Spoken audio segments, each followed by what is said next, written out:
Is it lonely where you are? In there,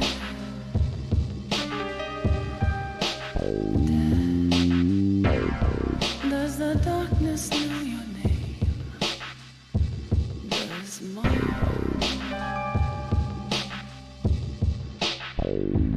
What's it like? Can you feel? She said her blood turns to ash. Laughing, Dad, do you know what you've done this time to me? Huh? Burning eyes, can't forgive you. Lonely moon drives on, and deep in me, your illusion, what you see in me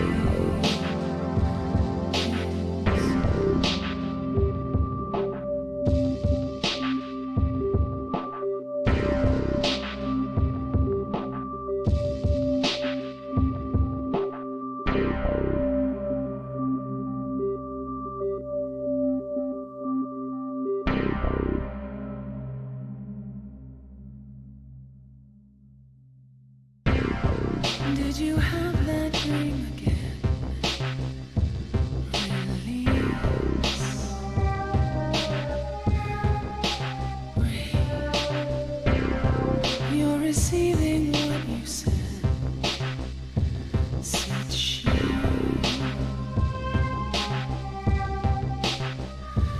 Never mind. Emptiness, dead eyes, and lost what you found. Maybe there on the edge is your hope, but you don't look down. Why? There you go, saying nothing. Is my mind unclear? Or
something is written on it.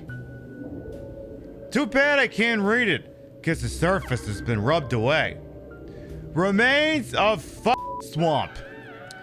The is a land surround monument was originally swamp, but was later filled for ago, nicknamed Blood Swamp, because poured the to wash the in here. Perhaps it's that many to have the area. Apparently the people of the bygone era really loved to swear. They were really deeply they were really deeply attached to potty mouth for some reason. And I can appreciate that being a piece of work myself.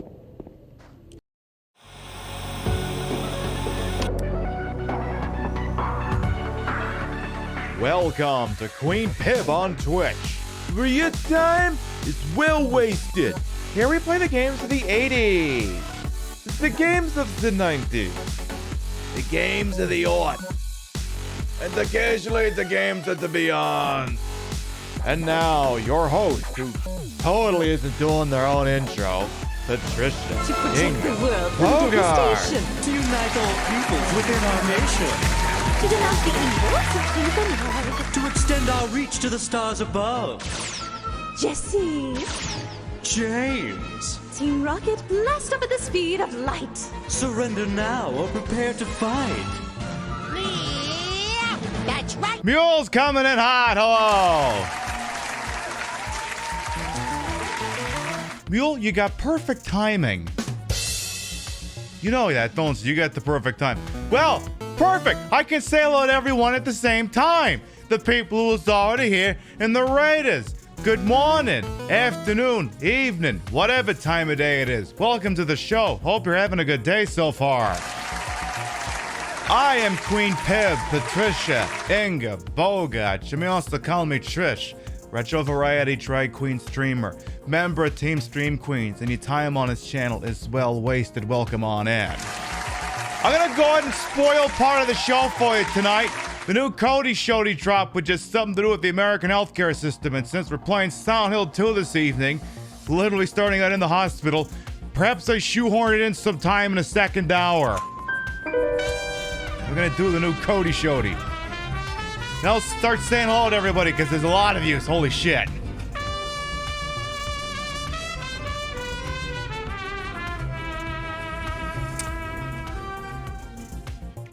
I'm Silent Mule. Gorillas in the Mist thing at a 15-month resub. Welcome back. I will start with the people who came in on the raid, and then I'll start greeting everyone who. Holy shit. Anyway, sorry. Like I said, Mule, you got perfect timing. Like, you know, sometimes the things in life just comes in at the exact second. It's like literally down to the second. That was the perfect time to show up. Call of Dice. Mule, obviously. Nicky Noise. Who else we got? Emmy Faye. Pata Potato. Hell to Pay. I always love seeing that name. Satirical. Welcome on as well. Those of you who ain't checking out Mule, please, for the love of God, please check out DJ Mule, please. One of my preferred spots to park my lurk on a North American afternoon. Because, hey, Mule does the good work over there. Mule is teaching you the really important things about renters unions and why, you know, debate bros can go f*** themselves. Mule teaches you that shit every day, and then also plays some wonderful, delightful garbage games over there as well. See to it that you check Mule out, please, and thank you. Alright, I'm gonna start all the way from the top and then work my way down here. I gotta continue to greet everyone here. Like I said, we're gonna be playing Silent Hill 2, and we're gonna watch the new Cody Shody. Because A, it has to do with hospitals. 2, we finally kept it under an hour.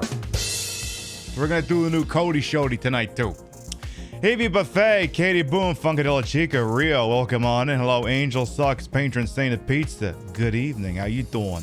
Avenger, Space Platypus, Trippy Feet. Banzai Merlin, MDM, Lucifuge, welcome on in. Sketch Botanist, Toke Puff, hello. And then Mule came in hot. Adam Warlock, thank you to follow. Hell to pay, thank you for the follow. DJ Empirical, thank you to follow as well. I continue to scroll. Gore, Sammy Faye, Pata Potato, hell to pay. Bestie Porg, hey, how you doing? Zadarikel, welcome on in as well. Timmy Spackler, hello. Gorillas, thank you to follow. Thank you to 15-month resub, welcome back. I'm almost caught up, I think. Red Rock Panda, hey, how you doing as well? Welcome on in. Where am I from? I'm actually Canadian. I'm from Nova Scotia. I just sound like I come from upstate. Gay Caliphate, welcome on as well. Thay, how you doing? Welcome on in as well. Make sure we get a shout out for Thay as well, please. Hey BNB, welcome on in. Candy Stripe and Viper, how you doing? There, I think I'm finally caught up with everyone. So, as I stated, we're continuing our annual playthrough of Silent Hill 2. James and his wife just got to the hospital, and some shit maybe going down there. It's possible. It could be a thing that happens. It could be poggers, maybe not. Who knows? What I am gonna do before we do anything else here. So, tell you what. Especially since Mule and all you just got here. First of all, let me move over to the game scene. So legally, I can't start any playthrough of this game on this channel, until you get to see the attract mode and hear the music and see it and hear it presented in my authentic old-timey vision. Because around here, we want the games to look as bad as they used to. Scan lines, fuzz, saturated through the roof, a little bit too bright, sound quality gone to shit, that sort of thing. So, once the old attract mode thing starts to play, you'll be able to see and hear it more evidently. And while that's going on, I'm gonna pour myself a glass of Dame Donne. Once again, we're on the Sexton Single Malt Irish Whiskey. It's not bad. It's not bad for the Irish. I may be sold on the concept. James, honey, did something happen to you? After we got separated in that long hallway? Are you confusing me with someone else? You were always so forgetful. Remember that time in the hotel? Maria? You said you took everything, but you forgot that videotape we made. I wonder if it's still there. Was it a sexy videotape? How do you know about that? Aren't you Maria?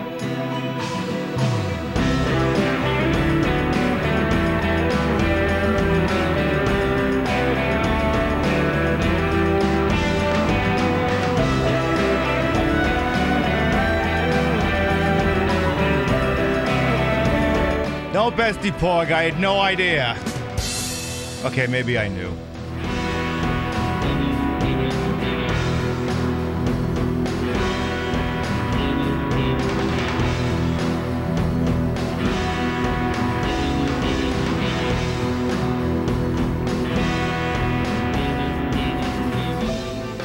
Are you taping again? Come on. Work it, work it, work it. I don't know why, but I just love it here. It's so peaceful. You know what I heard? This whole area used to be a sacred place. I think I can see why. It's too bad we have to leave. Please promise you'll take me again, James. I don't look like a ghost, do I? Anyway, I'm glad you're alive. Anyway? What do you mean, anyway? You don't sound very happy to see me. I was almost killed back there. Why didn't you try to save me? All you care about is that dead wife of yours. I've never been so scared in my whole life. Lost? Just like that stupid dog. He had it coming too. Eddie, you can't just kill someone because of the way they looked at you.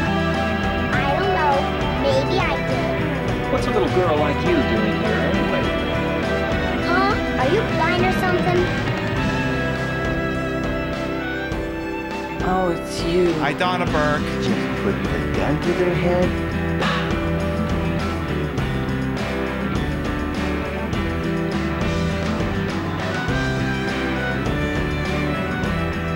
I am. You want me to be.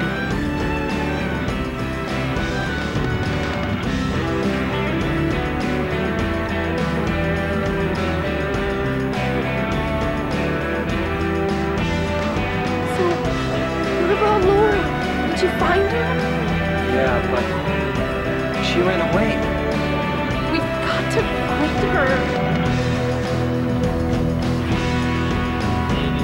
Pull up your pants there, Eddie, please.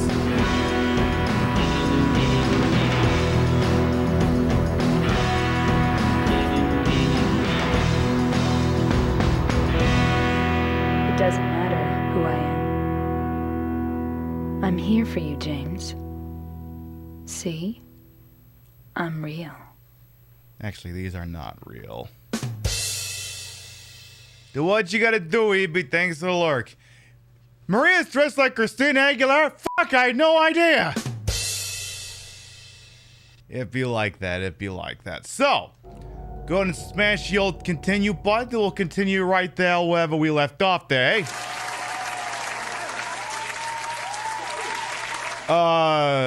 Quick question. I'm just gonna ask this for liability purposes. Maria, do you know how to duck? I'm gonna take that as a no. Look, I'm just making sure I know what I got to work with here. The save point's right there. If there's a time for experimenting, it's right there. It's right there. So the answer is evidently no. So we are now inside, I believe this is the Brookhaven Hospital inside of Silent Hill. Yes, the Brookhaven Hospital. I believe at this point it is not possible for us to turn around and leave. So I think we're stuck inside for the time being. Oh, Where are you planning to go? the bowling alley. But we haven't found Laura yet. I wanna go bowling.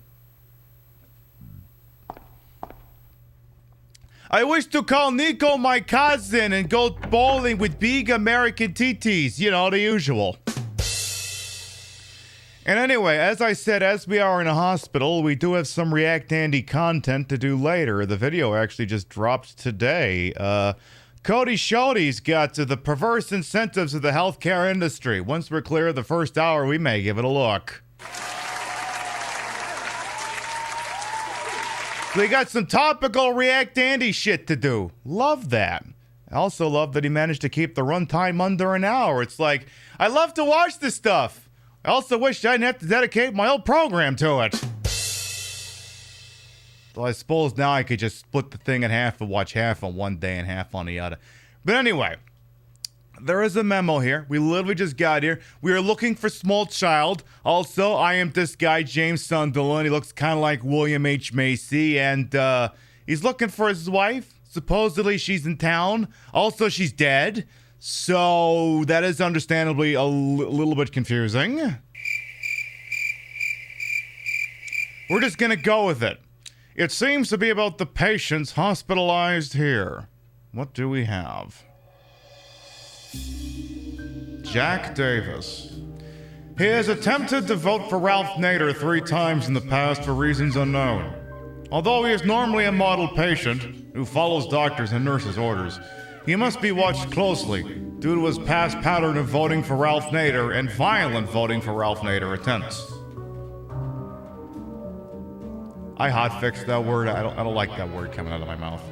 Joseph Barkin. His illness seems to be rooted in the fact that he believes he is guilty of causing his daughter's death. His symptoms suggest a psychotic break and paranoid delusions. Normally calm, but has a tendency towards violence when excited.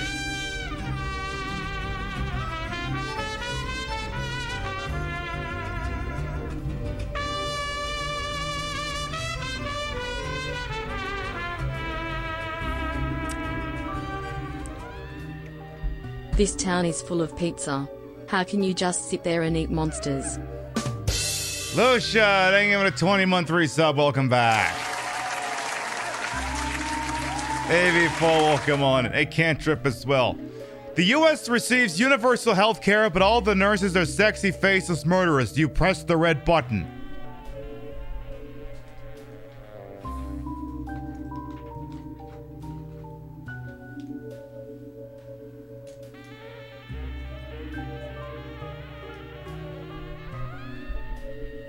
That was easy. To answer your question, yes. That's a period correct Staples button, by the way. I got that one in the mid-aughts. Continuing. Joshua Lewis. History of hospitalization, as well as numerous assault, battery, and other violent offenses. He has a strong persecution complex and a tendency to solve things through violence. Extreme caution necessary. Funny how those descriptions would line up with like 3 people we've met in this game so far. Funny how that works. You got anything good over there? Oh, I suppose I could turn off the joke music. Also, let's have a little sip of this Irish whiskey. How's this? How's this heading tonight? Ooh. Oh, that's hitting real good tonight.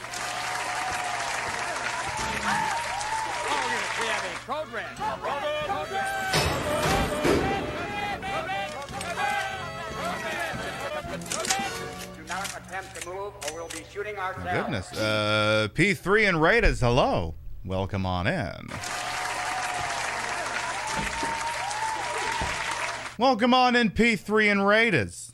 I am Queen Pib, Patricia, Inga, Bogart. You may also call me Trish, retro variety drag queen streamer, member of Team Stream Queens, and Transpective. And your time around this channel is well wasted. Welcome on in.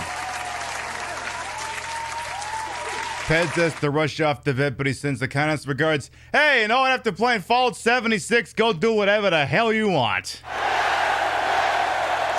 Welcome on in, Doomed Prinny. Panda, welcome on in as well. Hey, Jazim as well. We know you got a lot of raid targets out there on the TTV. And we're always thankful when you spend time with little old me. Thank you so much for coming on by with you folks. Also, I continue to be eternally freaked out every time I enter a room and she's already in it. Rimshot, please! Rimshot, you're making me look like an asshole in front of our new fans. You gotta do something about this, okay? You gotta do something about this.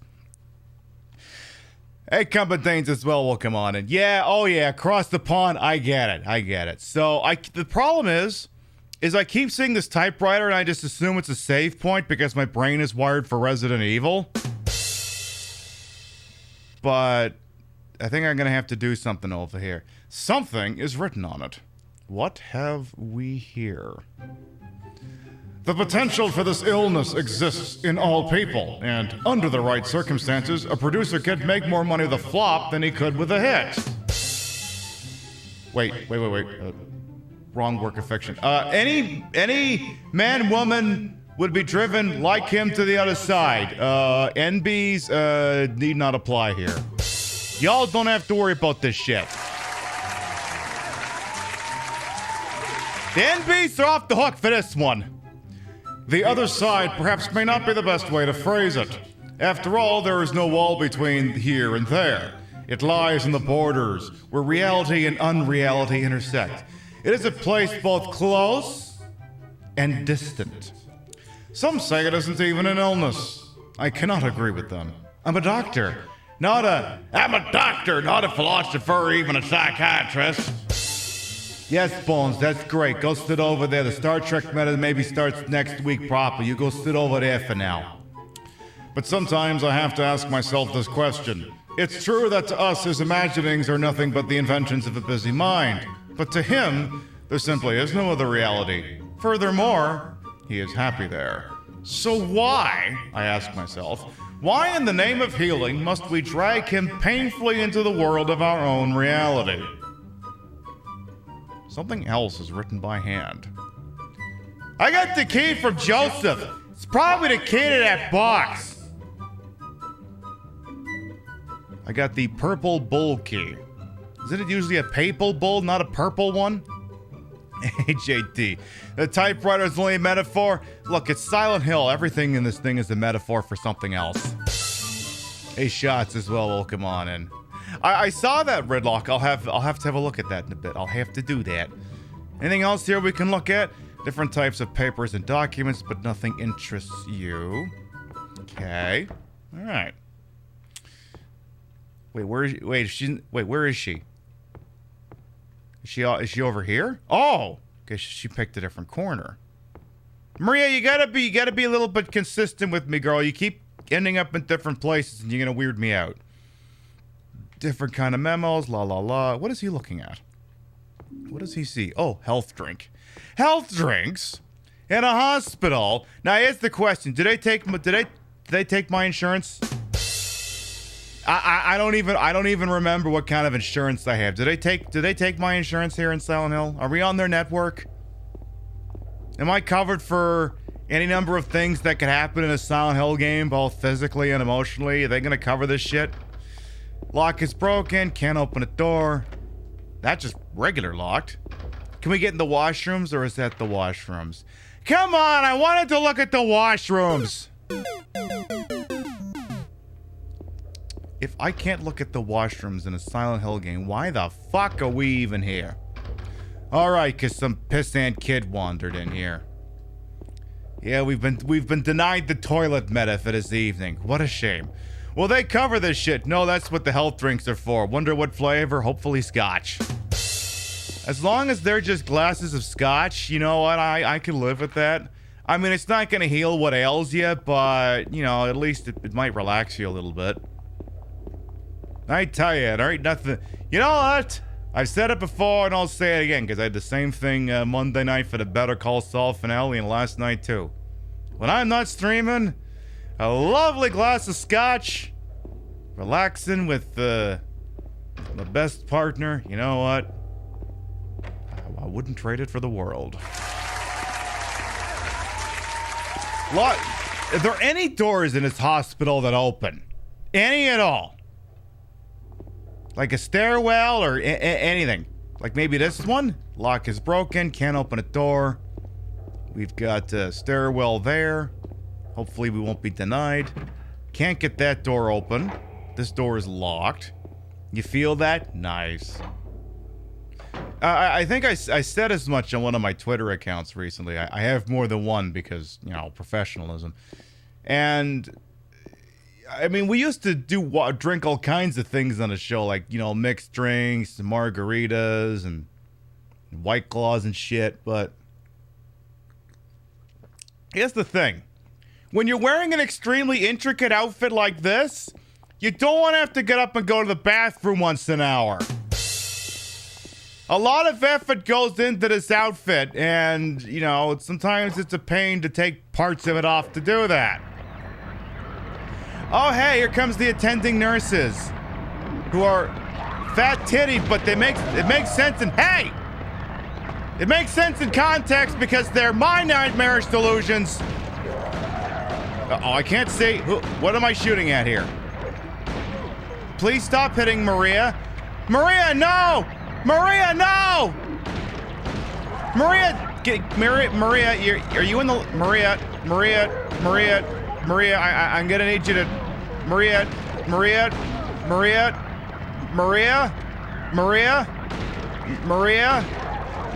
you kind of picked a... You kind of picked a spot.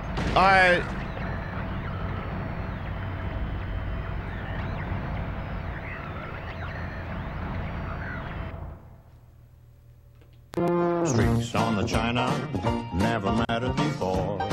Who cared when you drop kicked your jacket as you came through the door? No one glared, but sometimes things get turned around and no one spared. According to our new arrival, life is more than mere survival. We just might live the good life yet.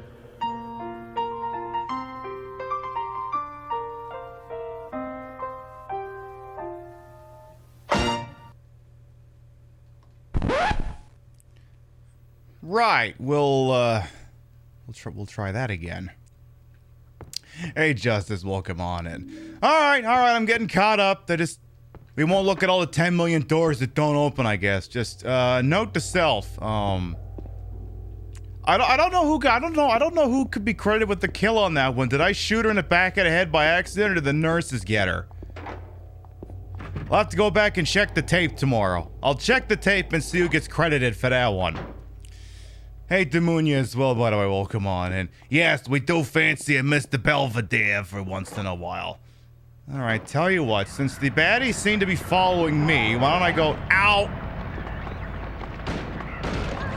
God damn it, Maria, fuck's sake!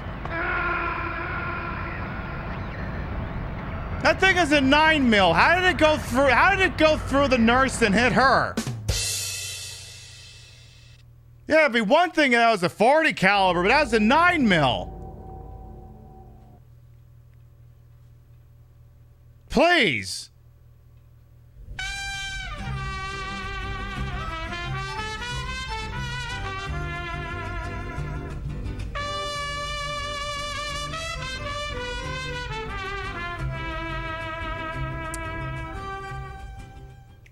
Come on, Maria, get it together. Oh, shit. Stigma, thank you, 11-month resub. Welcome back. Alright, speed run. Let's just get caught the fuck back up there again.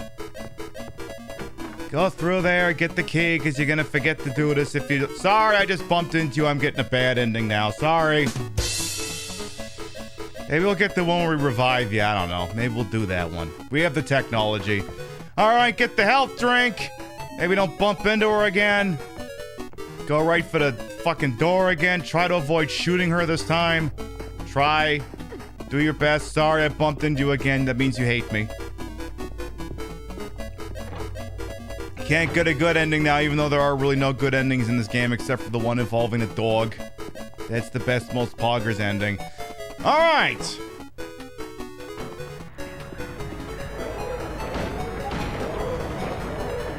Ow. Maria, whatever you do, do not get in the line of fire. You want to get in the line of fire? Go rent the videotape with Clint Eastwood. Go rent that Wolfgang Peterson movie. Is that thing dead yet? God damn it, did I shoot her again?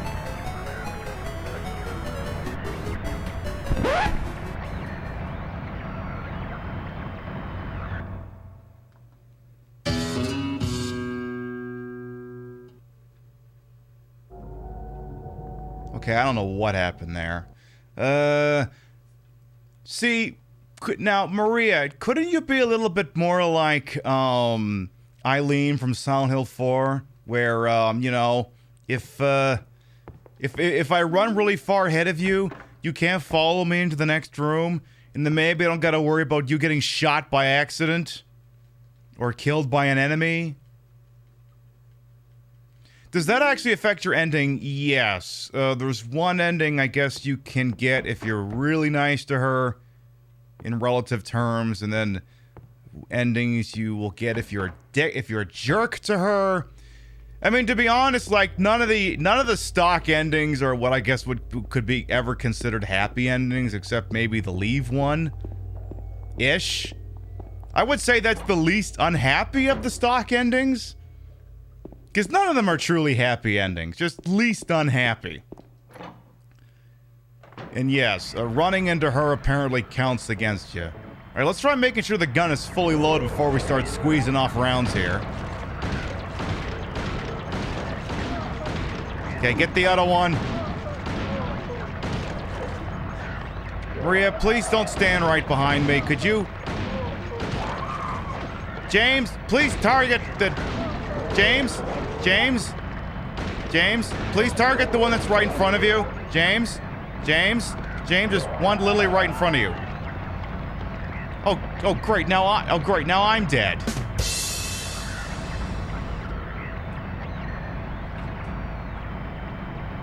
Boy, that escalated quickly.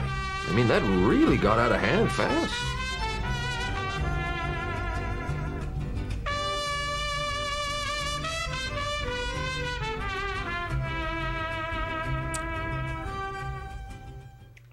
What is this new shiny healthcare sim? Those nurses don't look well. They definitely do not look well. Not good gamer. They get a 21-month resub. Will come back.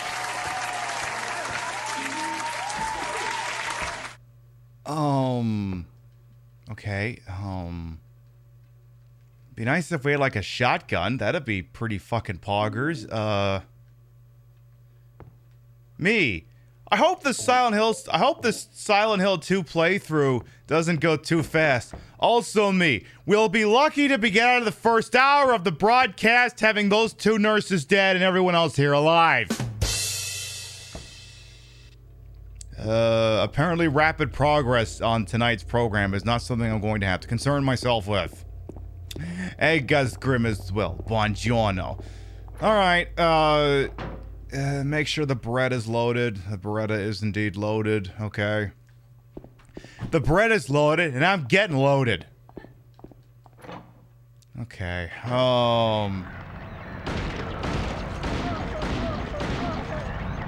Stomp. Okay, that seems to be the problem. I need to immediately go for the stomp. The stomp. Well, okay, that deserves fanfare.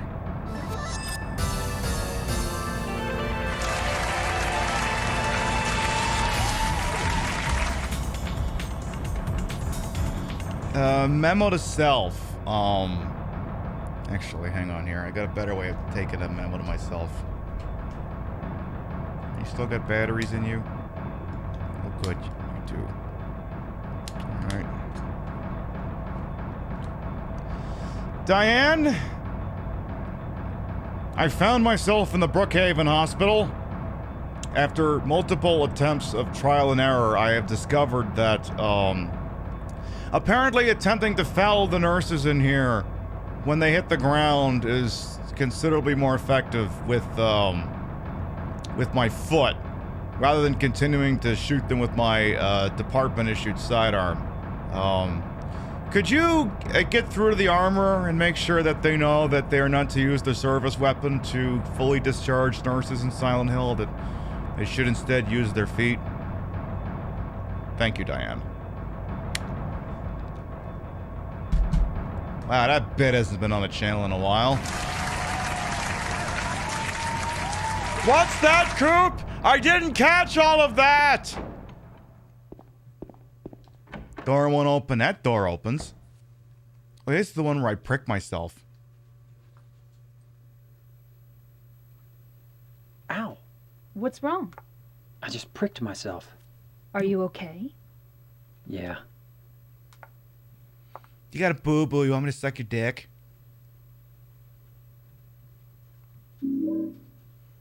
Congratulations on your recent... congratulations on your recent purchase of a bent needle.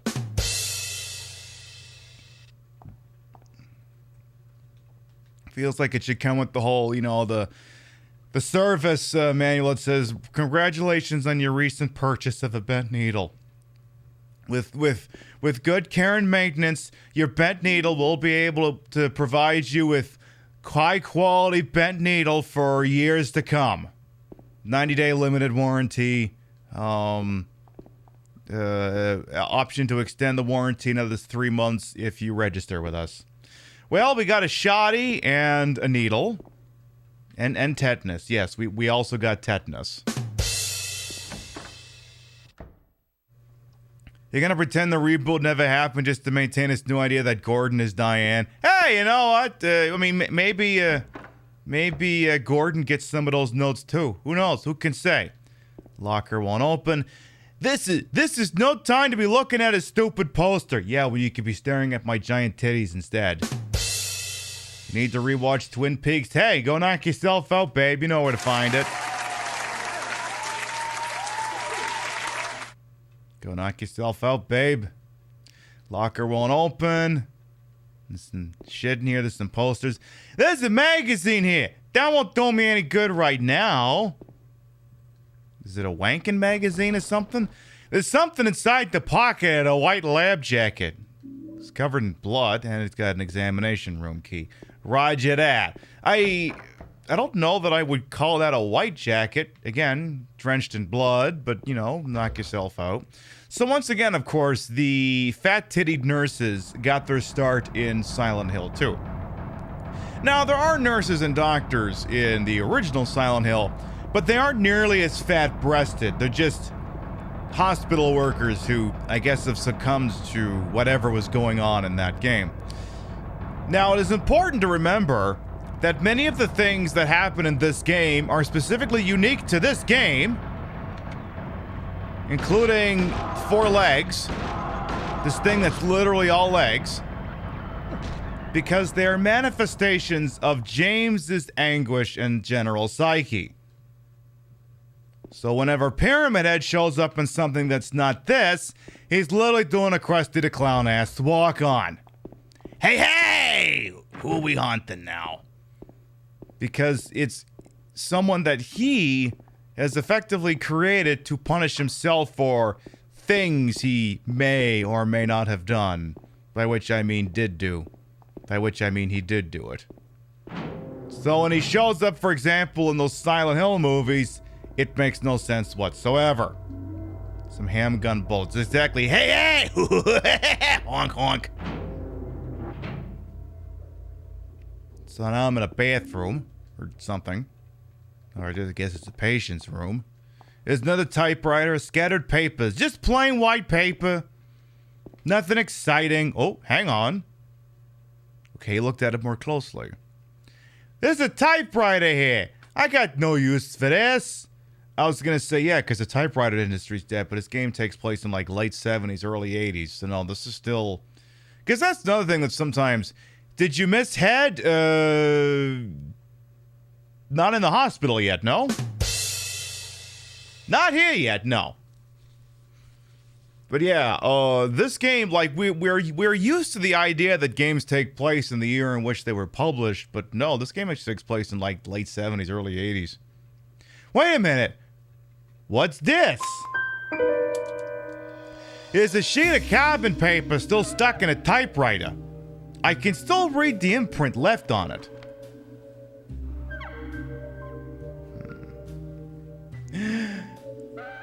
See, I usually go with the maniacal voice. This year I'm going to go with a different one. I know it. The number in the box, 9647. It can't help him anymore. The button key doesn't scare me, so nobody can stop who I am. I don't know who I am is who I am is who I am is. Real Slim Shady? So would the real Slim Shady please stand up and put one of those fingers on each hand up and be proud to be out of your mind and out of control? Or is it not in control? I can't remember the words. It's not important. M1, lock is broken. Can't open a door, lock is broken. Something down the hallway wants me dead. Something in here probably also wants me dead. Hey, Bluefoot, welcome on in. We got the lapis eye key and shoddy shells. Excellent. Good, good. Some very soiled looking bads. Delightful. It's not delightful. And again, in about 10 minutes time, we're going to start watching. We're going to do some React Andy content. I'm going to use my platform to expose you to a video that I would like to watch. Conversely, it also has to do with kind of what we're dealing with tonight. It has to do with the American healthcare system. And if we still got any people around from Mule's show, you're going to be right at home watching crap like that. Ooh, please, please, please, there'll be more than enough room for titties and all use after the React Andy. With a feminine version be React Angie. No, I think, no, Andy can be a fairly androgynous name depending on how you spell it. Or Andrea, yeah. I mean, Andy, like, there was Andy Dowell or McDowell or someone who I know was on NYP, CSI New York. So, no, Andy can be a androgynous name. It can be. Well, especially because Andy is short for no shortage of other names. Like, I don't think anyone is ever actually named Andy. I think there's usually, like, Andrew or Andreas you put out there. Because, I mean, I knew an Andy in in junior and high school, but I mean, he went by Andy, but that wasn't his name. You know, in much the same way that okay, so we get Andy and Andrew. How does Bill and William make any sense? Tell me how that makes any sense. How do we get from William to Bill? I don't get that. I really don't understand that. That one makes no sense to me at all. And Andros becoming Andy. Well, see, the funny thing is his nephew is Andrew Oikeny, so actually it would be Andy Andros or Andy Oikeny. You know, you kind of. Ooh.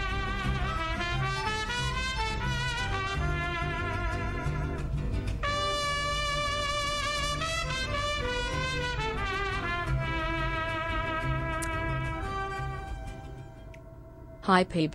I'm almost a year in Butte. Rothy, thank you for the 11-month resub. Welcome back.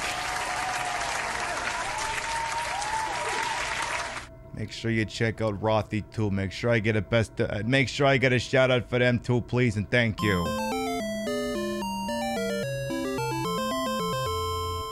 The wonderful, fabulous individual. And I hear they're playing a tower fantasy game. I hear a lot of people are really hooked on that shit. You check him out, please, and thank you. Good, more shoddy shells. We got the thingies that all the ammo we pick up is tripled, so you know what? I'm gonna carry that for a hot minute, because you know, hey, I'm in America. I should carry a shotgun. If anything, the shotgun is a more practical weapon for what we're doing here. Everyone's like, I need to buy one of these protection rifles to protect my family. I would probably just get the shotty if I were you, but go off. There's a cover over the elevator's call button. It's locked and I can't get it open. We'll do this. Okay, fine, don't do that. If it's not working, then don't do that. Lock is broken, can't open a door. I believe we have examined all of the... Yes, we just haven't got into the bedroom with 2 bath. Whatever that thing is up there. Alright. Oh, good. And examining was even spelled properly. Oh, good. Good.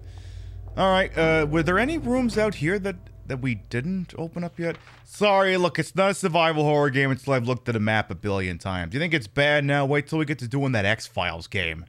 I'll be looking at it every 2 seconds. Never mind 2 minutes. So let's try going on up to the top floor here. Hey, Stitchy as well. Welcome on in. Okay, 3rd floor. Ooh, jeez, I almost shot her. Where's the closest target? Oh, hi! Ow.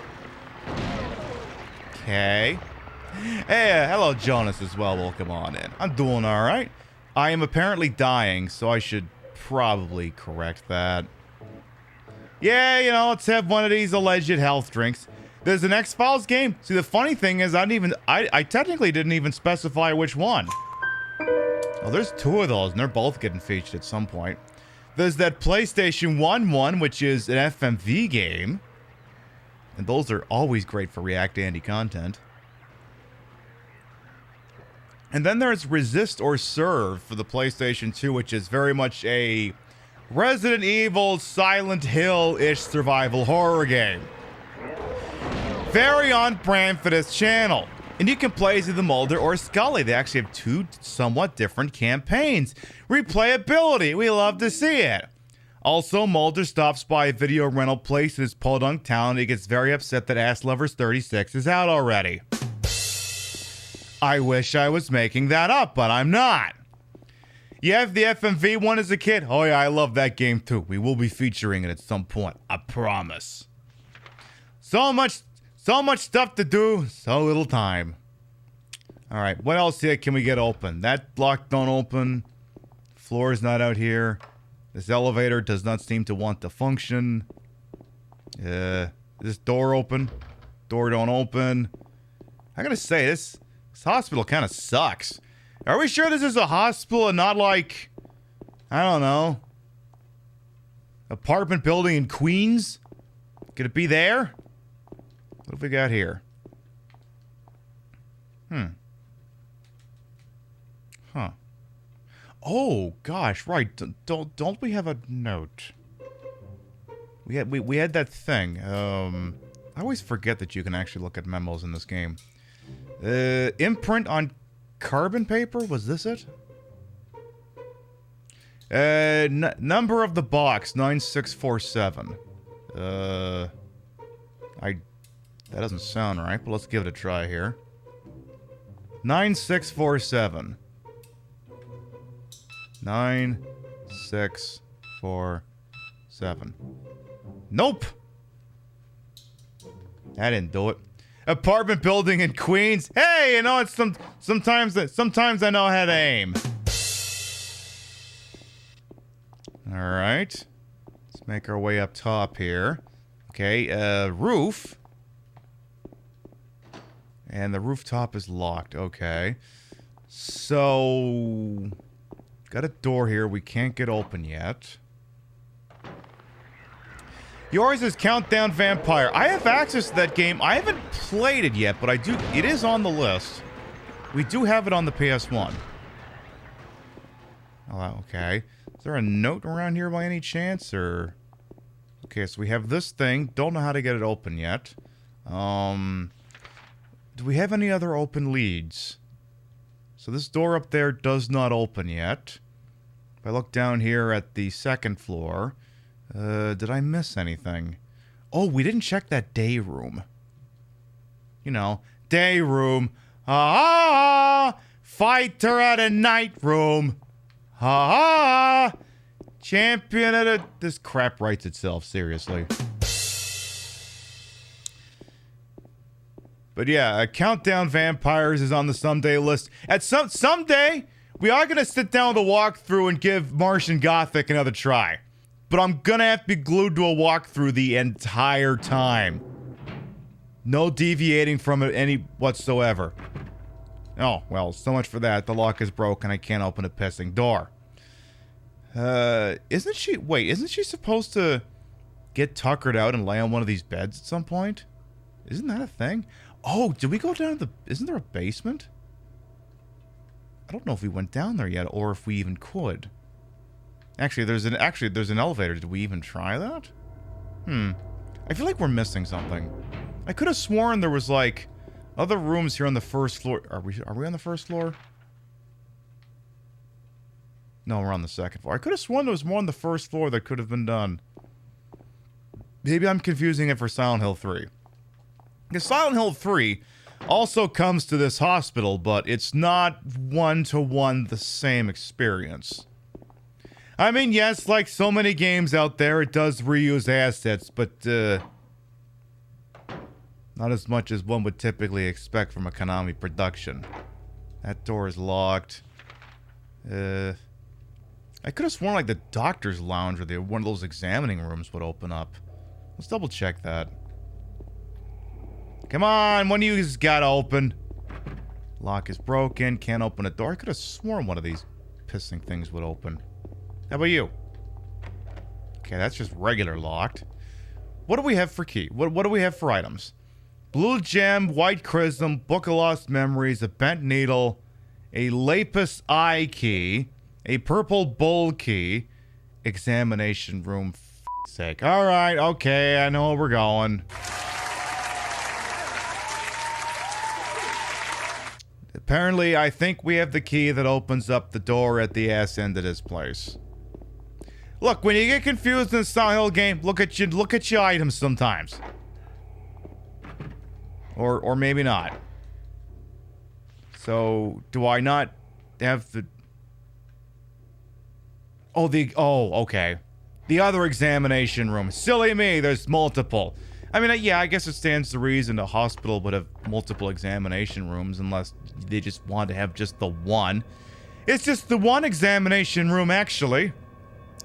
There are medical records on a desk. Nothing particularly interesting. Well, hey, this room is out here for no reason. Okay. Lock is broken. Can't open a door. Shoddy shells in a sink, because why wouldn't there be? Desk. Nothing I can read there. There's a telephone. I got a new prop phone I got to bring back sometime. 3rd floor patient wing hall, 7335. Okay. There's a memo hanging on the refrigerator. Food only! Do not store drugs! Oh, f*** you. You don't tell me what to do here. What if I want to keep my drugs in there? Like, I don't know.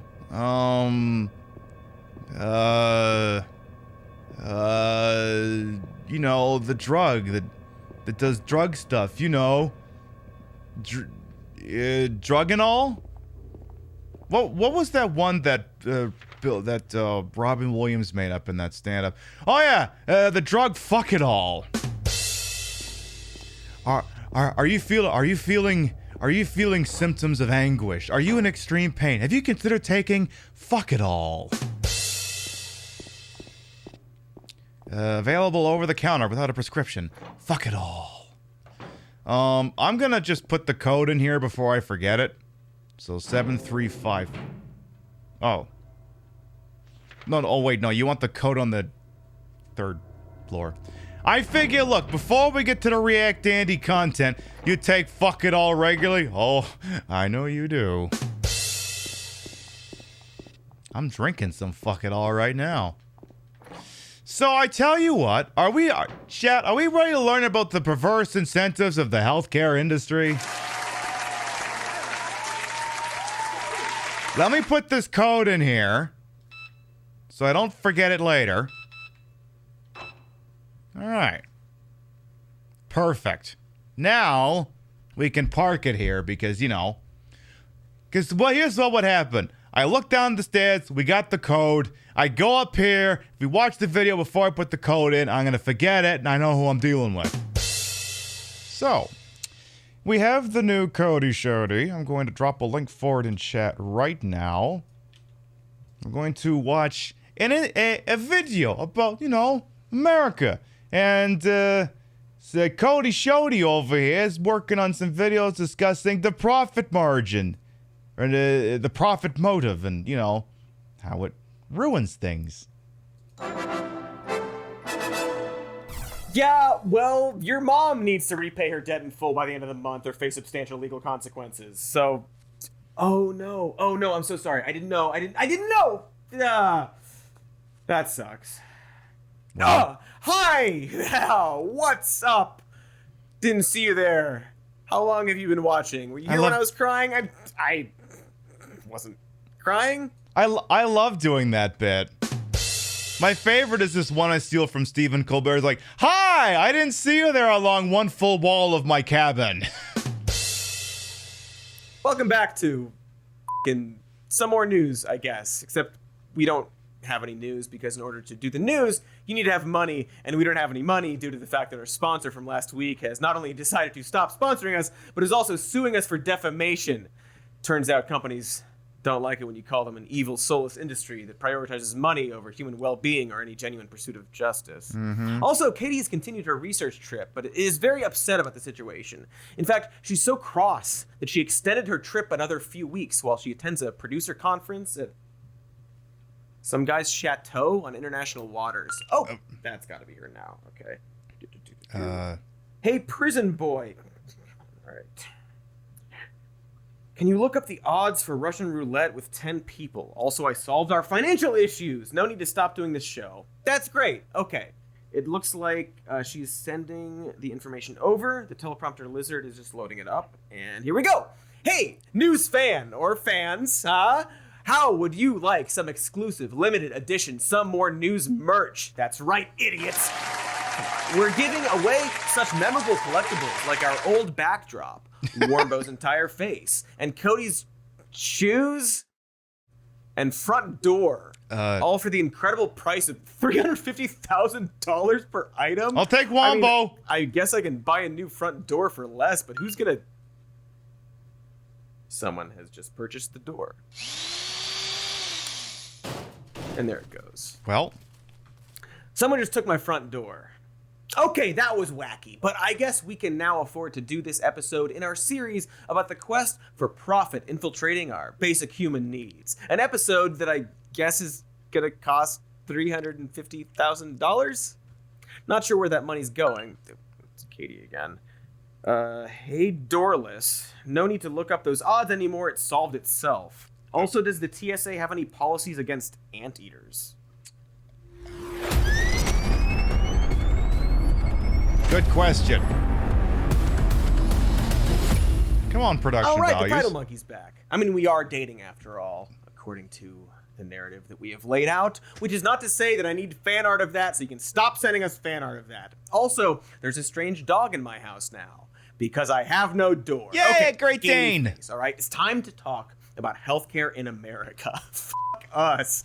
This is, of course, a complicated subject, so before we start talking about the nitty-gritty sicky committee, here's a basic summary of all of the working parts. The first group involved are the hospitals, doctors, pharmacies, and any other organization that actually does the work of providing healthcare, which is why we call this group the providers. Basically, any medical facility in the country falls under this group, which can get confusing because we sometimes talk about employers providing insurance, but that's not what we mean by capital P providers.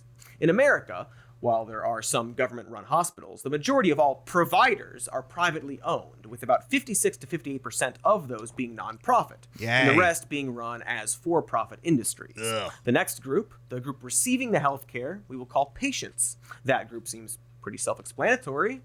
It's like us and junk.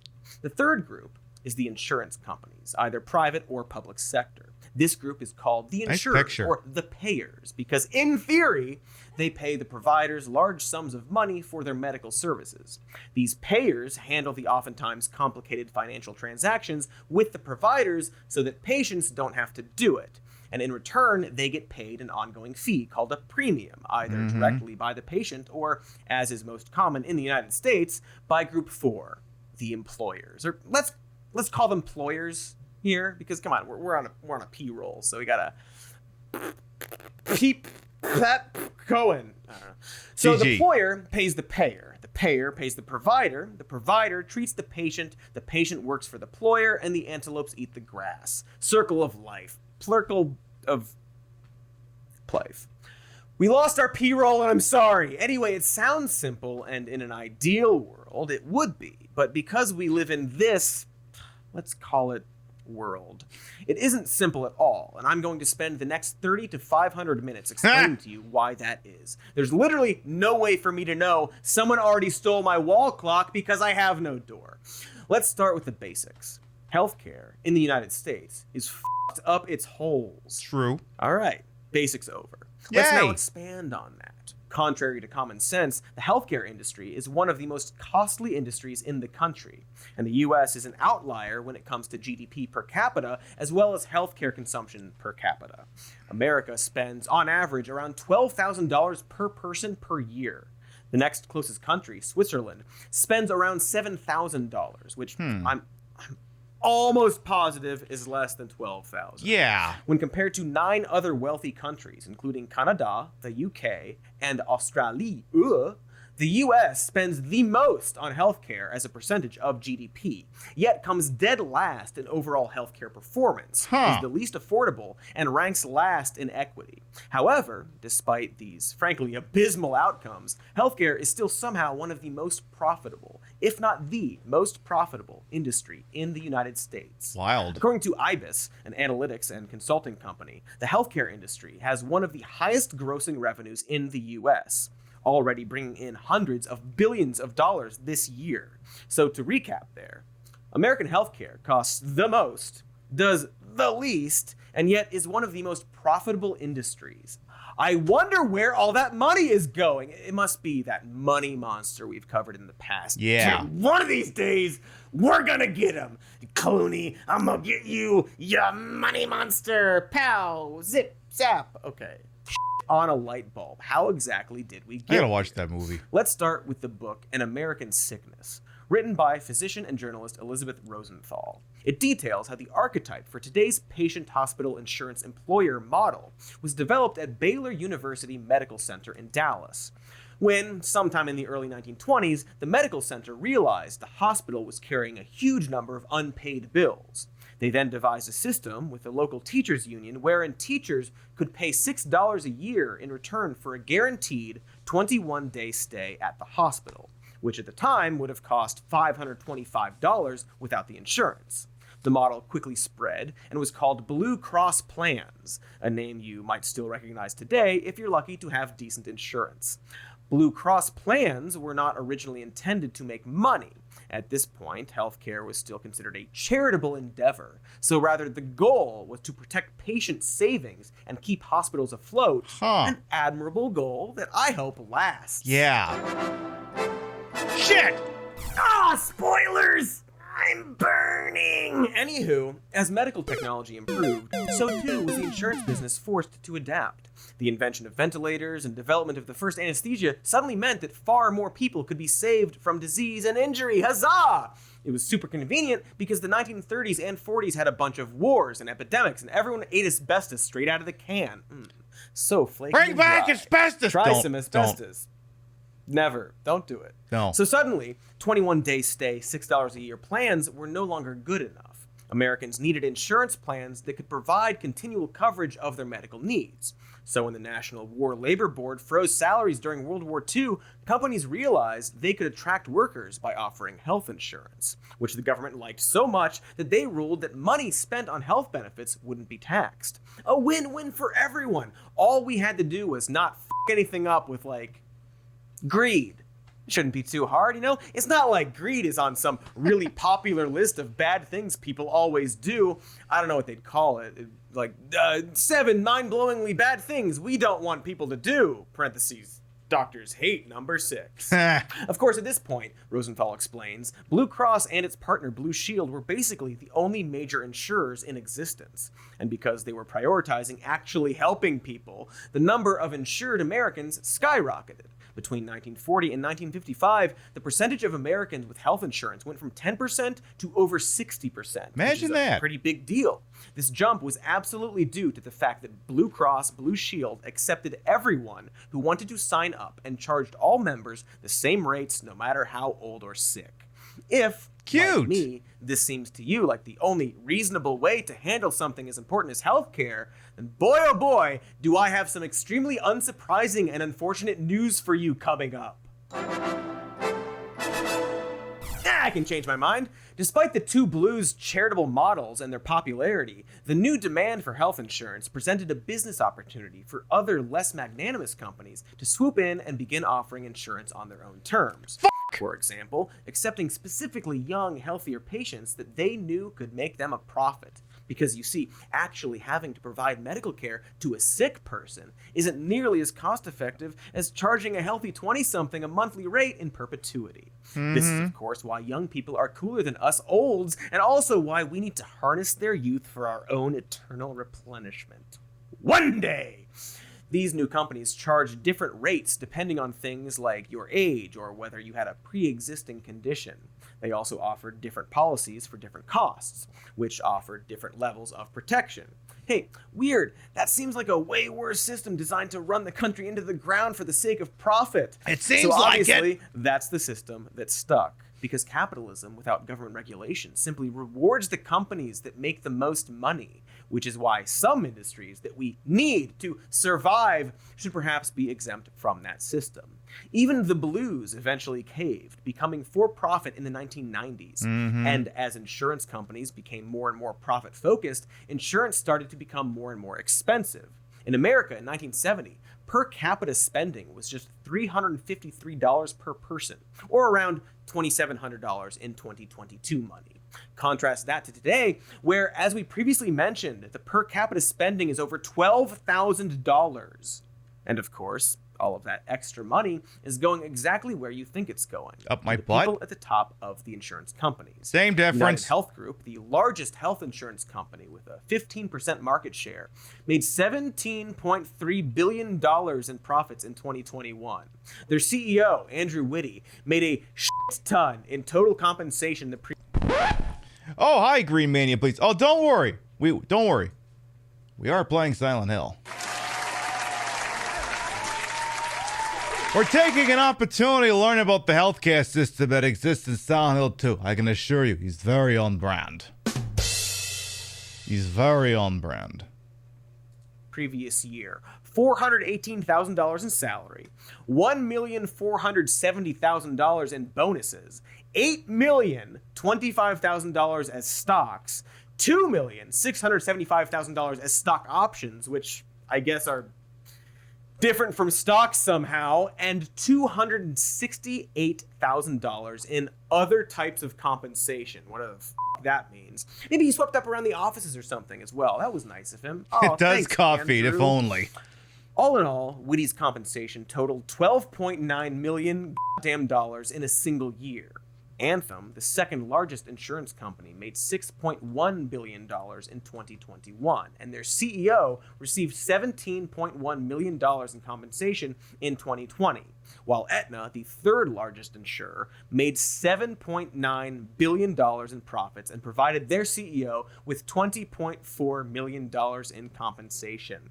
Aetna is also owned by CVS and uses its leverage as, a healthcare provider to funnel its patients towards its own goddamn pharmacies. Weird how we're just allowing that to happen. Then again, pretty weird we let any of what I just said to happen. Seems like we've allowed a bunch of large corporations to hold us all hostage so they can make an obscene amount of money, because we all need insurance, and so it's really fucking weird. We've slowly been eliminating all of our not-for-profit options. Imagine that! I actually mean politicians and the upper class, so I guess it's not actually that weird. It's kind of like selling off your front door in that it helps you in the short term, but retrospectively, causes a lot of problems. Speaking of which, my shoes appear to be gone. Not because we sold them. Someone just crawled in my house and took them off my feet while I was talking. Also, no bidders for the backdrop, huh? You wanted my door, but not the backdrop? Oh, looks like Katie also wants to put my tie on sale for just 2,500 payments of $29.99. That seems reasonable. Yes. I guess now we wait for more money to roll in. I kind of assumed we had enough to do the episode, but apparently Katie needs more money for some reason. In fact, do you have any ads to run? Let's run some ads. Maybe someone will buy my tie, and then perhaps that'll be enough for Katie. Honk honk, beepa beepa. Cody Johnston here to tell you about ExpressVPN. After a long day in the news. I mean, I'll skip this, but I will say that a good quality VPN is a very good thing to invest in.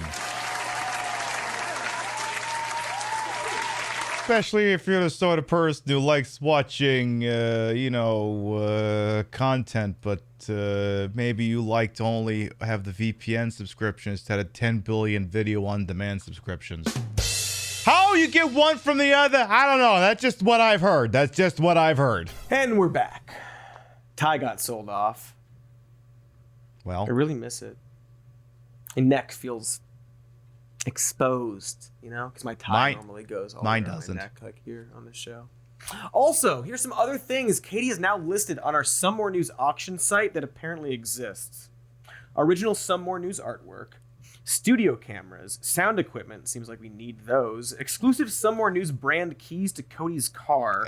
Some More News brand floorboards. Official Some More News News Dude pants. Production scripts, semen, doesn't say whose. And finally, it just says manual labor by bearded grunt, comma, various tasks, safety/dismemberment not a concern.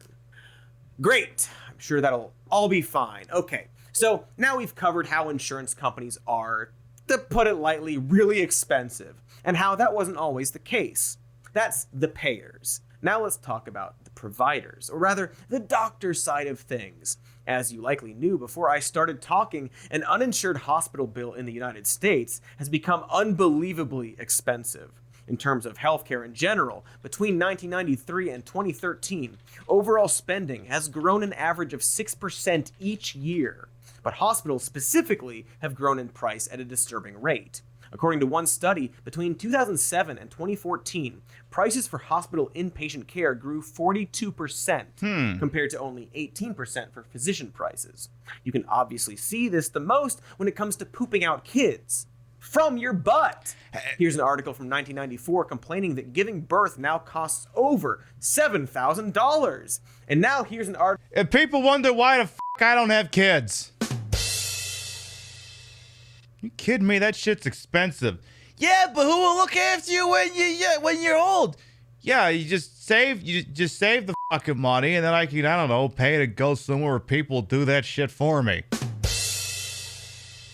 Article from this year putting the average at nearly $19,000. Pretty. Look, I like some human beings. I don't know if I $19,000 like them. That's just all I'm gonna say here.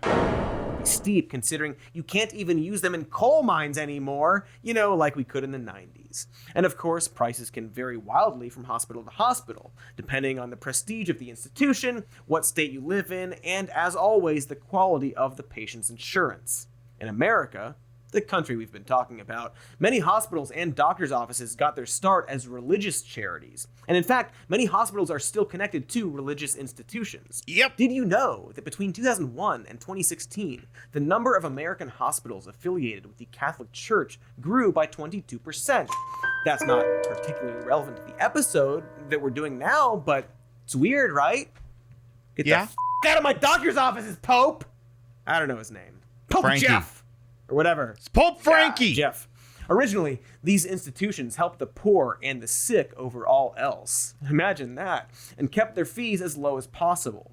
Once insurance really took off as an idea, though, that all changed. In the late 60s to early 80s, the number of Americans under 65 covered by good private insurance was at its peak, around 80%. Which meant that patients were no longer paying directly out of pocket for medical services, which meant that hospitals could begin to charge much higher rates while remaining confident that they'd get paid. After all, insurers typically paid whatever was asked of them. If you'll recall, the original blue insurance plans had paid by the week for hospitalization, but once private insurance became more widespread, and especially after the advent of Medicare in the 60s, hospitals began to charge per service. And thus begins the creep toward $18 aspirins. And so with all this new money just slopping around, there was suddenly an opening for a new set of roles at hospitals. Some kind of sex doctor? A super nurse? No, I mean people needed to manage the money. These administrators cared more about the bottom line than about actually practicing medicine, and began to make all kinds of wacky changes to the system. Oh, goody! For example, an extremely drawn-out will they, won't they plot line. Ooh, who's it gonna be? Physicians started to be told which procedures to conduct to ensure better care. Maybe that's the one? Mm-hmm. Is that what it's gonna be? No? Better revenue. And they'd even receive statements comparing how much revenue they brought into that of their colleagues. Yep. At some hospitals, doctors even stopped getting paid a salary, being treated instead as independent contractors. This forced the physicians themselves to start treating their profession as a business, if only to ensure that they didn't get screwed over. Doctors negotiated contracts to determine what percentage of their revenue they would receive, and the medical industry as a whole moved more and more towards a profit-centric model. Suddenly, everyone wanted to get rich or die trying. Exactly! But for a brief, glorious moment, this system worked super well for the hospitals. Between 1967 and 1983, insurers basically paid whatever the provider asked for, and Medicare payments to hospitals increased from $3 billion to $37 billion nationwide. Eventually, though, the insurance companies decided that no, actually, they didn't really want to pay ever-increasing prices. No, fuck in Medicare's that. case, the program originally paid hospitals whatever they charged, but in the 80s, they switched over to a diagnostic model. That meant the payment for a hospital stay would be a fixed rate based on the diagnosis, not the treatment. What that means is that hospitals would make more of a profit if they got their patients out of the hospital as fast as possible, regardless of whether or not they were actually ready to leave. Imagine paying a plumber an hourly rate versus paying them per leak that they fixed. The hourly rate encourages them to take their time with your pipes, while the fixed rate compels them to get the job done fast and cheaply. And by job, I mean sex, because in this scenario, it's a porn plumber. Anyway, while commercial insurers never really adopted this exact model, they figured out plenty of other ways to avoid paying the entire bill, including hiring care managers for patients who would review elective surgeries and decide whether or not they were worth paying for. Oh, goody! And negotiators to argue with the hospital about how much of the bill the insurer was going to pay. One side effect of this was that providers realized that even if they couldn't convince Medicare or one of the big insurance companies to pay the high rates they were asking for, they could... I'll pause for a moment because, yeah, Funkadella Chica, yeah, you're, I mean, my parents, I guess, just lost their family doctor. I guess he retired or something. And, I mean, again, you're not going to convince me that there's a better option in the States than single payer because it's the way it has to be. Like, at least in Canada, I mean, like, if I break an arm or something, they'll fix it. I don't have to, I mean, you know, if you got if you got a thing that, you know, isn't urgent but you want taken care of, it's going to be like this tree I want taken out. Yeah, you're not going to hear about it for fucking months or, in this case, maybe even years. But at least it's covered. You don't have to worry about going broke. It's not perfect, but in some aspects, slightly preferable. At least you won't have to go bankrupt, at least, yeah. Yeah, it is a clusterfuck. I can acknowledge that. Look, because again, I live in the States, but, you know, I grew up in Canada. So when I hear people complain about the Canadian healthcare system, I'm like, yeah, that's a valid complaint. Very, very valid complaint. It still bullies smaller insurers and, worse, uninsured Americans into paying exorbitant rates. And so as the situation snowballed, everything became more and more complex with separate rules, funding, enrollment dates, and also out-of-pocket costs for employer-based insurance, private insurance, Medicaid, and Medicare. Each of these sectors requires consumers to make a bunch of complicated choices. And for providers, this means dealing with a shit ton of regulations about usage, coding, and billing. This is why the U.S. spends about 8% of its healthcare dollar on administrative costs compared to the 1 to 3% in other countries. When your system is unnecessarily complicated, you gotta pay math nerds to do all your boring math stuff. And no one likes supporting math or math nerds. It's very much like the movie Brazil, in that we created this tangle of bureaucracy that led to its own sub-bureaucracy. And now so much money and jobs are dependent on this web of horse that is now load-bearing to our economy. It's a job-creating industry of jobs that we definitely need. Even the job of boring ghoul determining how much debt a person needs to go into in order to not die.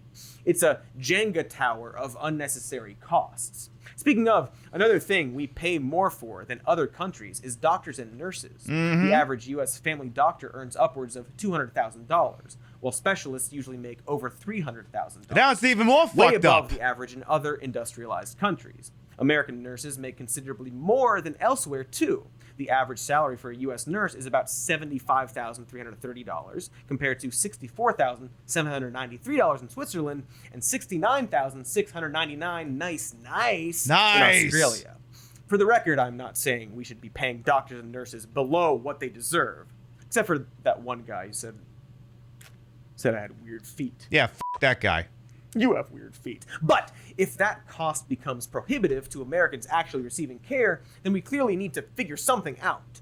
Maybe if we had a system where things like daycare and healthcare and all of them income inequalities were fixed, then medical professionals wouldn't need a higher pay. I don't know. Again, this is all one big Gilliam-esque unchecked Jenga tower that can only be repaired by bulldozing the entire system. Hospitals like to point the finger at insurance companies for all the high costs, but rest assured, they're both terrible and at fault. In 2021, the head of the American Hospital Association called out United Health Group, the largest insurance company in the market, for its, quote, jaw-dropping profits. However, an investigation by Axios found that while United Health posted a net profit of $4.3 billion, a system of 24 major tax-exempt hospital systems had a combined net profit of $11.9 billion, or nearly 3 times United Health's net profit in the quarter. This absolutely doesn't absolve United Health. $4.3 billion is still too much profit to be making off of a medically necessary industry that thrives on the misfortunes of the public. Daily reminder that excess profits are just stolen wages. If you only remember one thing from tonight's show other than I don't know how to work a gun in a Silent Hill game is profits, especially excessive ones, are just stolen wages. That's all they are. But it does demonstrate that hospitals are also terrible. It's all just terrible. Boo to what I've been saying. Boo. And so, just to do a recap, as more Americans become insured, hospitals saw that as an opportunity to raise their prices. Meanwhile, as insurance companies tilted toward a for-profit model, they sought out ways to avoid paying these high rates. And so in the end, this all fell on the patients. Instead of this checks and balances system where hospitals and insurers work together to ensure with an E that they can provide medical help for everyone, each side tried to exploit the balance for their own gain. It's like two parents both assuming the other one is watching the kid that's currently face down in the pool. And someone get the Emmerich on line 3. How you... Anyway, Metal Gear Solid comment. Keep going. While we're here, let's look a little bit more closely at that phrase, tax-exempt hospital systems. It turns out nearly 2/3 of the 5,000 hospitals in this country call themselves nonprofit. And much like nonprofit companies in general, nonprofit hospitals pay no taxes. They pay no property tax, no state or federal income tax, and no sales tax. In theory, this is because those hospitals are charitable institutions and provide a public good. Tax exemption is supposed to help hospitals lower overall healthcare costs or provide free care to the people who can't afford to pay it all.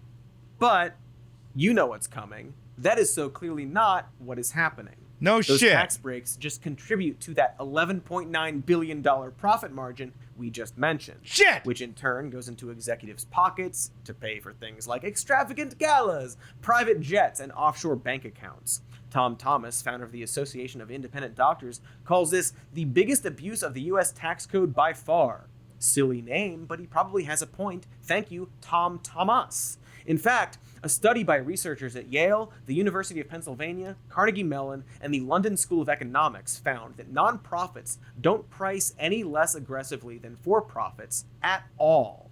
Not only that, but these hospitals avoiding paying taxes do more harm to their communities than just the effects of high healthcare costs. Say it ain't After all, so. It's also a major industry that doesn't contribute its share to the local tax pool. In 2016, the Orlando Sentinel looked into what 2 nonprofit hospitals would pay in property taxes in just... To kind of dumb that down a little bit, imagine for yourself a situation whereupon, in most American cities, the police force that they pay doesn't live in the city or in the community that they serve, which, on top of making them terrible at their jobs and treating it more like they're an occupying force than doing the idealistic version of police work, which, as we know, doesn't exist, it also means that literally they're paying money that is never coming back.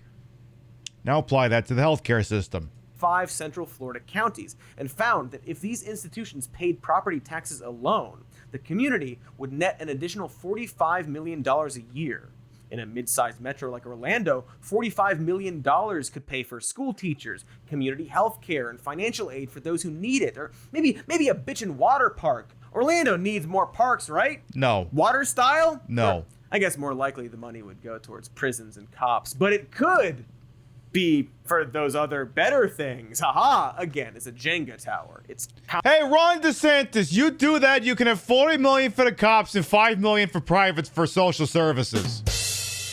You can have 8 out of 9 for the cops and 9 for the... No? You want all 9? Okay, forget I said anything. Complicated. Burn it all down, etc. Figuratively and so forth. So not only have health insurance companies become fixated on profit above all else, they've also corrupted the actual practitioners of medicine away from their original goal of helping people.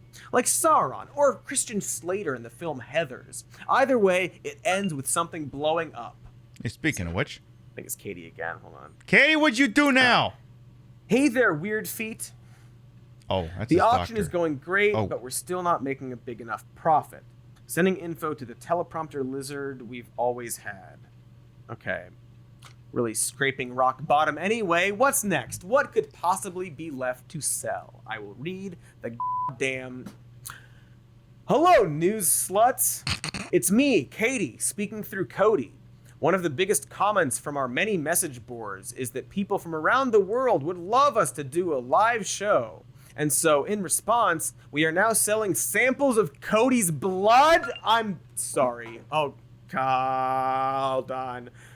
Oh, God. Okay, there's a dude coming to your door with a bunch of plastic bags and a siphon pump. Be sure to let him in. Oh, wait, you don't have a door anymore. Have fun getting drained like a boxed wine at a teenage party. By the way, weed is so much more expensive in Japan. It's wild. Okay, bye. Boy, that escalated quickly. I mean, that really got out of hand fast. You know, I don't normally do this for React Andes, but, Streaks on the china never mattered before. Who cared when you drop kicked your jacket as you came through the door? No one glared, but sometimes things get turned around and no one spared.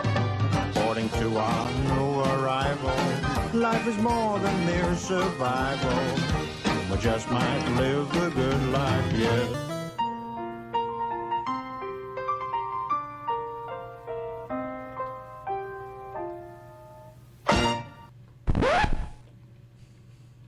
JT thinking of fall blow, come on in. Oh boy. Okay, well, I'm gonna go drag my furniture against the hole where my front door was. So everyone, please enjoy these ads. Be right back, hopefully still with my blood. Booyah! Katie Stoll here with the truth bomb for ya! What are you selling not me? Everyone, is on social media, and that's why I print out all my tweets and mail them to my friends and family. It's easy when you have Stamps.com. They give you access. All right. No, all right. Yeah, stamps.com. All right, do your thing. Click the microphone at the top of the page and enter code MORE NEWS. I too am also trying to reduce my intake of social media. Hi. Hey. Oh, everyone. shit. Nice to see you again. We know each other, right? So, I'm sorry. I failed at stopping that guy from coming in. So I can see lost that. a lot of my blood just now. Buy my blood, I guess. No. Send it back to me. If you buy my blood, you just give it back, and then I'll just jam it back in there. Get in there, blood. I need you. News. Viability, purpose, costuming. News. You know what else is kind of f***ed up? The pharmaceutical industry. Yes. That shit is bad. We're still talking about healthcare, right? Yeah. I should actually grab like a cookie or something. Liability purposes, this is an actor. Well, I ate something. Might have been part of a book. Speaking of books, in An American Sickness, that book from before, Elizabeth Rosenthal explains how, unlike with hospitals and the insurance industry, the pharmaceutical industry didn't get its start as a charitable endeavor, but rather grew out of 19th century small business, which relied on a little bit of science and a heavy dose of marketing. No shit. In 1906, Congress passed the Wiley Act, also known as the Pure Food and Drug Act, which gave the Bureau of Chemistry the responsibility of regulating drug safety. The Bureau of what now? In an era where most medicine was just cherry-flavored heroin, their focus was mostly on making sure the chemicals in the pills wouldn't immediately kill people. Let it rather sit, than ensuring Mod that Chat. they Let it actually sit. worked. It was replaced in 1938 by the Food, Drug, and Cosmetic Act, which enhanced the protections of the Wiley Act and also required testing of drugs before they could be marketed, a rule which feels pointlessly obvious now, but hey, those 1920s were a harrowing time for medical illiteracy. Not like these new 20s. We're all on the same page in these 20s. Yep. The new law required manufacturers to prove to the FDA, at the time a relatively new government organization, that a drug was safe before it could be sold. The entire industry rebranded itself as Ethical Pharmaceuticals in an attempt to distinguish itself from its snake oil predecessors. But the industry never really lived up to the name. In the late 50s, Senator Estes Kefauver launched an investigation that argued that medicines, like healthcare, were a public good and should therefore put limits and restrictions on marketing. Most importantly, Kefauver pushed for there to be more of an effort to make sure that the medicines were not only safe, but actually did the thing they were supposed to do. I want to pause here for a quick second and go look for something. So, especially the Canadians may know where this is going. So, one of the big things between America and Canada is how drugs are marketed to people. So, when I watch GMA in the morning, while I'm trying to wake up and get my drive time weather and shit, they'll be like, "Hi, talk to your doctor about fuck it all. Symptoms may include pancreatic cancer, anal leakage, random expletives, shit like that. Talk to your doctor about fuck it all today. But in Canada, the marketing for those things is considerably different. And yeah, spiders screaming from inside your penis. Yeah, that could also be a thing. By the way, tooey fooey. We'll get to that redemption in a little while. In Canada, they're marketed different. They're not allowed to actually say what the drug does. So they kind of have to market the drugs in Canada in the same way that insurance is marketed in this country. Where's that one ad? Oh yeah, this is, the Canadians already might know where this is going here, but this is an example of a Viagra ad in Canada. Good morning. Good morning. We've talked the whole night through. Good morning. Good morning to you. Good morning. Good morning. It's great to stay up late. Good morning to you. When the band began to play, the stars were shining bright. Now the sun shines on its way. It's too late to say goodnight. So good morning, sunbeams will soon smile through. Good morning to you. And you, and you, and you. Good morning, good morning. We've got the whole night through. Good morning to you. And nothing could be grander than to be in Louisiana. In the morning, it's great to stay up late. Good morning to you. I'd be just as hippie if we was in Mississippi. Yeah, that's a Viagra ad in Canada.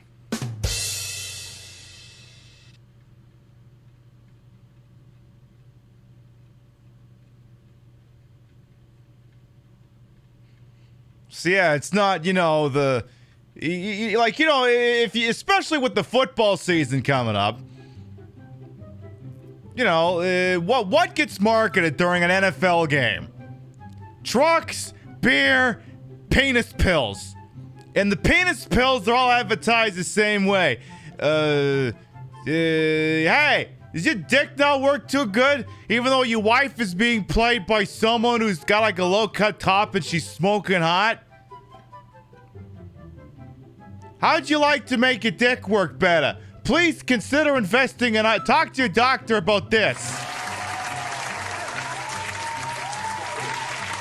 Do we remember the commercial for the 90s for the kid that featured a song, Don't Put It in Your Mouth? I don't know if we've watched it this year, but, while we're derailed here, don't you put it in your mouth. Oh God, do I really want to do the full version? Oh God, let's just do it. Why do you think your mommy or daddy are always telling you, don't put that in your mouth? Let's find out. Hi, kids. Why are we on television anyway? We're here to tell a little story about why you shouldn't put things into your mouth when you don't know what they are, and why you should never take anything a stranger tries to give you. Why not? Because if you ate somebody else's medicine, some bad food, or some poison, you could get very sick. Here, you ain't this more than I do, chat. I don't want to be sick. And that's why before you eat anything, you should always ask someone you love if it's okay. Okay, I love you. Can I eat the guitar? No, Oh. but you can help me sing a song about eating things that don't belong inside you. Okay, I wasn't really hungry anyway. Well, wait, maybe a little bit. Okay, everybody, if you see something that you want to eat, before you do anything, remember this song. Don't you put it in your mouth. Don't you put it in your mouth. Don't you stuff it in your face. Don't stuff it in your face. Though it might look good to eat. Though it might look good to eat. And it might look good to taste. And it might look good to taste. You could get sick. Ick. Real quick. Ick. Real sick. Real ick. Don't you put it in your mouth. Till you ask someone you love. That's right, sis. If it's okay to eat. If it's okay to eat. Like a muffin or a beet. Like a muffin or a beet. If you don't know just what it is. Remember, boys and girls. Don't put it in your mouth. Hey, what am I doing? I don't even like beets. Then don't put it in your mouth. Bye-bye, everyone. Remember, boys and girls, never take anything from a stranger and don't put things in your mouth when you don't know what they are. If you eat somebody else's medicine or some bad food or some poison, you could get very sick. Always ask someone you love before you put anything in your mouth.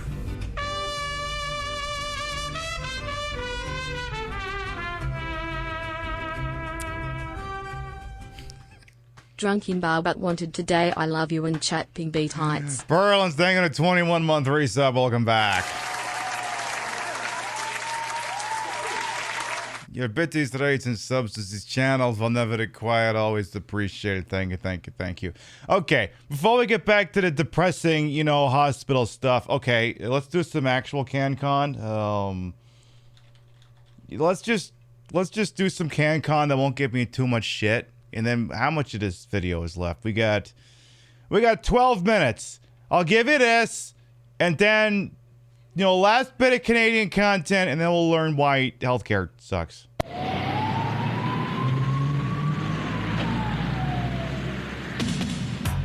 You can have this. I think they solved that agreement with Twitch. They shouldn't get muted.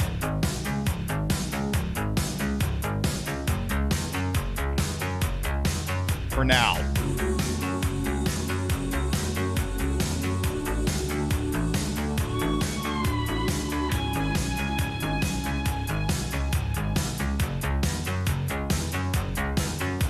When darkness falls, leaving shadows in the night, don't be afraid. Wipe that fear from your eyes. The desperate love keeps on driving you wrong. Don't be afraid. You're not alone. You can run with us. We've got everything you need.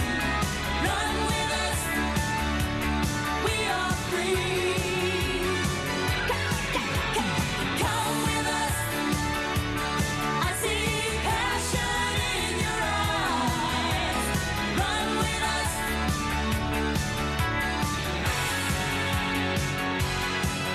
When the cold wind blows, turn your collar to the cold. Don't be ashamed if you need someone to hold. If you're sinking in quicksand and it's dragging you down, and you feel you're going under, we'll be around. You can run with us.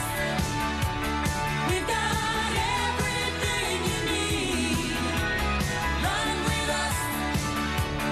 We are free. Come with us.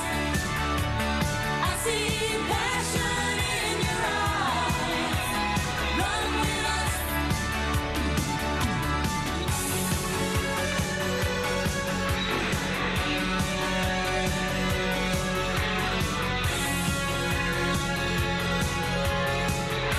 Canadians go hard in the paint when the play calls for it.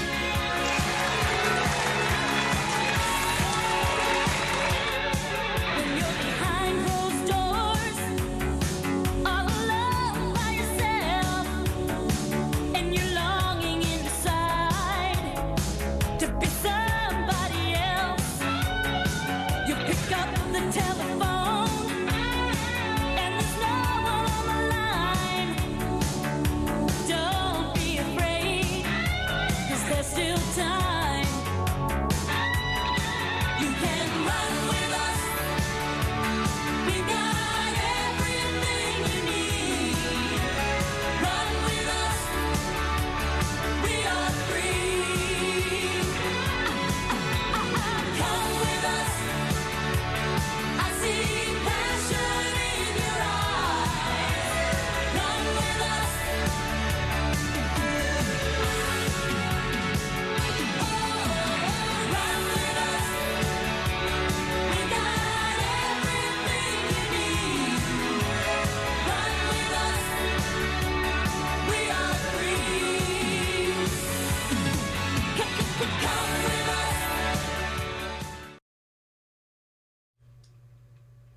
There, I think we're square now.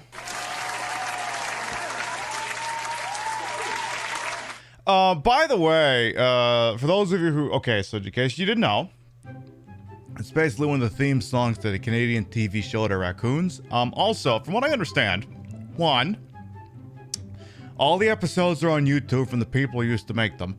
Two, they sent, I guess, all the original prints off to get upscaled to 4K so they can start putting that like at actual streaming services like Disney Plus and shit. So I guess that's gonna be a thing sometime if that's a thing that interests you. So much nostalgia, I'm gonna kill you. What if I pulled out the Red Green show? Do I just throw Silent Hill out the window and just do that and just spend the rest of the show just reacting to Red Green because I'm pretty sure that's not gonna get me in trouble? No, that might be flying a little bit too close to the sun. Besides, we still gotta finish learning about the American healthcare system and the pharmaceutical industry. You don't have as much for that, so maybe not? Okay, good to know. Alright, we'll get back to what we were doing. Unfortunately, that last part never quite happened. In 1962, Congress enacted the Kefauver-Harris Drug Amendments to the Food, Drug, and Cosmetic Act and pushed FDA guidelines that focused entirely on a quantitative approach to evaluating new drugs. To quote Rosenthal's book, I eat the book? Yeah, you ate the book. Concerns about value vanished. And so to get new products approved, firms had to prove that their medicines were safe and effective, which sounds cool and good until you read the fine print and realize that effective only meant more effective than nothing. Mm-hmm. Additionally, while early drug inventors rarely put much effort into patenting their products, that mentality eventually became archaic. According to an economist at the University of Minnesota and director of a pharmaceutical research institute, the average number of patents per drug rose from 1.9 in 1982 to 3.3 in 2000. This was partly due to 1984's Hatch-Waxman Act, another amendment to the Food, Drug, and Cosmetic Act. The goal of Hatch-Waxman was to clarify the extent to patent protections for drug makers and to incentivize the makers of generic drugs to bring their cheaper versions to market as soon as the patents expired. Like with many well-intentioned pieces of legislation, though, savvy businessmen learned to manipulate the law for their own gain. Yay! Despite its noble origins, the result of Hatch-Waxman was that every generic entry is now preceded by a multi-million-dollar lawsuit that delays the generic's entry to the market and drives up prices to boot. Mm-hmm. By the mid-90s and onward, America dominated the pharmaceutical industry due to our strong patent system and no pricing restrictions. You know, as opposed to those disgusting socialist freaks in Europe who set price maximums for medication. It's terrifying stuff. I'm scared. By 2002, 82% of the global drug maker market could be found in the US, and our pharmaceutical industry has grown twice as fast as the economy at large since 1990. Oh, goody, And so it's a like bubble. with the other examples we've looked at today, industry growth means an increased focus on profits, which means a decreased focus on public good. Rosenthal quotes Dr. Marcus Reidenberg, a former editor-in-chief of Clinical Pharmacology and Therapeutics, who says, in the 1980s, people running pharmaceutical companies were still interested in social impact as well as the money. Now, money managers are in charge, and these are pure business decisions. Very funny how this quote seemingly pines for the good old days of the 80s when companies were interested in getting incredibly rich and also the social consequences. Exactly, the slutty list bad days.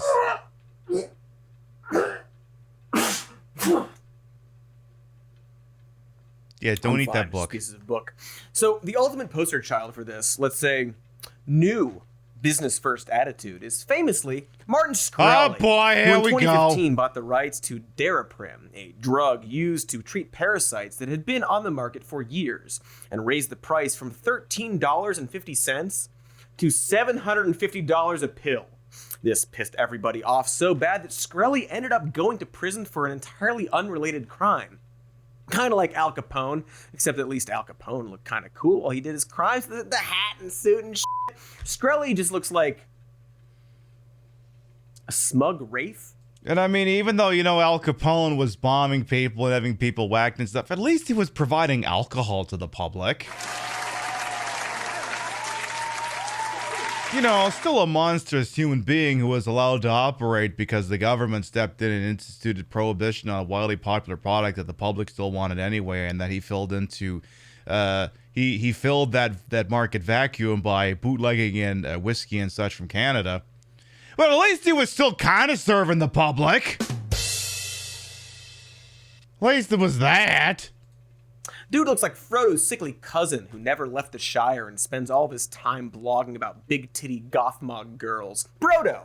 And while Brodo may be the most famous example, he is by far not the only one. Around the same time as the Daraprim price hike, Rodellis Therapeutics acquired cycloserine, a drug used to treat dangerous multi-drug-resistant tuberculosis, and raised its price from $500 for 30 pills to, get this, $10,800. Did I get that right? Or is the darkness taking me? No, I think you had that both, right. Honestly. More book. Thankfully, in this one instance, that hike was actually rolled back after mass outrage caused the U.S. Senate to investigate Rodellis' behavior. Yay! Marginal accountability! Boo! $10,800 bottle of 30 pills. Pharmaceutical companies claim that their exorbitant costs are all to fund the research and development of these and other medications, and that if prices were lower, they wouldn't be able to produce medicine as quickly or as safely. Aw, shucks. This is a pretty shaky claim, though, since their profit margins far outpace their R&D spending. Imagine According that. to Rosenthal, these companies like to say it takes well over $1 billion to break a new drug to market.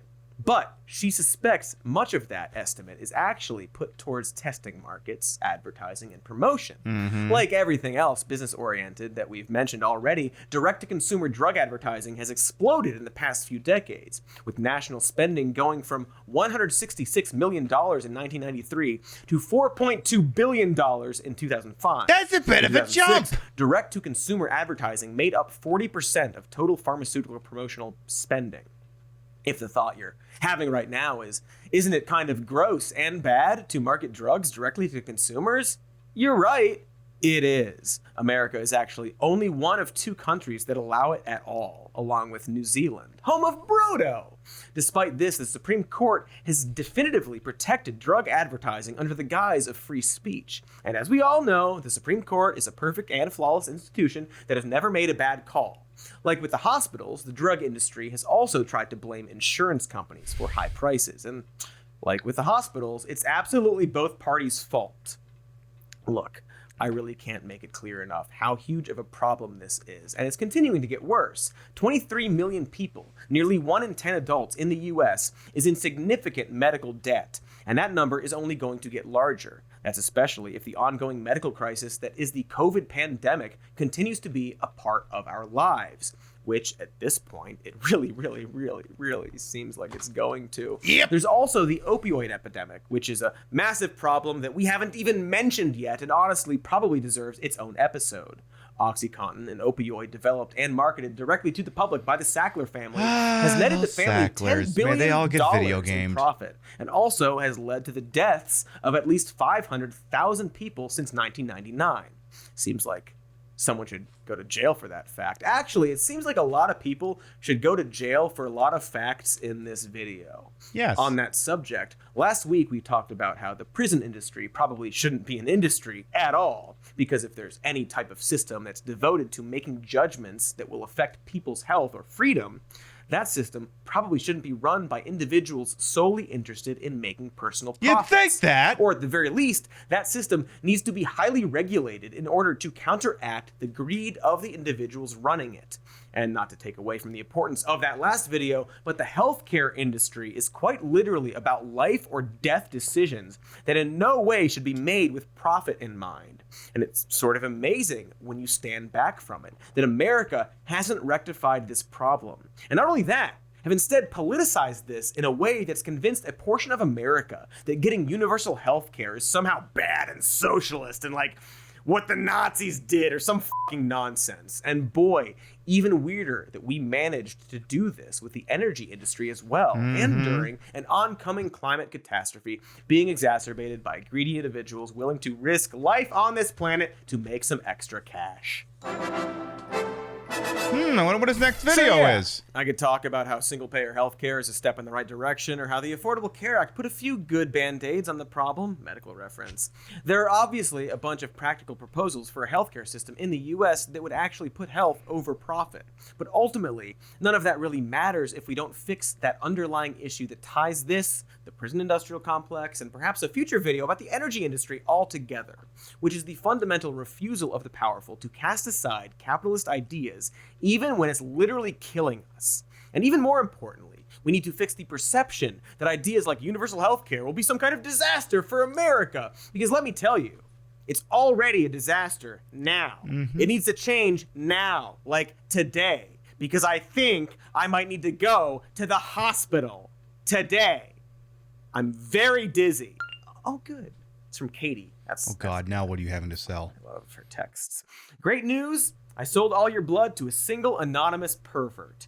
Even better news, they're interested in buying even more blood, sending a dude over now to drain you, but not in the sex way unless you're into blood stuff.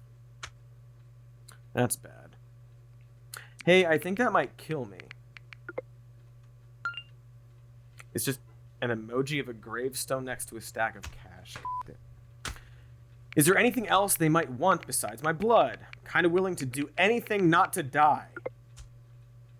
I'm sorry you all have to see this. Consider it a little behind-the-scenes look at how... Ooh. Well, there is one thing. Good. That's not ominous. It's an emoji of a shaving razor.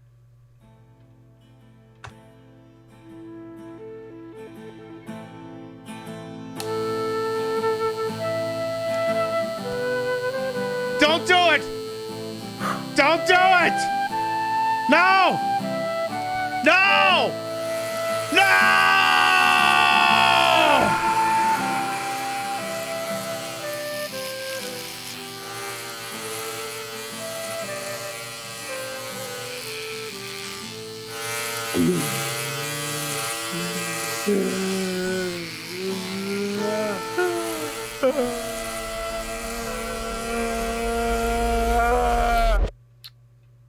Well, on the upside, I guess there's nothing left for them to take, so...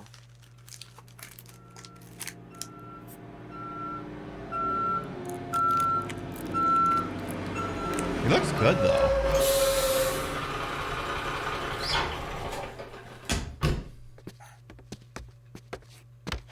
Hey, Vincent, you sure this is the place? Yeah, the chick said it was in the house with no door and some sad-looking baby-faced stick sitting at a stupid desk. Oh! Quit yapping and get that crowbar jamming. Yeah, that's it. Get all them floorboards out of here. Take the pictures off the walls, too.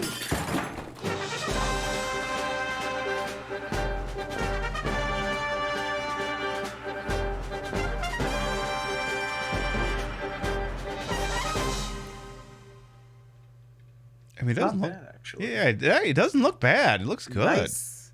Solid, clean shave. That reminds me a little bit like Colin Farrell. They killed my boy! From movies. Thanks for watching. Look at how they massacred my boy. All right. That was some content. We learned about, you know, another thing in this country that sucks.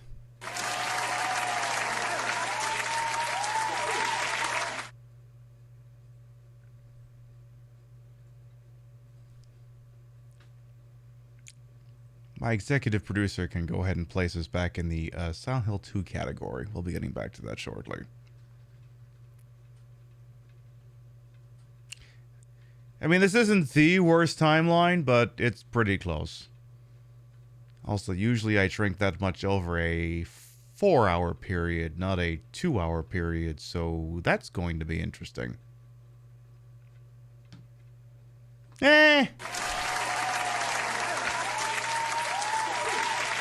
All right, now to a place that's slightly not less depressing, Silent Hill. Well, we do that though. We have a redemption on the field. If Tui Fui Ego Eris is still out here, let me see here. I'm gonna have to dig that out of the Wayback Machine here. Let's see. Tell you what, I'm gonna do it, but we'll refund it just because I made them wait a hot minute here. Tui Fui Ego Eris wants me to say the following. What smells like clown paint and balloons? Hey, that's just me. It's Mo Curls, Larry Mo Curls the clown.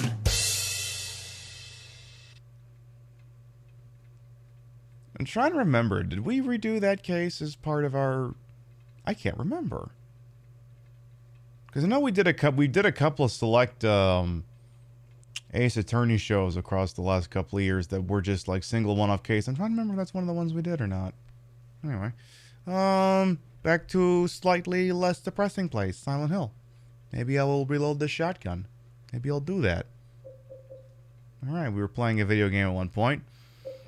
You making a 4-star meal? Hell yeah. All right, let's reload the shotty and go back to town. Hey, Pixie Cat Gangsta, welcome on in. How you doing?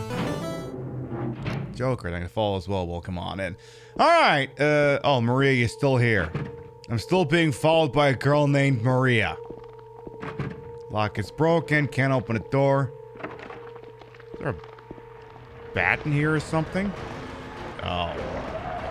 All right, soundtrack's coming in. All right, get over here. You can't charge me up the ass for this medical procedure. Even though you're just a manifestation of all of my guilt or something like that. Where's the hydration button? I don't know, maybe I disabled it. Maybe I don't remember. Maybe I disabled it at one point. We gotta turn it back on. Don't worry, I am hydrating. All right. So well, at least that's all that taken care of. Let's go find whatever room it is you hang out in so you don't have to follow me around here anymore. Which room do you hang out in? It's one of these ones, isn't it? Actually, don't I have to get like something out of a fucking room with you first before you'll piss off and leave me alone? I seem to remember that being a thing. Okay, S3, S4, what is this? Oh. Okay, now she's gonna chill. Oh, shit, Tui, that sounds delicious. Enjoy. James. Wait a minute.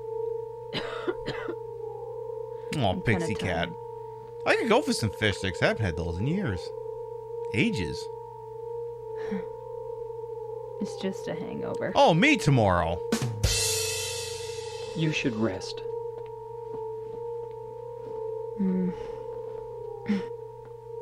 So comfy. That does not look comfy. Not even remotely. I'm gonna go look for her. For Laura. I'll be back as soon as I can.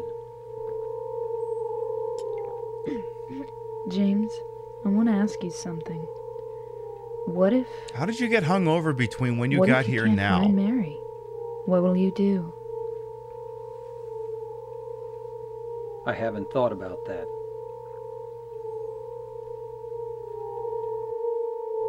Okay, but like seriously, how did you get hung... See, a hangover is something you wake up with. How did you get hung over between whenever we found you and right now? How did that happen? You're gonna have to explain that one to me. Like, I'm not hungover from drinking the whiskey yet, because I ain't fucking... I don't know. I haven't fallen asleep yet? I don't know. Yeah, I guess I'm pressing X to doubt on this. That's another game we gotta play sometime, too. So we can solve mysteries while also decrying the institution of policing. Even though it be the idealized kind, we still denounce the shit out of it. And also spend the entire time running people over like it's a Grand Theft Auto game. Because that was the other thing. Whenever people bought L.A. Noire, like... Oh, like a bunch of, you know, morons bought it, thought they were getting basically GTA 40's edition. Then they're like, oh, I'm not allowed to run people over and just shoot random people, and I gotta solve crimes. What the fuck is this shit? I'm not making that up because I actually had people in person say that. Back in the day. They thought it was just going to be GTA. It suffice to say, was not. There's something written on the wall. Luis, I'll take care of you forever. It's my destiny. You do that.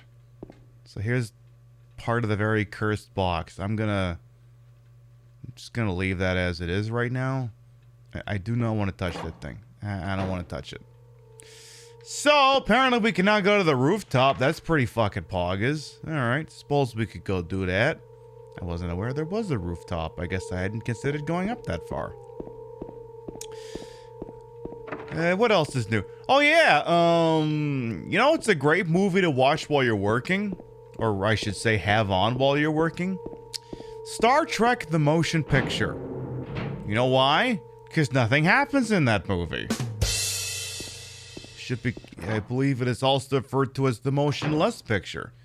Because if you got rid of all the establishing shots and the special effects and the people watching the Enterprise go places, that movie would be 20 minutes long. Turns out it's a really good movie to have on while you're working. Alright, so we have a rooftop here. I used the rooftop key. So, let's see. What's up here? We've got... looks like some kind of electrical panel. And you've got... what else is here? Maybe this also serves as a helipad. So you got this door over here. Some fencing. Lock is broken. Can't open a door. I don't know. Are we sure this lock is broken, though? Are we really sure about this lock, though? I don't know. I'm a little bit confused, if I'm being honest. Like, are you telling me that you don't have the means with which to force that thing open? Like that shotgun you're holding, perhaps? Or any of those keys you're holding? Do you want to give the knob a good kick? I mean, look, this place looks dilapidated as all hell. You could probably kick the thing down. You sure you don't want to try any of these things, like, at all? No? Just not a concept that's, interesting to you at all? Okay. Oh, is there something else going on here that I hadn't personally noticed? I just figured I'd spend more time being fixated on its lock.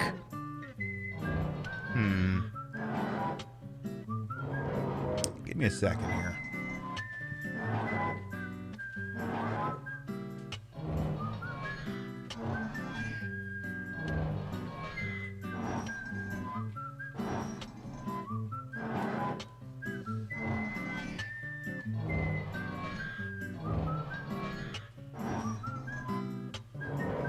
What is this thing I've got here? I never opened this up. What is this? Oh yeah, this is the DVD for Silent Hill Revelation. It says there's a box quote on the front. It says an action-packed, super gory nail biter of a horror movie, writes Stacy Lane Wilson, Yahoo Movies. Sean Edwards of Fox TV writes a total scare fest. I am 99% certain that's the same critic who was quoted saying nice things about the Resident Evil movies. Angel Yumo thinks it's Morbin time for some reason. Alright. Well, I was just gonna cut this thing open and have a look at it.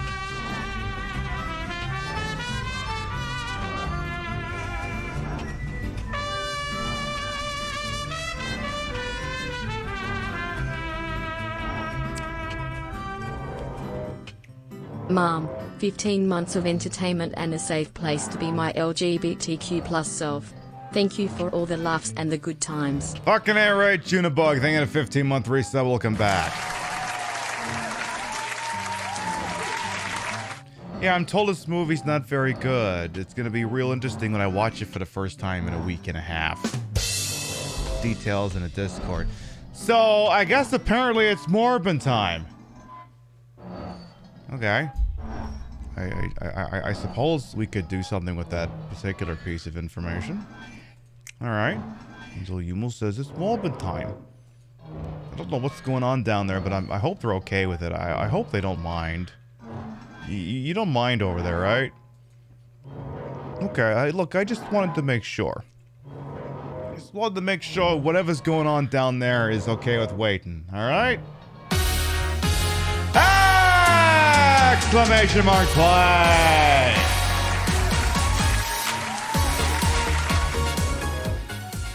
Alright, Chad, exclamation mark play gets you in here. The way this works, if you win the race and you're not subbed, I'll gift you a sub.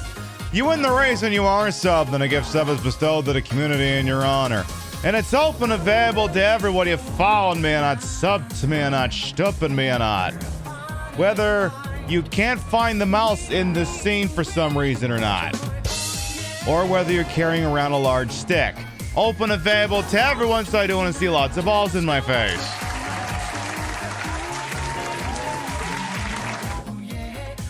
Pyramid Head, you can if you're in chat, you can exclamation mark play as well.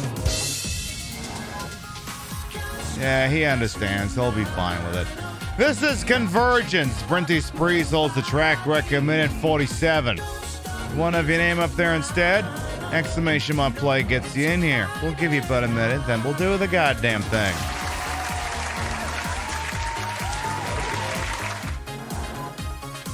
Like, there's someone out there making a whole bunch of noise here, but I really don't understand what's going on. Hey, Diamond Dust as well. Welcome on in. How you doing? I don't know. Maybe it's Pyramid Head. Maybe it is. I don't know. I don't know. All I know is I'm sitting here drinking a Sexton Irish whiskey, and this shit is delicious. I gotta shoot my shot with a whiskey company one of these days. Who wants to become the official drink of Queen Pip's show? Come on. Give me one of them shitty ones.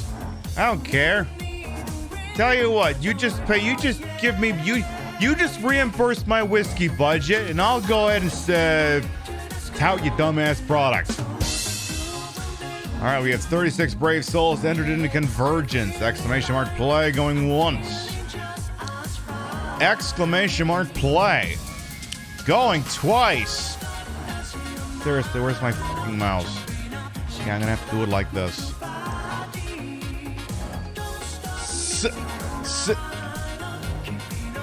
Okay, I'll do it like this.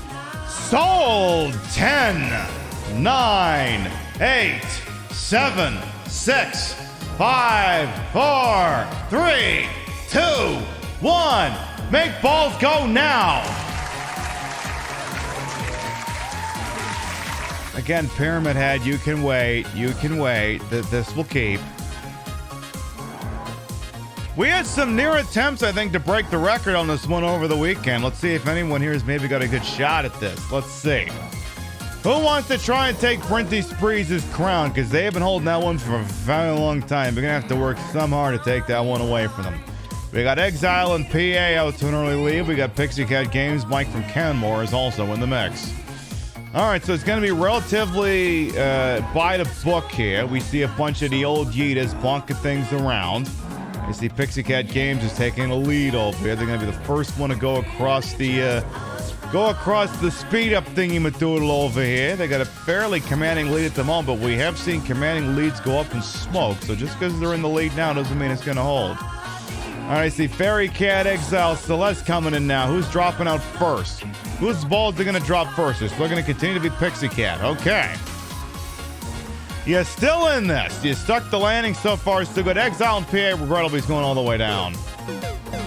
Celeste shoots into the lead here, but can they stay on the track? So far, so good here.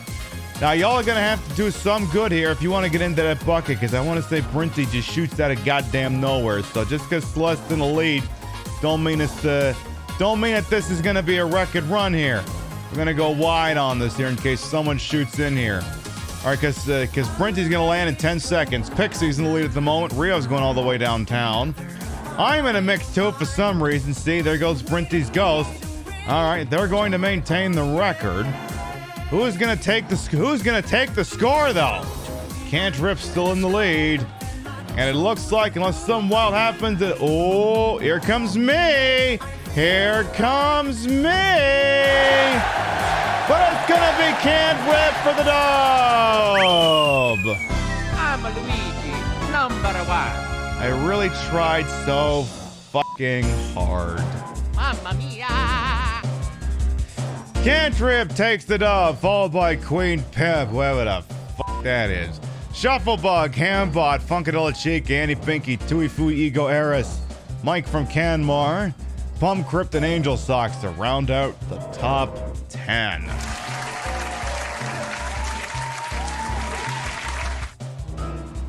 Pyramid Head is getting very impatient with us. Very, very impatient with us.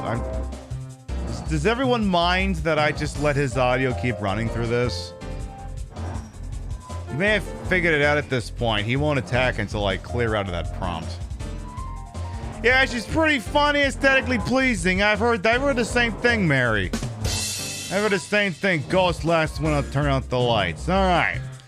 Can't Rip wins the race. Printy will retain the track record, but is the deal. Can't Rip, you're not presently subbed to the channel, so, I'm gonna have to do something about that piece of information. I'm gonna look you up here. I'm gonna click this button. And then I'm gonna push this other button here.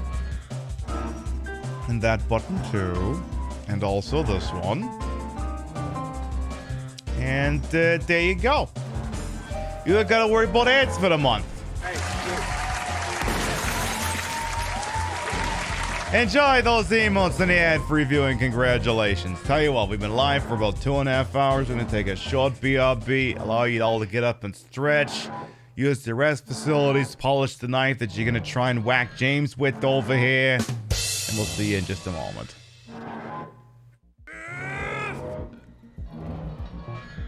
Look, I was really upset with the peanut recall too. What do you want? Oh my god. That's all he had to say. Hey, Kiryu-san, one last thing. What made you come save me? You're already at the top of the Dojima family hit list. Why take the risk? Who knows? Why? I don't know why I do half the things I do. It's because some jackass with a controller is standing here.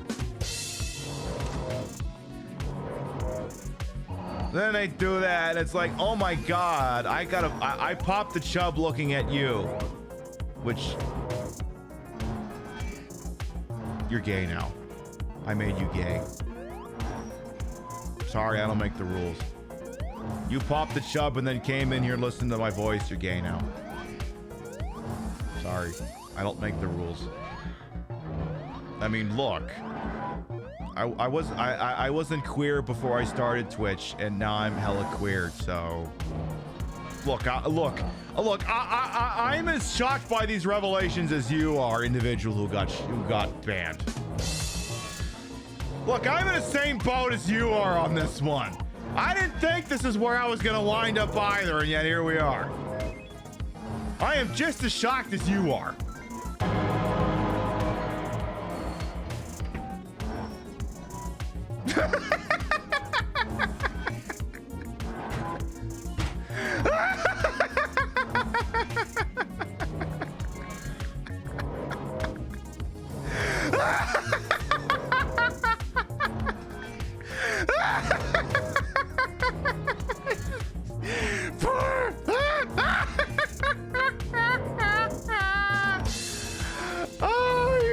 Are you fucking serious right now, Gabe? Are you taking the piss? Are you fucking serious right now? The fuck do I do with you now? Oh, okay. Oh, content gods, we thank you for this beautiful bounty. Whatever it takes to see. All right, we're back.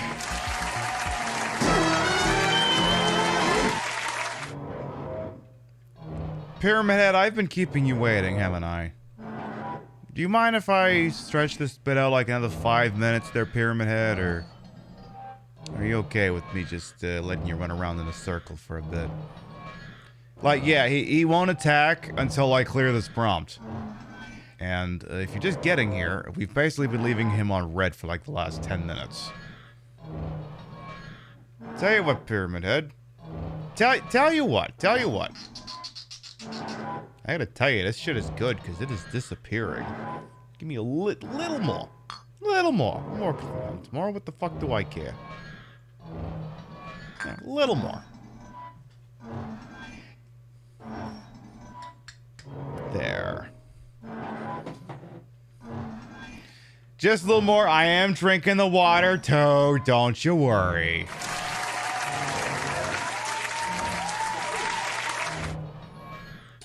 I am on the water. I am drinking responsibly. Hey, Pyramid Head!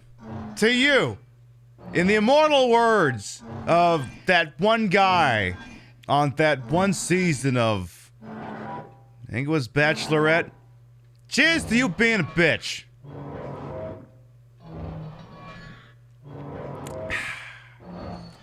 Alright. Come get me, you motherfucker, you.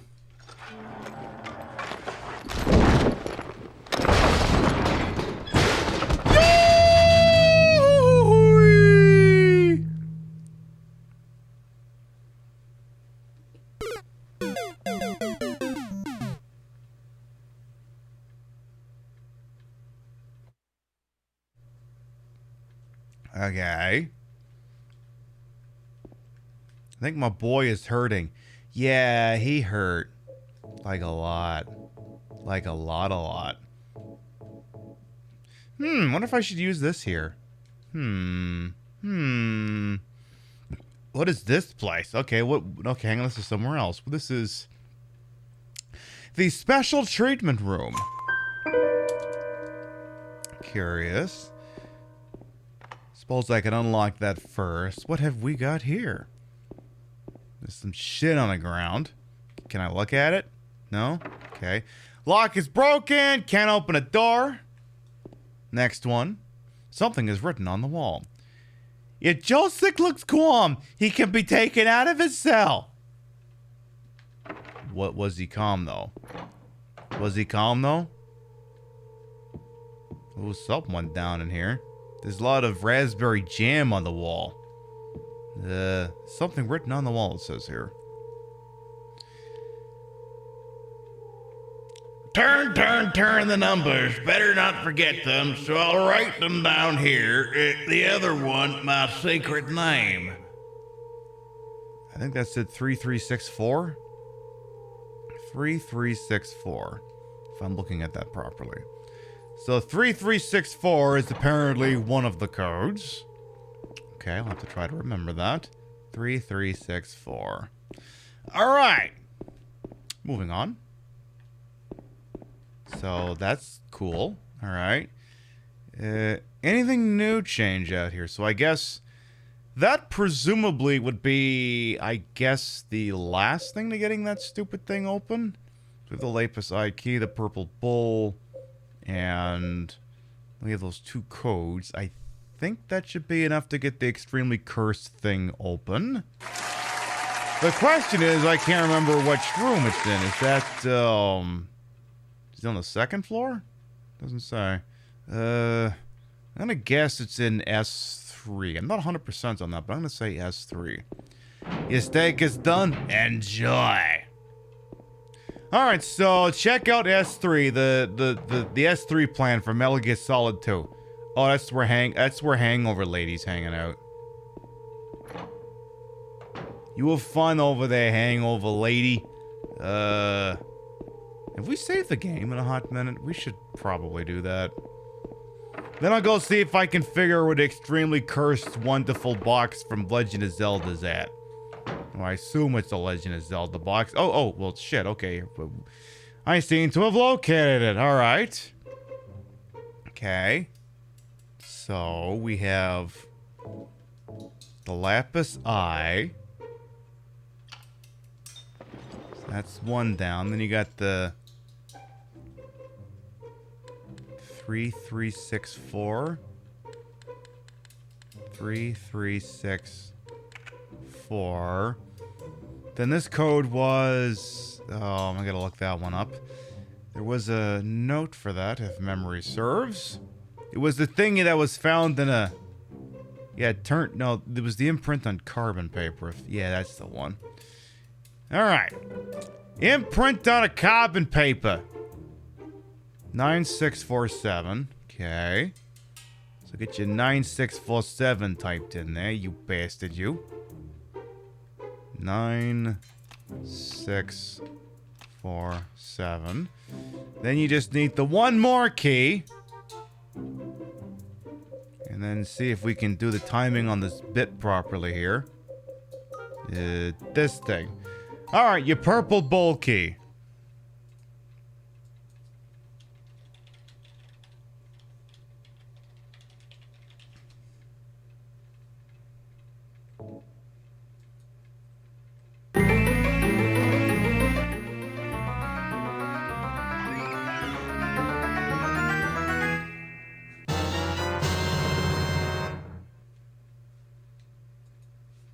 There's nothing inside the fucking box! They played us like a damn fiddle!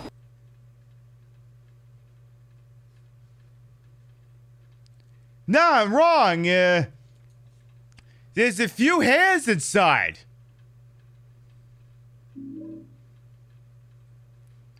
I got a piece of hair.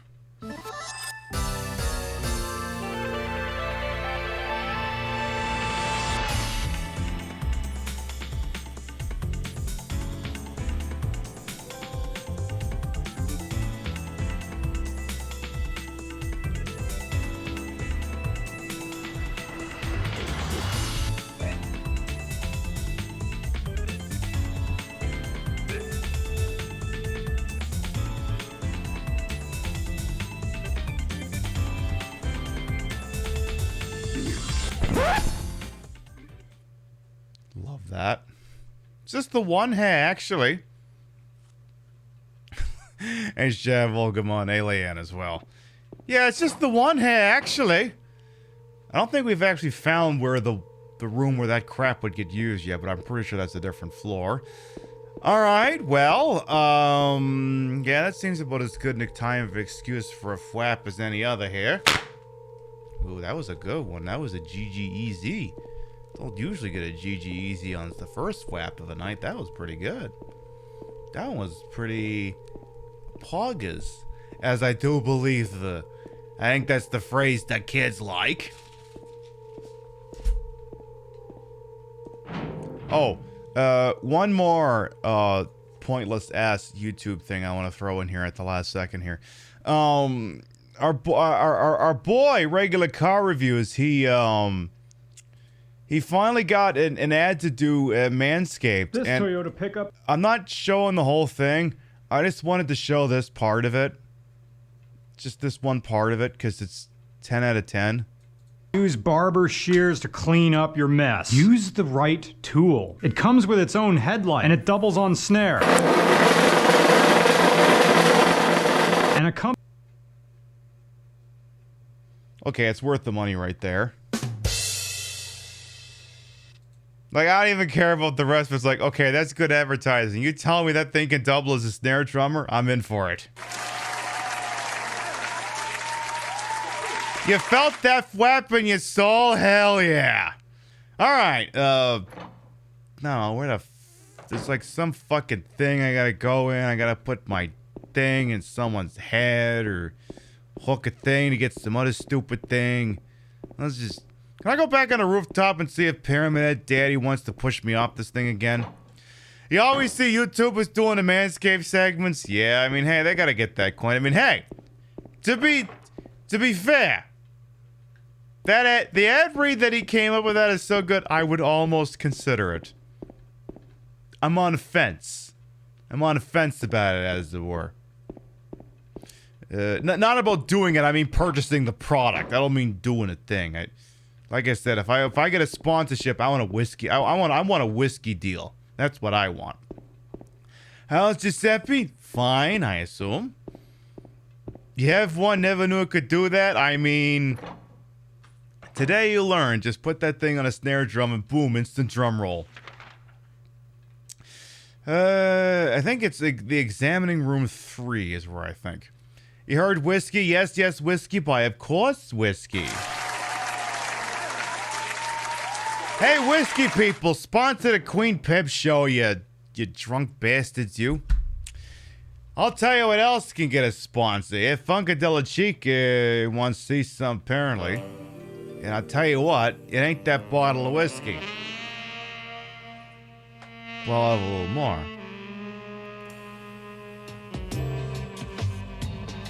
You want me to show something off? You. What was it that Charles Palmentieri used to say in those Vanilla Coke kids? You are a curious young person, and curiosity can have repercussions. Fortunately, you are being rewarded with my large, wonderful, voluptuous, world-famous, terms of service compliant, Ted.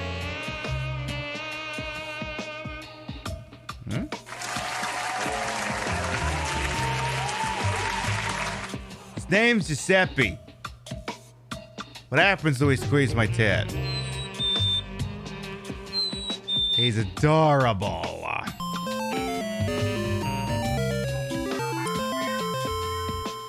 We love him so much. You remember in middle school going to a friend's house and the dad for Coca-Cola? She had samples of vanilla Coke before it was released. I love vanilla Coke. I wish soda wasn't so bad for you. Fucking love vanilla Coke. It's the best. Just don't drink it so much because soda's too awesome for consumption all the time. You know, plus if I cut out the soda, I can just drink the liquor straight. So I think it's this room here. You could take a step forward and then, oh yeah. No, it's not this room. It's not this room. Jimmy boy, what fucking room do you gotta do the thing with the hair down a drain? I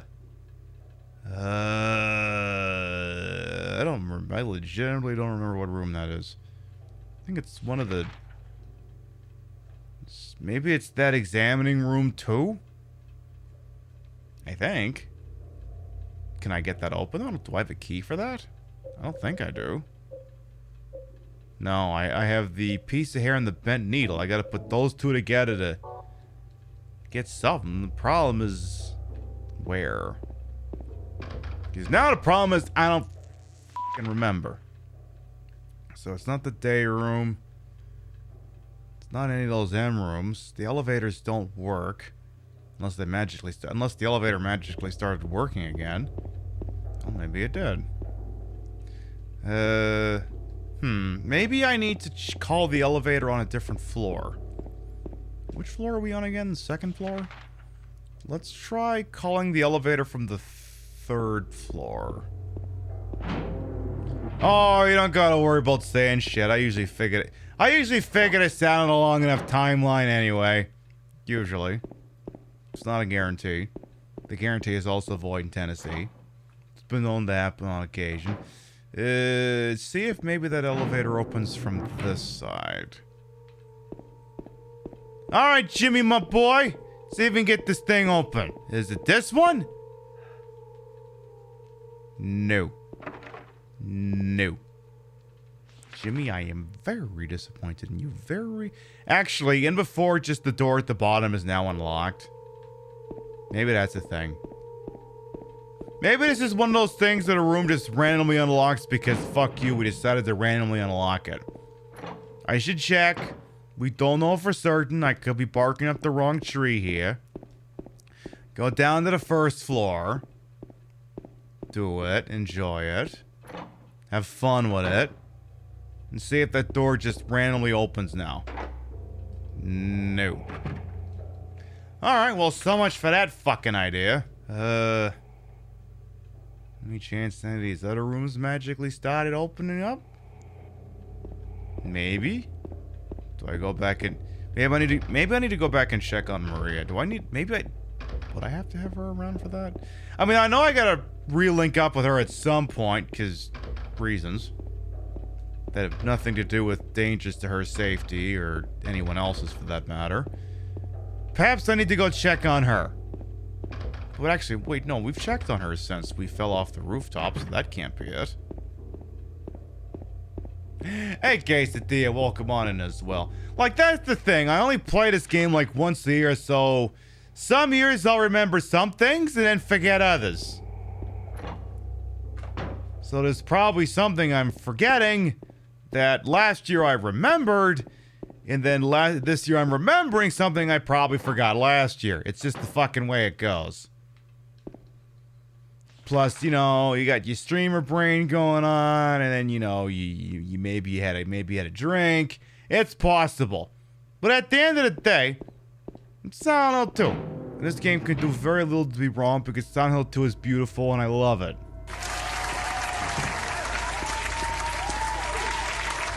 Silent Hill 2 is wonderful.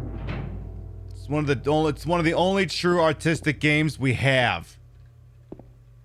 And then before I just forgot to pick up a fucking key somewhere.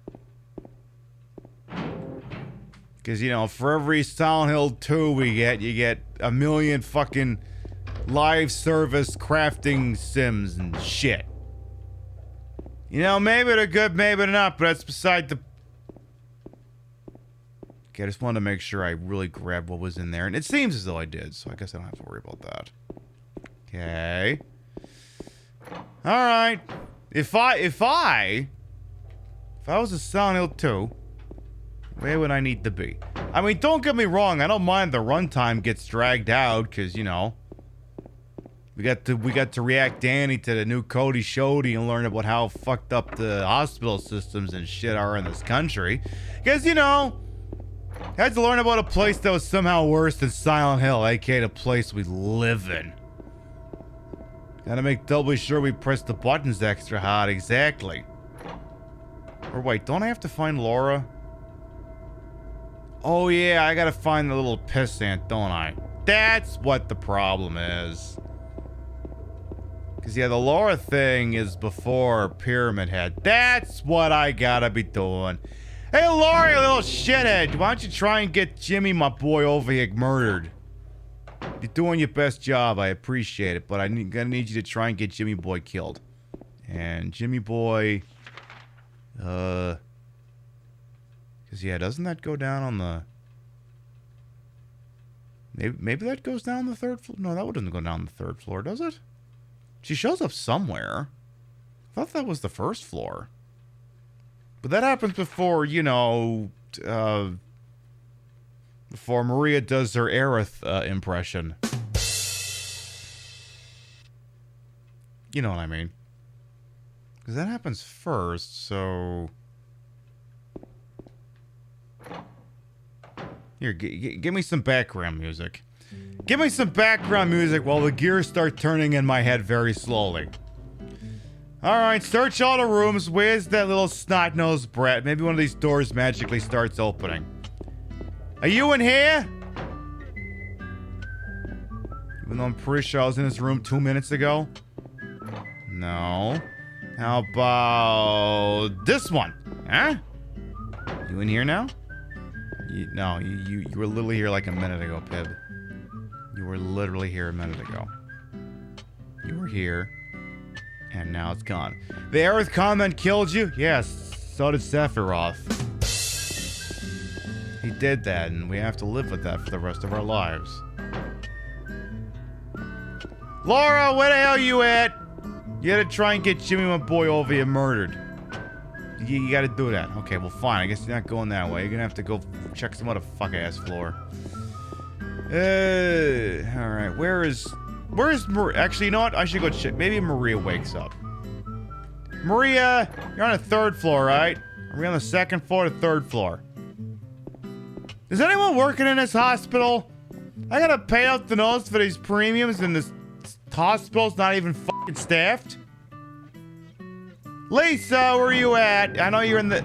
Look, I know you belong to the other side of the hospital, but could you maybe come here anyway? Please? Please? Pretty please, sugar on top? It'd mean a lot to me. You ready to get up yet?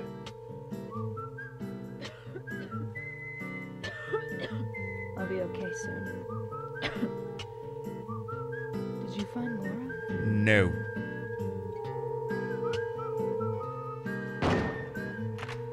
Just testing. Alright, well, that doesn't help me. Where's that little brat at? Where is she? I haven't had to kill anyone in like an hour. Not that I mind. Yeah, she didn't cover her mouth, but you know, what are you gonna do? I couldn't get the ball gag out. That'd be a TOS. So I guess I could save the game again. I've accomplished nothing meaningful. Should I save the game? Yes. I have accomplished nothing meaningful for the last... How long? Last save was at 4:33? 34 minutes. Good rule, 34 minutes. Alright, let's try that again. Keep checking how many more of these fucking doors they gonna open up here. So there's one at the end. Oh. Apparently there's a shower room I haven't looked at. Just make sure there's nothing in here. Okay, that's the... Right, that's the hair. Don't tell me. I missed a whole ass door right over here. Because, you know, drinking, and also it just blends right in with the fucking wall. Fuck's sake. Alright, well, the important thing is I eventually figured it out. There's something stuck in the drainage pipe. Pip, don't do that bit again, I swear. The hole is too small. I can't get my hand inside to reach it. Well, that's because you gotta work. It's because you gotta work the hole up to that. You can't get your hands in there from the drop. You gotta, you know, you and your loved one have to work on that. You gotta do stuff.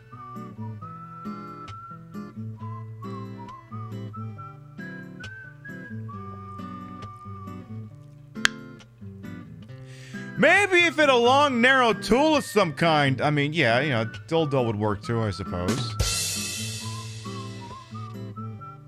Yeah, I guess. You know, just bounce off of that, I guess. Hey, LeBon Ball, welcome on in. So this is when you combine the hair with, the bent needle. So... Alright, how many of you figured that out with a walkthrough, huh? I'm pretty sure I didn't. Pretty sure I didn't fucking figure that out without result to the internet. There, you got the butt plug out. I'm so proud of you.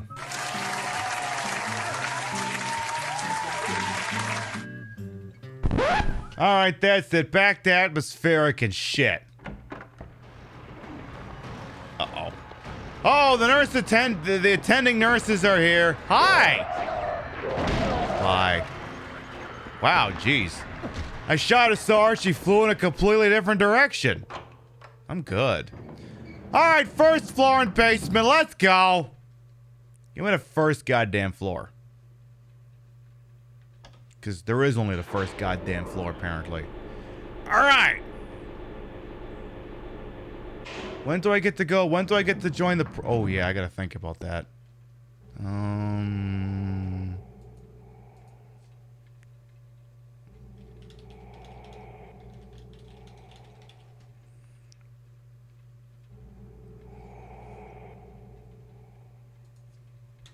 Sorry, I'm just thinking of a bit here on the fly here.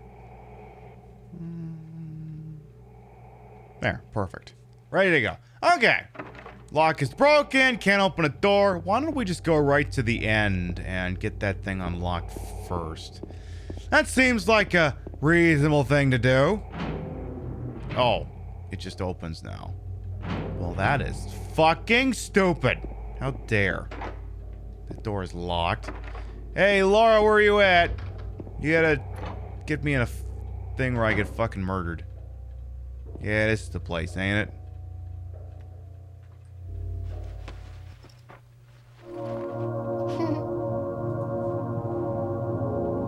Come on, the Silent Hill movie soundtrack.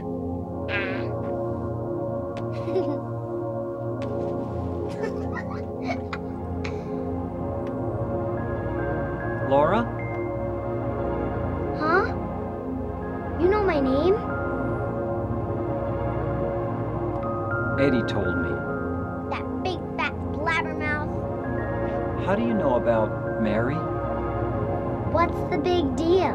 Why can't you just tell me? You gonna yell at me if I don't? No. Yes! I won't. I mean, yes.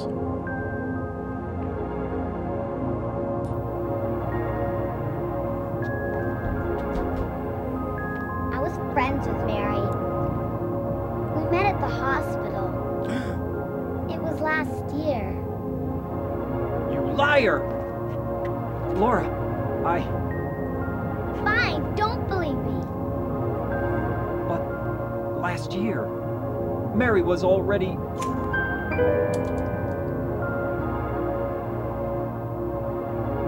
I'm sorry, Laura. Anyway, let's go.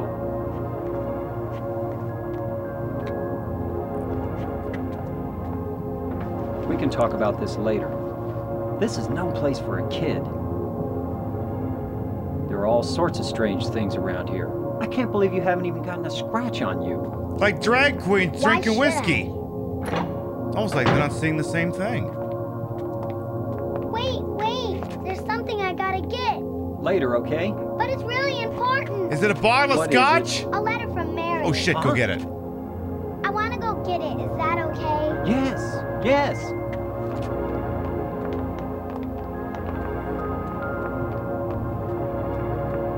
Anybody ever seen Goodfellas?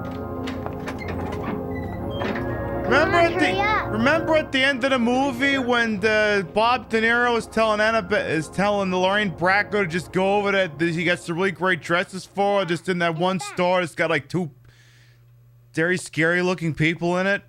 No reason why I bring that up right now. What are you doing, Laura? It's further back in the desk. If you know, you know. Laura! What are you doing?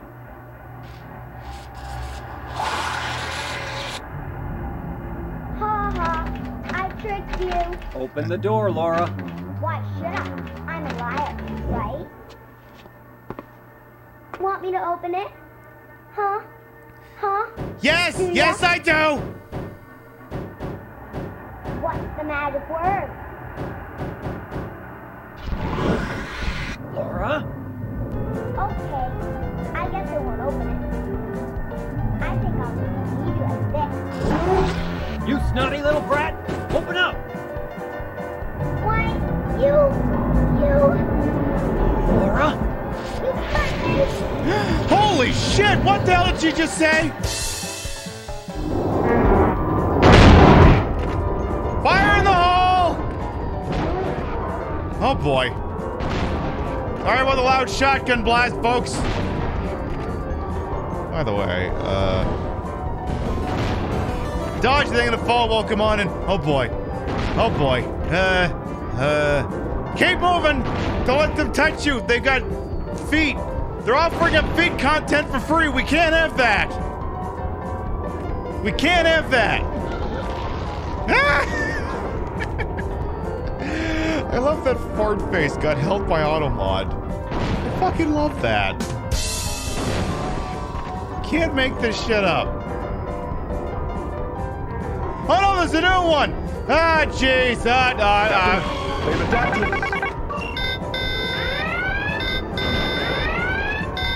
Oh boy. Go away! Please leave me alone! Please allow me to enjoy my survival horror existential nightmare in peace, please, and fucking thank you. No feed content! No feed content!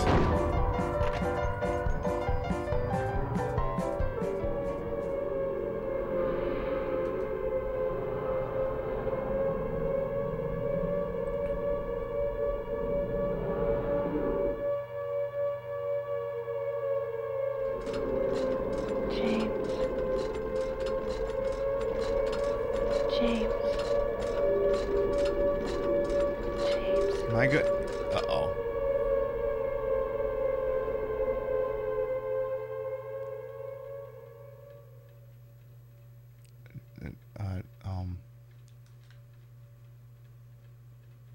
How did I go through the wall, though? How did I go through the wall, though? What the hell's that all about? All right. A garden. I wonder if I should use this.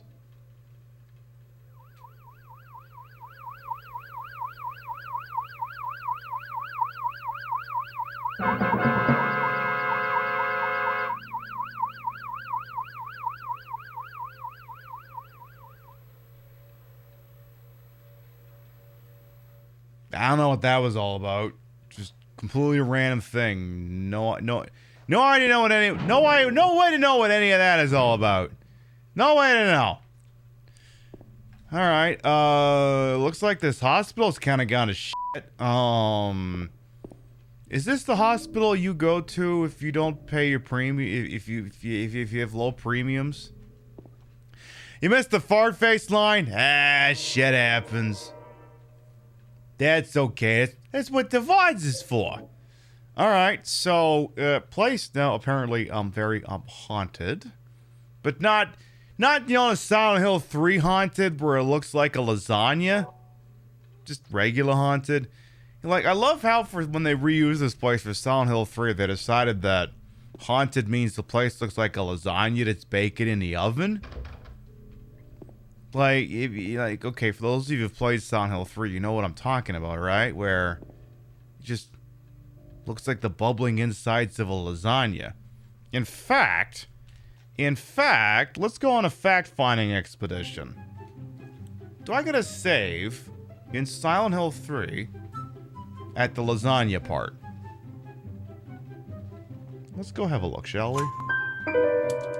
Just to confirm my suspicions here. Just for that. This will only take a moment. Look, it's my program. Sometimes, like, I go with a liquor and the content takes me. I am the liquor.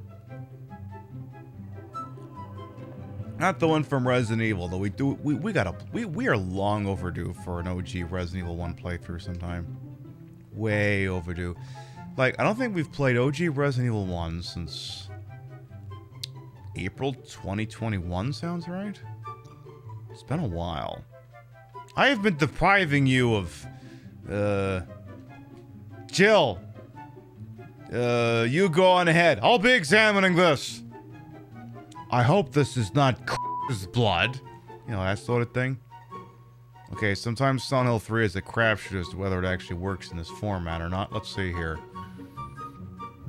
Can I see the lasagna aesthetic here, please? I have to give it a second. Sometimes it works and sometimes it doesn't. This is what I get for not using my physical disc. Believe it or not, this wait time is somewhat not entirely unexpected.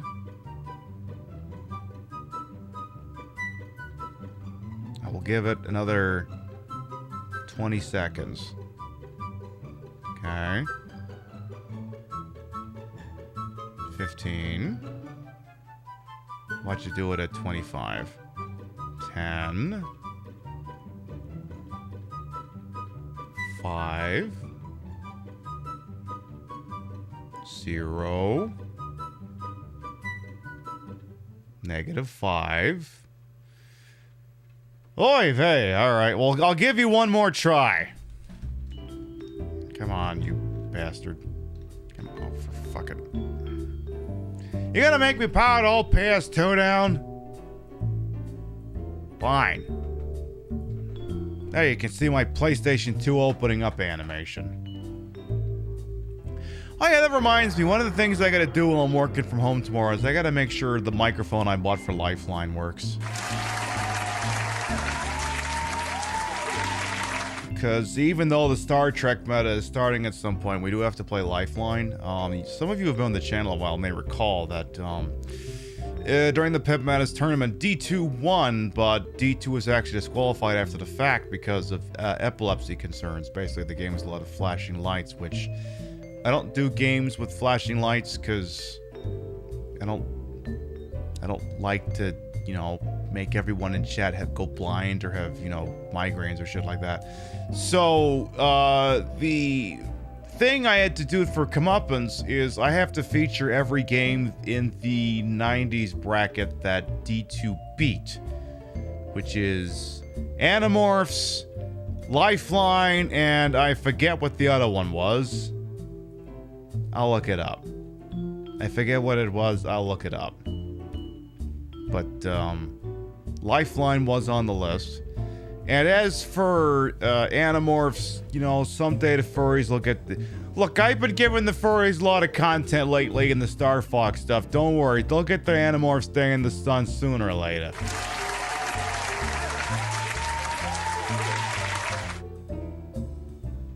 Okay, you gonna load this time? You gonna load this fucking time? Oh shit, you're actually gonna load this time. Perfect. It's fucking weird. It loads like half the time. Okay, so can I see the hospital looking like the inside of a lasagna? Do I have a save from that? All toilets, sports shop, construction site, clinic. Would it be the mental clinic? Chapel, belfry, results, small toilet. That's a lot of... hospital storage room, exam room. Let's try room C4. Do you look like the inside of a lasagna?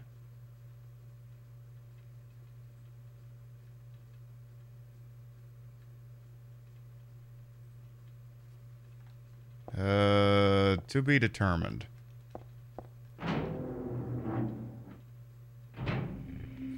Yes, you do look like the inside of a lasagna.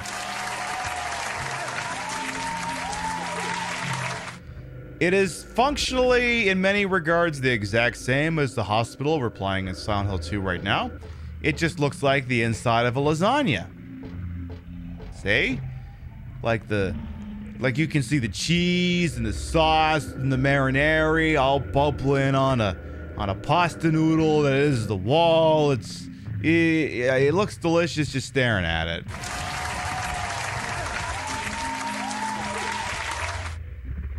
See? Same hospital, different aesthetic. They decided to embrace the marinara meta instead. Oh yeah, and the oil on it, and it just... Oh, chef's kisses. Also, while we're here, we'll go back to Silent Hill 2. I just feel like randomly showing you, I just randomly feel like showing you the following. It's a legal requirement, you see. Oh. Never mind, she's not doing the animation. We must have already done it in this playthrough. Alright, back to Silent Hill 2. I know. I miss Sexy Beam Heather too, but all in due time, Back to what we were doing. Exploring a Silent Hill 2 hospital. And vibing while we do it. For anyone who might be new here, by the way. Maybe at some point in the last 3 hours you're like, I don't fully understand what's going on here, but I'm into it. I am Queen Pib, Patricia, Inga, Bogart.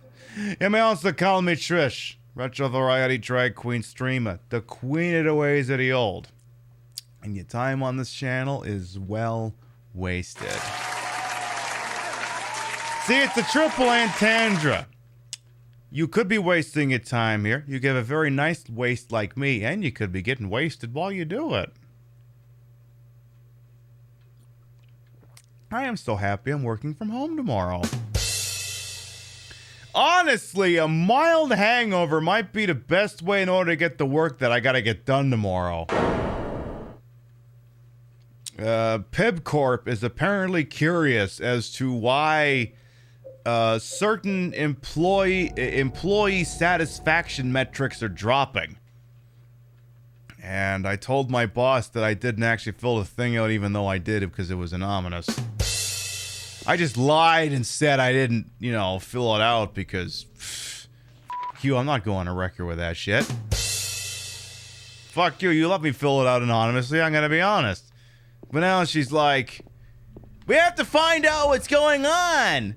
And I'm like, Well, my problem's not with you personally, because objectively you're the best boss I've ever had, which...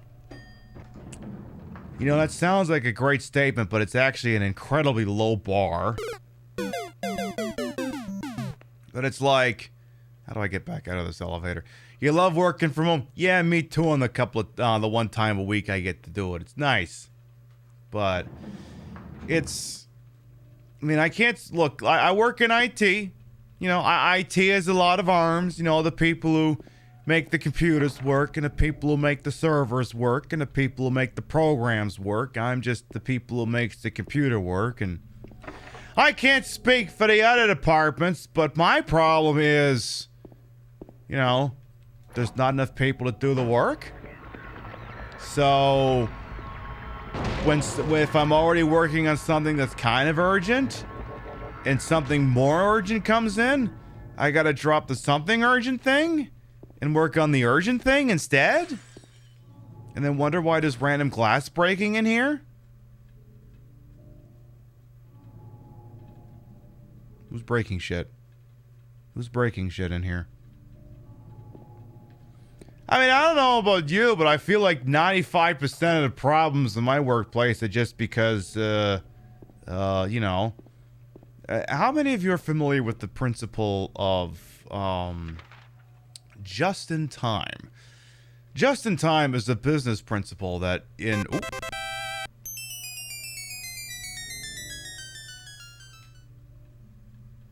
Here's $1 towards Mary's medical bills. Oh, she's gonna need it.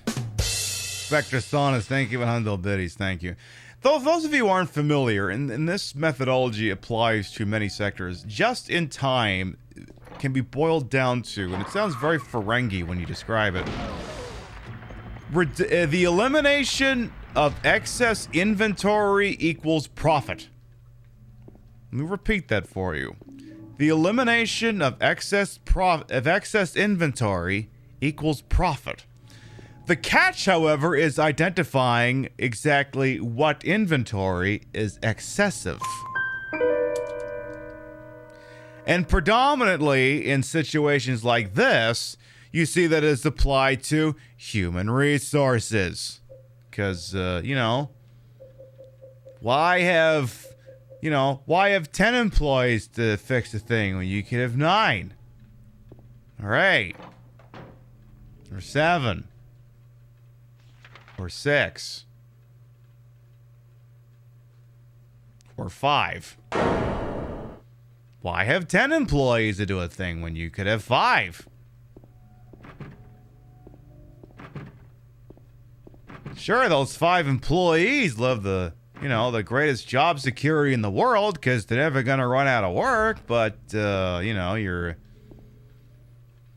people they service might be wondering why it takes forever to get rudimentary stuff done.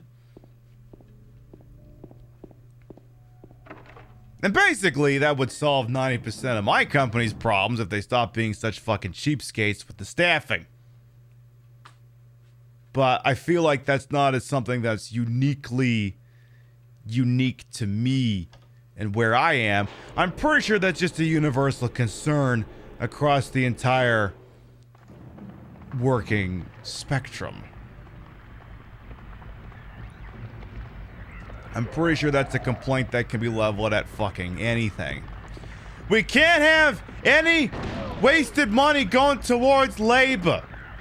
And that's fine. If you want to run a skeleton crew in perpetuity, in the middle of a fucking pandemic, knock yourself out. The problem is, when shit starts going askew, because you decided to be such a cheapskate about it, you're going to have nobody to blame but yourself. There's a piece of paper on the bed. I'm going to read this thing. I'm going to pick the dumbest fucking song to listen to it over. I was locked up inside the basement's basement. It was so small and dark, and I was so afraid. I dropped my precious ring, but I will never, ever go back there.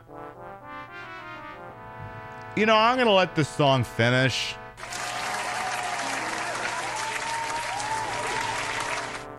Meanwhile, I think I just picked up the Philly Special at D-Cell.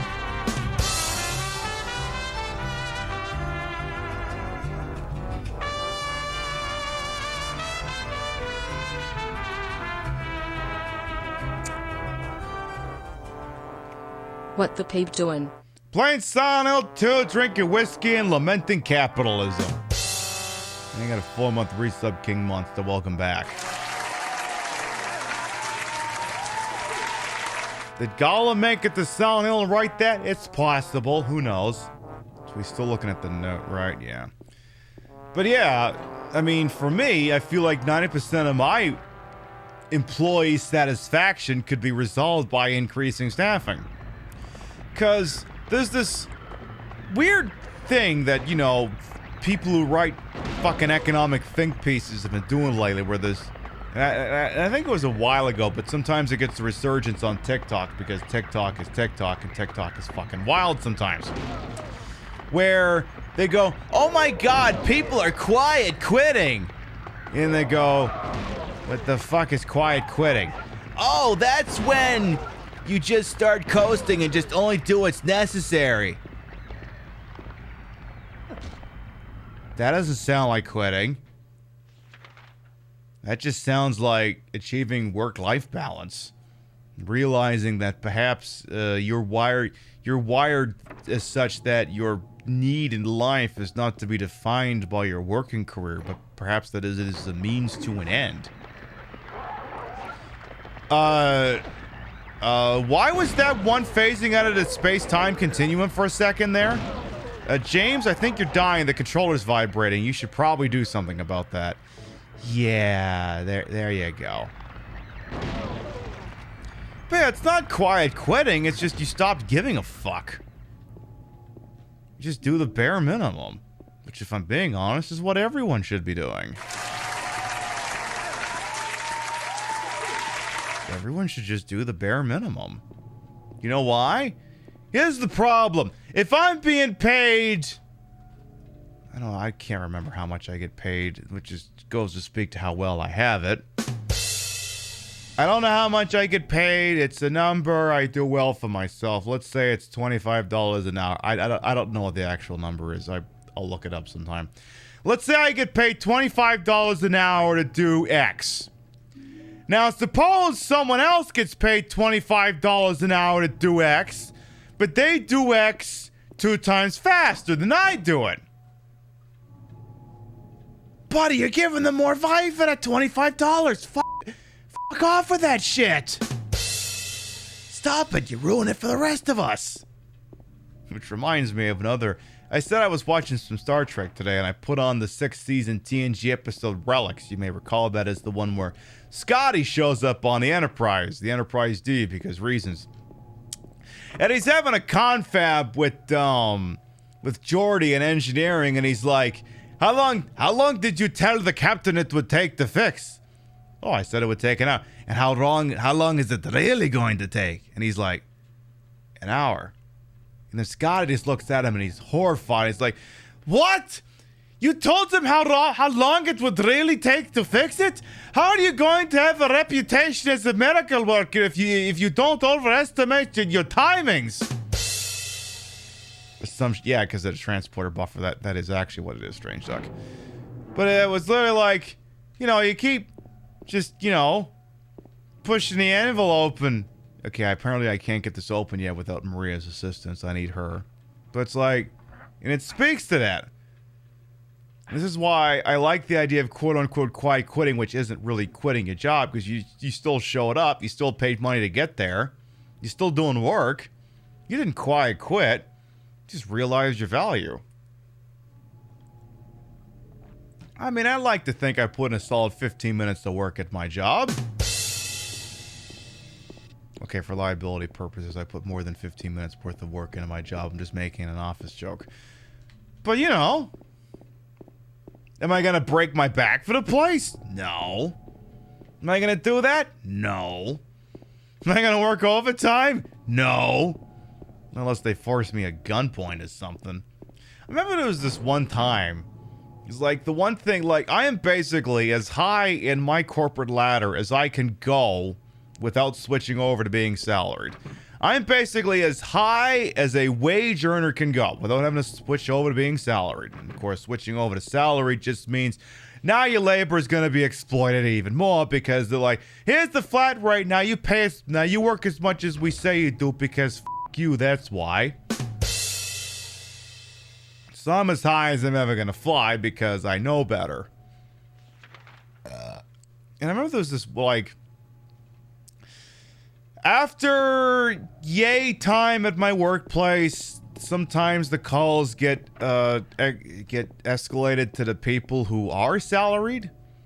And I remember there was this one time where they're like, hey, so that other department is 13 people, and they're all in like a 13-week rotation where they have to, you know, pick up the calls and stuff at between like late afternoon and early evening. Is there any chance any of you wanna enter into that rotation for very meager amount of money that, and we all just literally just died laughing at them. Like, literally everyone in the room except one person burst out laughing. The person who didn't burst out laughing wound up getting promoted to over there anyway, so I guess he kind of liked the idea, but from a roundabout perspective. He's like, actually, that idea appeals to me. I'm gonna go apply for a promotion to work over this so I can do that shit as a salaried schmuck. I guess. I suppose. So, yeah, quiet quitting is not a thing. It's just, you know, realizing that, you know, maybe your labor has standards. And if they want more labor out of you, they gotta, you know, appeal to your standards.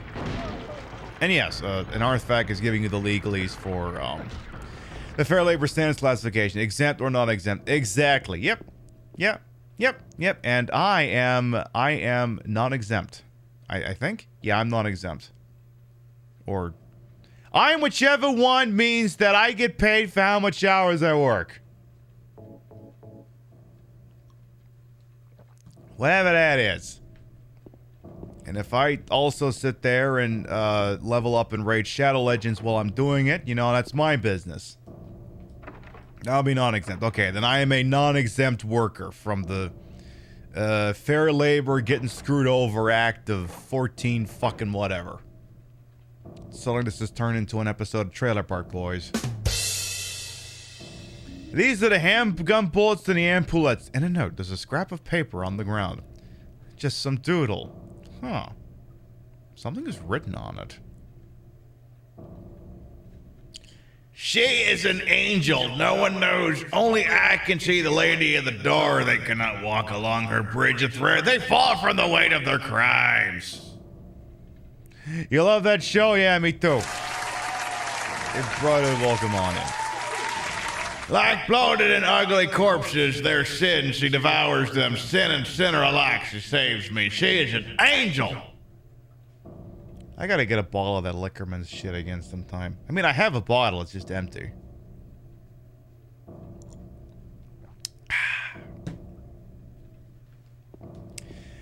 As one more bit of pandering to those of you who understand the Trailer Park Boys. I am the liquor. I hope 4-day work becomes the norm soon. Like, one of the talks I was actually having with my manager, she actually figures at some point it's gonna be a thing. Like, she didn't mean for my company, she just meant in general. And, one of my longtime mods for the show, he actually works 410s. And, I mean, you know, some of those days get long, but then, you know, 3-day weekend. Like, so many of these things are certainly open to being reinterpretation and being reevaluated. I'm just like, you know what? Like I said, I'm gonna make a best effort to do the job that you hired me to do.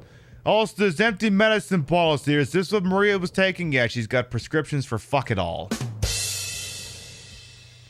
Are you a bit character in a survival horror game? Destined to be just stabbed forever and paraded around to traumatize the audience and the main character? Try fuck it all today. Ask your doctor if fuck it all is right for you.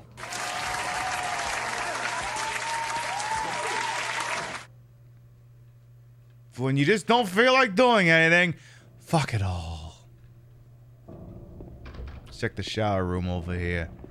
The one I keep forgetting because it just all blends into the wall because of the stupid presentation I did with the retro and the lo-fi and the shit.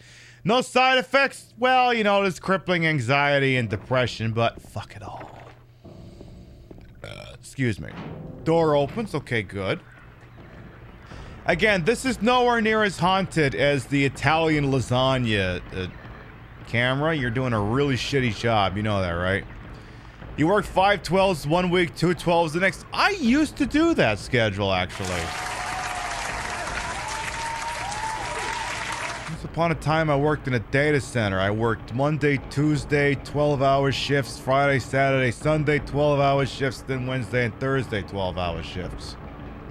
I used to do that once upon a time.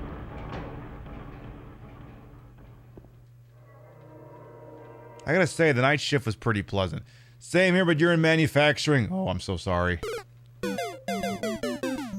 Yeah, when I worked that gig, I was working in a government data center. We were contracted by government to run it for them, and boss said, God, that was the...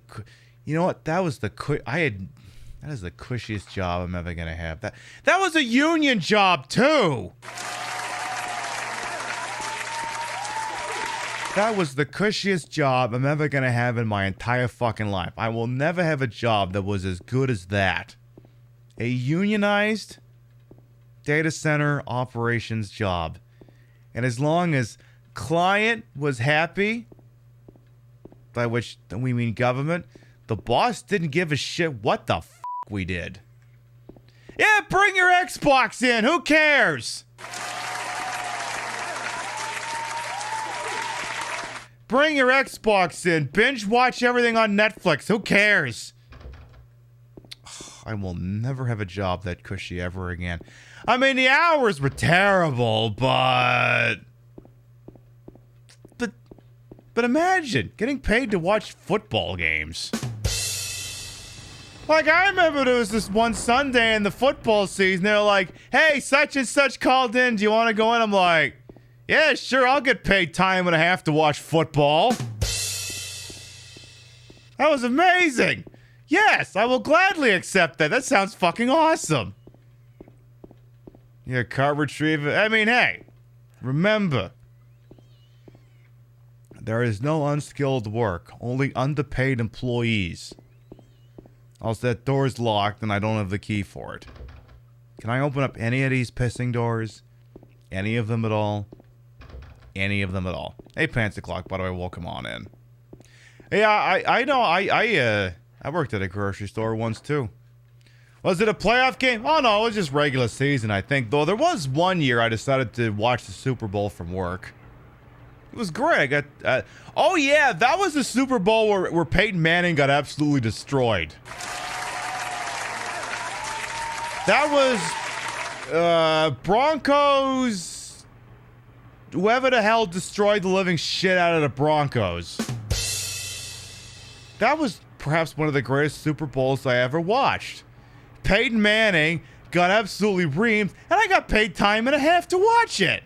That was amazing. Best Super Bowl ever, especially as the Patriots fan. Hey, Commander Chaos as well. Oh, yeah, definitely talking about golf. Definitely golf. You love the Broncos? Well, I mean, to be honest, have you seen the Patriots lately? Anyway. Yeah, I got paid to watch Peyton Manning get absolutely destroyed. I know. Is that the Seahawks or somebody? I feel like that was one of the ones the Seahawks won. I can't remember. You hate the Patriots? It's okay. Honestly, so does everyone else. Because, like, when someone comes in and they say, F the Patriots, I'm like, you know what? I get it. That's valid. I'm not going to contest that.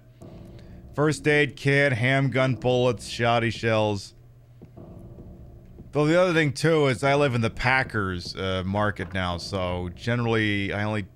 See, there's this one thing I want to do.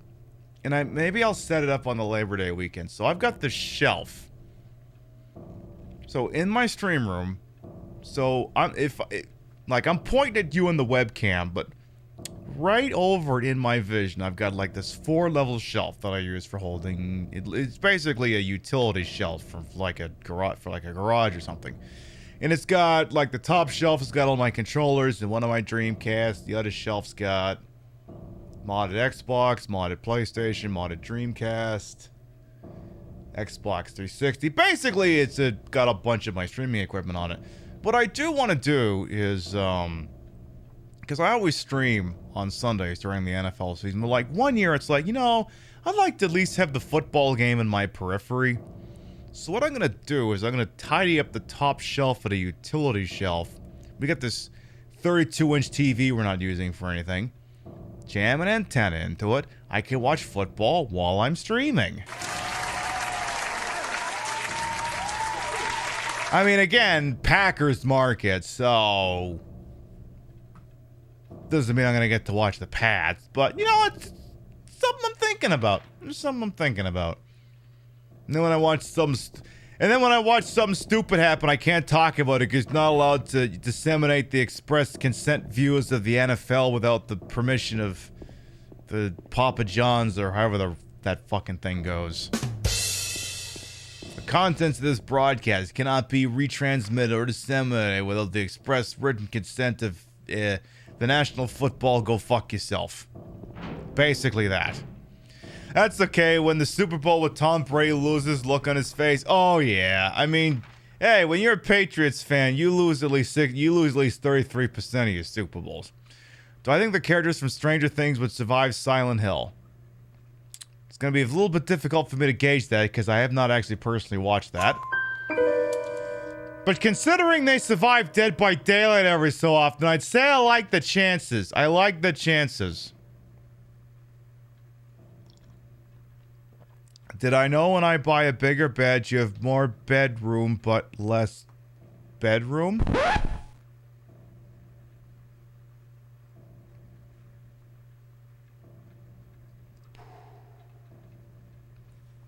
Anastasia. As a Dolphins fan, yeah, f the Pats. Again, perfectly valid. Perfectly valid. I mean, look, speaking strictly as someone who grew up in the New England area, I will say that every Super Bowl we got, or probably even every season we got out of Tom Brady after the ACL thing was a gift. Because, he should have been dead after that, but I guess for some reason he just decided to keep going. Also, I should really, I like how when I drew up the schedule here, I'm like, okay. You're gonna do the hotel, you're gonna do the hospital, and then, I don't know, maybe some other stuff, but try to stretch this shit out. And I'm like, that sounds difficult. And then I'm like, okay, what if I pour a whiskey and a half, and then also watch a show, a YouTube video about how the Medicare system is all fucked up. And I'm like, I'm gonna be lucky if I fucking finish this thing tonight. Holy shit. But you know what? We're vibing, and honestly, that's the most important thing. When shit wasn't fucked at a job, he spent the whole night playing games on a PSP. Me too! Let me think of all the video games I played at that Union Data Center job. What games did I play? Crisis Core. I played that. Grand Theft Auto 5. Played some Grand Theft Auto Online, but that was PS3 Grand Theft Auto Online. So, Crisis Core. Bunch of Nintendo games on the PSP, so I'm not gonna count those. Knights of the Old Republic. All the Ace Attorney games. Final Fantasy VII. Same thing Tui Fui Ego Eros did. Hey, Jaded Corpse, welcome on in. What else? Basically every Call of Duty game for Nintendo DS. Several Wii U games. Because I didn't even have to hook it up to a computer monitor, you just use this little screen there. Basically, I did a lot of quality video gaming on my company's dime. bitch go get that job back? I can't. That thing's like 2,000 miles away at this point.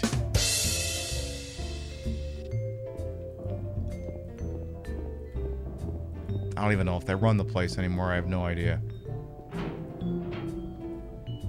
But yeah, that was see, the thing is, like I mentioned, that they were 12-hour shifts, but every 2 weeks you would convert from working like the day shift to the night shift, unless you made a deal with somebody. So, for example, maybe I liked being a night owl. Maybe I liked showing up for work at 7 at night and then leaving at 7 in the morning. What you would do is, you find someone at that same job who likes showing up at 7 in the morning and then leaving at 7 at night. You make a deal with them, and then you're just a perpetual night owl. God, I'd have made and then I would have been a streamer working the D-Gen hours, which, I mean, honestly, sometimes I wish I could do the D-Gen hours. I just don't have it in me. Why is this door locked? I need a key. That's fucked up. Why am I missing a key? Maybe it's because you're drunk. Yeah, but who cares? Why is that a problem? Sometimes it's not all about making forward progress in a video game. It's about the Mets, baby. Love the Mets. All right, baby. Let's go. Get a home run, baby. Love the Mets. Let's go, Mets. It's about the Mets, baby. I gotta get a Mets hat. For the character, because the character of Queen Pib is a Mets fan. She's from Secaucus, New Jersey. Officially. I think I'm gonna want to go up another floor. Tell them I can work from home. I'm trying to remember like all the duties I actually had there, and I'm like, I wonder if you would even have to physically even be in there anymore. I don't know. I mean, the job I work now is fine. Like, here's the deal. Like, do I like my job? No, I don't particularly care. Do I hate it? Not really. It's just a thing I do. Like, it's not great, but it's not bad enough for me to decide, all right, that's it, I'm re-entering the labor pool. So, it's manageable is what it is. I don't know what floor I'm on. I'm going down to the first floor. I don't know where I am. I'm going here. Just gonna wander around until I find Maria again, and then we'll do the thing where we go to Price is Right. We come on down to play a pricing game. I don't even think I've gone this way, but have I? Yeah, I've gone this way. Yeah. I gotta find a key. I gotta find a key so I can get into a basement. I'm gonna have to buy more whiskey next week. You know what's the worst thing about this bottle? This iconic Sexton single malt Irish whiskey. Please sponsor the show. You know what's the worst thing about this bottle? It's so dark you can't tell how much is left in it. You can't. It's impossible. You're like, well, wait a minute. What if you just held it up to the light? No, the label blocks everything. Did I finish the Yamazaki? No, I don't have any Yamazaki. Did I finish that bottle? No, the bottle's not finished, but points for thinking that I did. Points for having that kind of faith in me. Points. So yeah, my job, and like I said, my job is just my job. I do it. Do I work very hard? I would say, those of you are baseball fans, you familiar with value over replacement player, the Mendoza line? Basically, I seek to be exactly at the Mendoza line. No better, no worse. Provide only the required amount of labor and quality of work, and then leave it at that. And then when I look at that thing and my boss be like, why is satisfaction so down? I'm just gonna say, cause there's too much fucking work. You're always stuck in bailing out mode.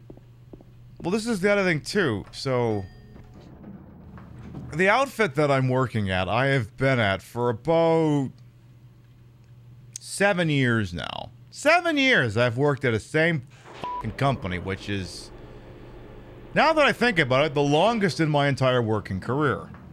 The longest. I have gone through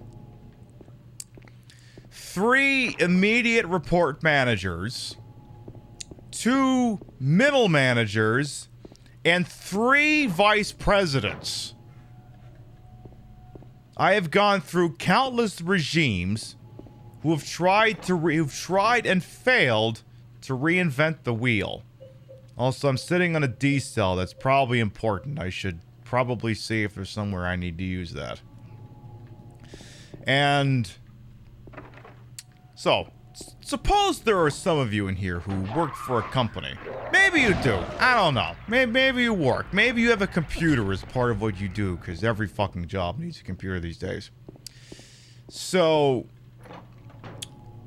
I'm going to redact some details just because reasons and such. But, you know, you call... Maybe you sign into your Windows 11 and one of your computer monitors isn't showing shit for some fucking reason or other. And through your meager ability to work a fucking computer, you can't quite figure out why the hell it's not working. So you call the IT.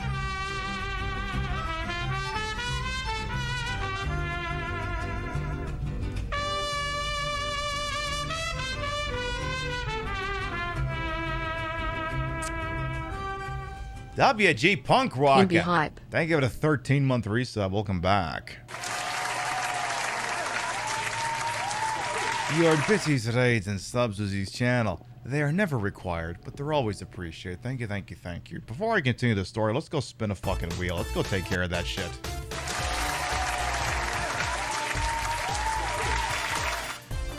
Chances are we've probably been at this for a while, but fucking I'm only noticing it now, and you didn't notice it either, chat, so who cares? This here is the Wheel of Pinification, a feature on this channel. Every 10 subs, resubs, gift subs, we spin this wheel. Whatever happens after that happens. It could be gift subs, it could be marbles. I could have stopped Told Show Dead and played Dead by Daylight. We're 8 months in the air, it ain't happened yet. It's tonight, let's find out. Am I about to play Dead by Daylight while a little bit fucking wasted? No, but I'm gonna be handing out a tier 3 gift sub. Somebody in here is getting every emote I got, and then I don't have to worry about ads for fucking Papa John's or whoever the fuck is paying money to Twitch these days. One of you is ain't gonna have to worry about that for 30 days. Who's it gonna be? It's gonna be going to Porsche.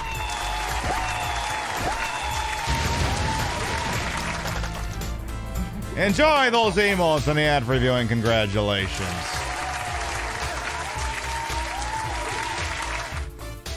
Anyway, as I was saying, let's get some dumb music to play in the background here. Hey, this place salvo, come on in. So, you know, you decide your monitor doesn't work, you call the IT. Now, the way it used to work in my company is there were 6 people whose dedicated job it was to answer the phone and try and fix your problem. And for a while, I was one of those people. Like, hey, oh, your monitor's all f***ed up. Okay, we'll help you out with that. Now, since we work for the company, and also I happen to know you personally, I also know you're a little bit of an airhead, so I know that I need to adjust some of my verbiage to account for the fact that you're a fucking airhead. But I ain't gonna tell you that. I just know you're an airhead. So then I go, alright, I know this person, so it will be faster if I just remote into the computer and solve the problem rather than trying to walk them through it. Now, suppose for a moment, in an effort to save your company money, they cut that from 6 people to 2 and then contracted out the first line of defense to somebody else who doesn't work in a building. It's just a bunch of guns for hire. And then they wonder why the quality of the work is going down, but they can't quite seem to make the connection that people who don't have a vested interest in your company doing well don't give a shit.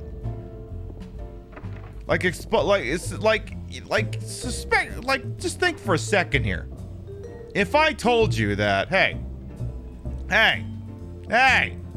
you and Chad was chatting. You have to chat real harder, or else stuff won't work right. Then you're like, wait, well, I don't work for you. I'm just a chatter.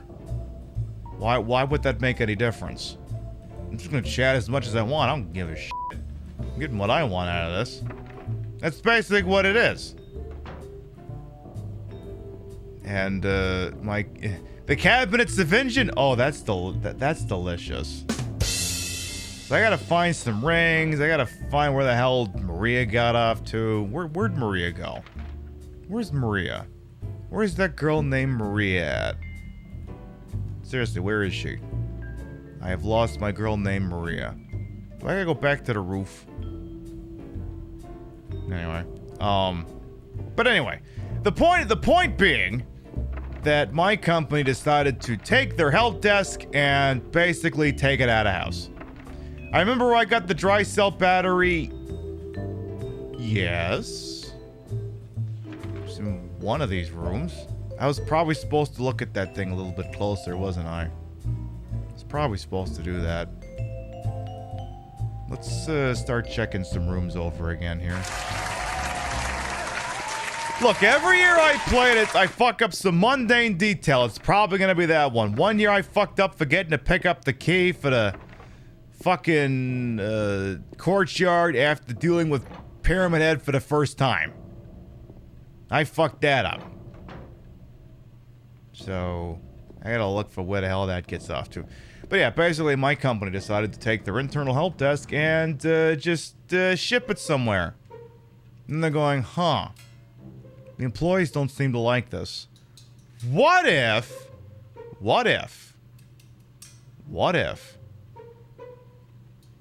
Now stick with me for a second here. Now, we senior managers and lower level executives have gotten their heads together here.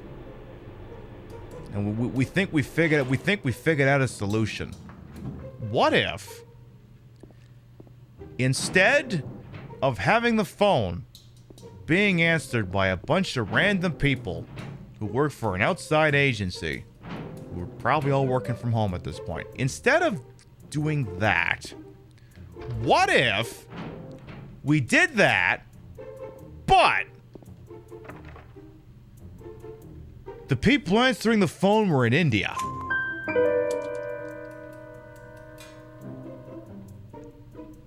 So we're gonna be learning that lesson again, I guess. This isn't to knock India. Like, that's the thing. You can sit here and be, look, you're not a racist. Cultures are awesome. You can be the most tree-hugging person ever. And the minute you call someone, a North American company, and you get a voice from India, your brain just goes sideways. It just does.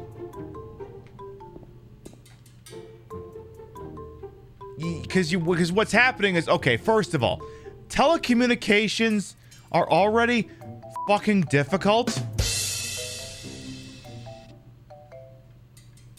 Like, I can call someone over a phone. Do I sound like the sort of person who's easily perceptible over a traditional phone line?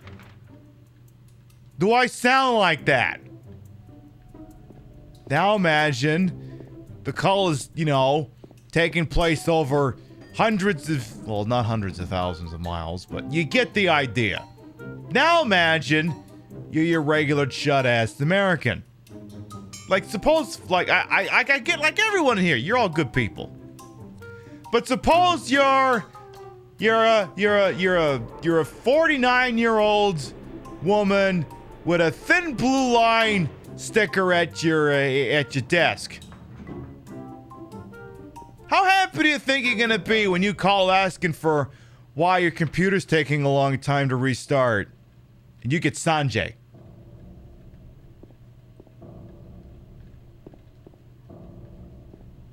Yeah, I'm very sure that employee will be very satisfied with that level of service. not going to care if they did a good job or not. They're just going to be pissed off that they outsourced. But you know what they say, those who fail history are doomed to repeat it. What if you got a sex line and got a call center in India? Well, I mean, we could talk about that. I mean, we can talk about that. I mean, hey. Just because the other caller is in India, you know, doesn't mean they can't be awesome.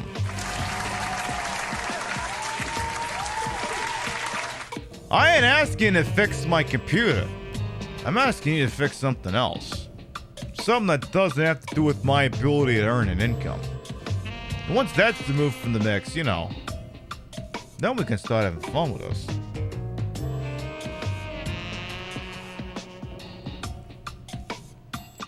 But anyway,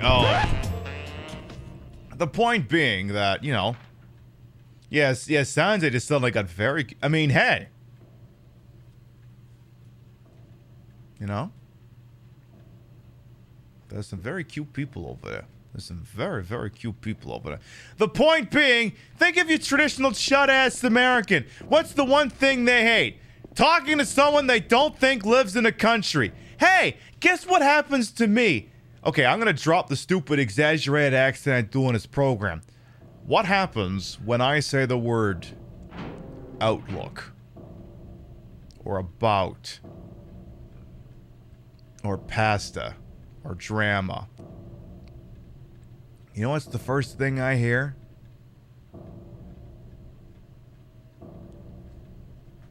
Where are you calling from?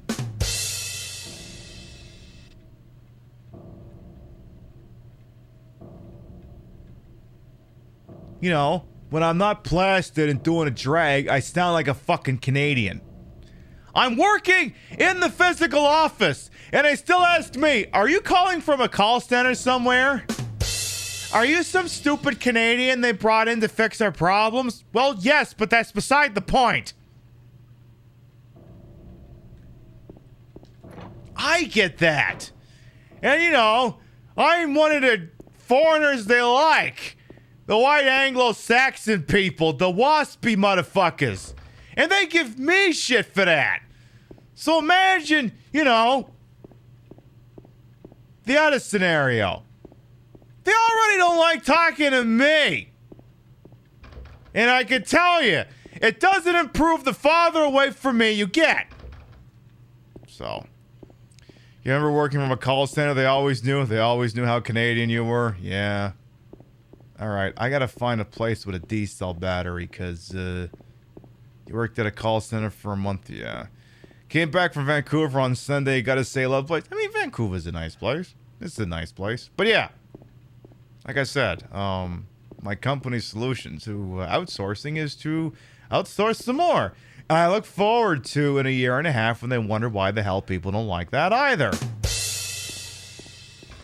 Anyway, the point being that many of us at my company have existed there long enough to remember when we had an internal help desk. It's fully staffed by people who, well, I mean, I guess at this point they may not necessarily be from the area, but they would be employees of the company. They would build rapport with other people who work for the company. They would get to know them. They could talk about things related to the company, or maybe even things that aren't related to the company. Build that rapport. You know what you do with a contractor in a different fucking country? I'm asking, do you know?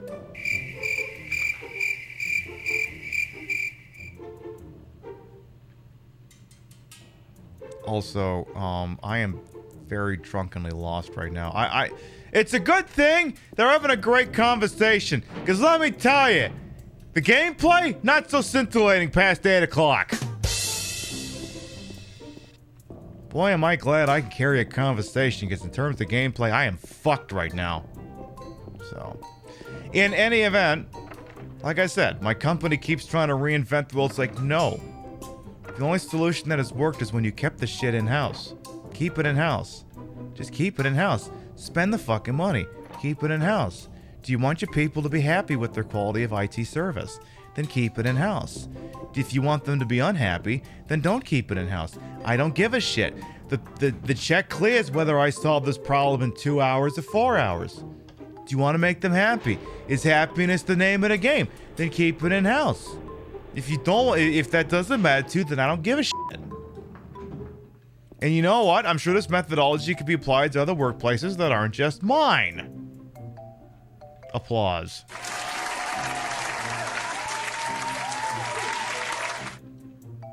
You got uncomfortable working at a call center and the caller starts going on a racist rant thinking you're on their side. Yeah. Yeah. Yeah. Yeah. Yeah.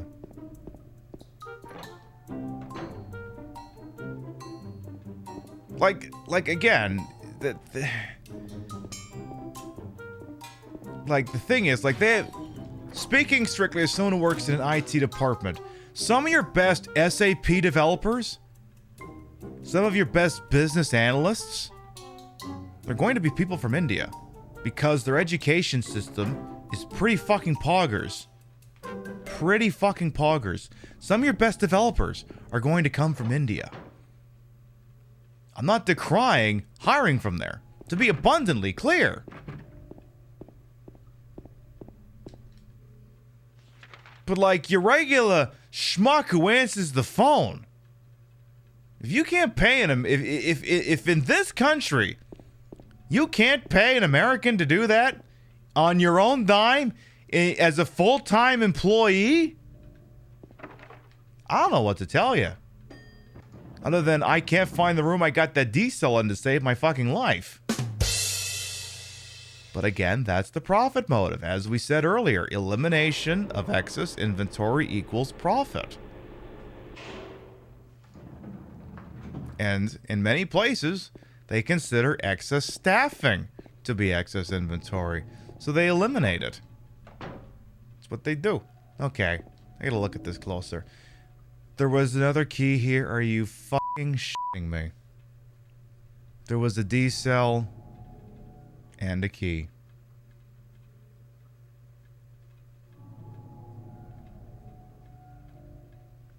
All right.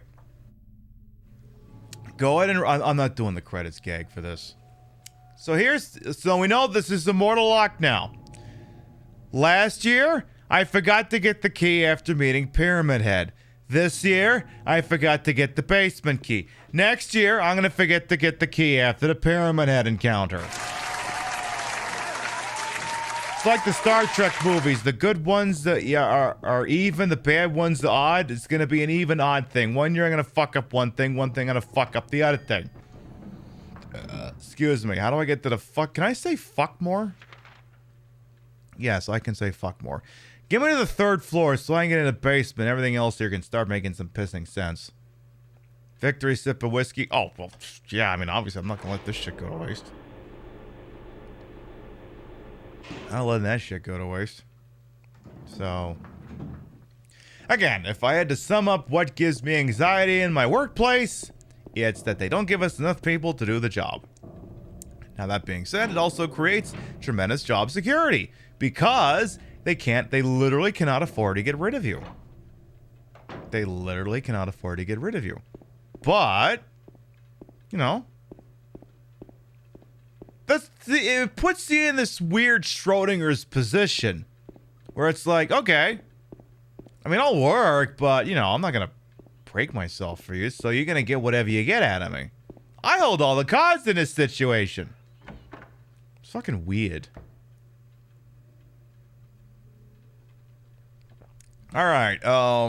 Any of you want to see Maria? Because she's about to wander back in here in about 2 seconds. I think I'm pretty sure it's the minute I push this thing over, Maria comes back. So I'm just going to hold this for a second here.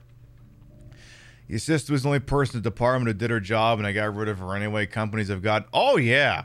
Oh, yeah. I mean, you know, I say we have job security, but at the end of the day, my company has very much shown me that it will cut off the nose to spite the face. So no, they'll make decisions that are just like, you know, the frog and the scorpion. They'll absolutely do that. That being said, if you can find a nice rut to put yourself into, or you can get more out of them than they get out of you, fucking take it. If I may leave you with one bit of sagely advice before Maria comes back into the fold here in tonight's program, it's that sometimes don't try to be happier than happy. If what you're doing is working for you, and maybe it doesn't bring you joy, but it enables you to find joy in other things, maybe you're right where you're supposed to be. It's one of those don't reinvent the wheel kind of things, but maybe for how you conduct yourself in life. If something's doing it for you, and it's really doing it for you, you know, maybe keep doing it. Like watching this program. Okay, now you do whatever you want. Anyway, let's go resummon Maria here. Red hand prince, boom. I'm going to pause alerts because she's going to start screaming at me, and honestly, it's deserved because I've been making her wait for fucking forever. Actually, I think it's not. I'm pretty sure it's once I go through here, then she shows up. James. Mary? Oh, Maria. It's you. She's like, why did this take so fucking long? Sorry. Anyway, I'm glad you're alive. Anyway? What do you mean, anyway? You don't sound very happy to see me. I was almost killed back there. Why didn't you try to save me? All you care about is that dead wife of yours. I've never been so scared in my whole life. Less about me, would you? No, I just... Then stay with me. Don't ever leave me alone. You're supposed to take care of me. So, what about Laura? Did you find her? Yeah, but she ran away. We've got to find her. You really seem to care about her. Do you know her? I've never met her before. I just feel sorry for her. She's all alone. And for some reason, I feel like it's up to me to protect her.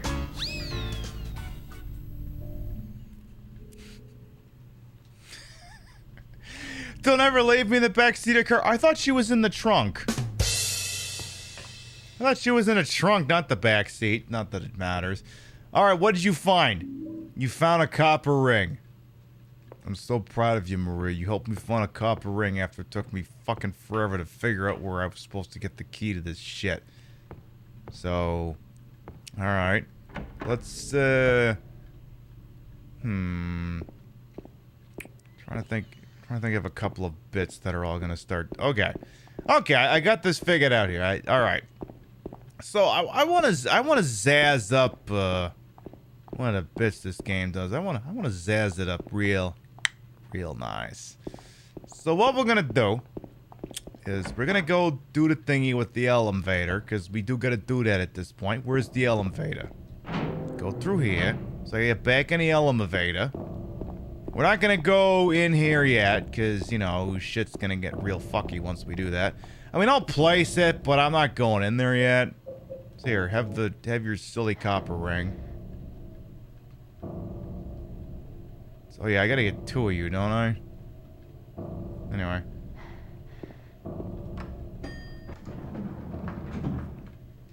So I want to say I want to be on the first floor? I can't remember where this is. Oh, no. I'm taking over this. Why is the music not playing? Hi, everyone. Welcome to another exciting edition of Trick or Treat. Here you either answer the questions correctly and win a great prize, or fail to answer correctly and receive the punishment.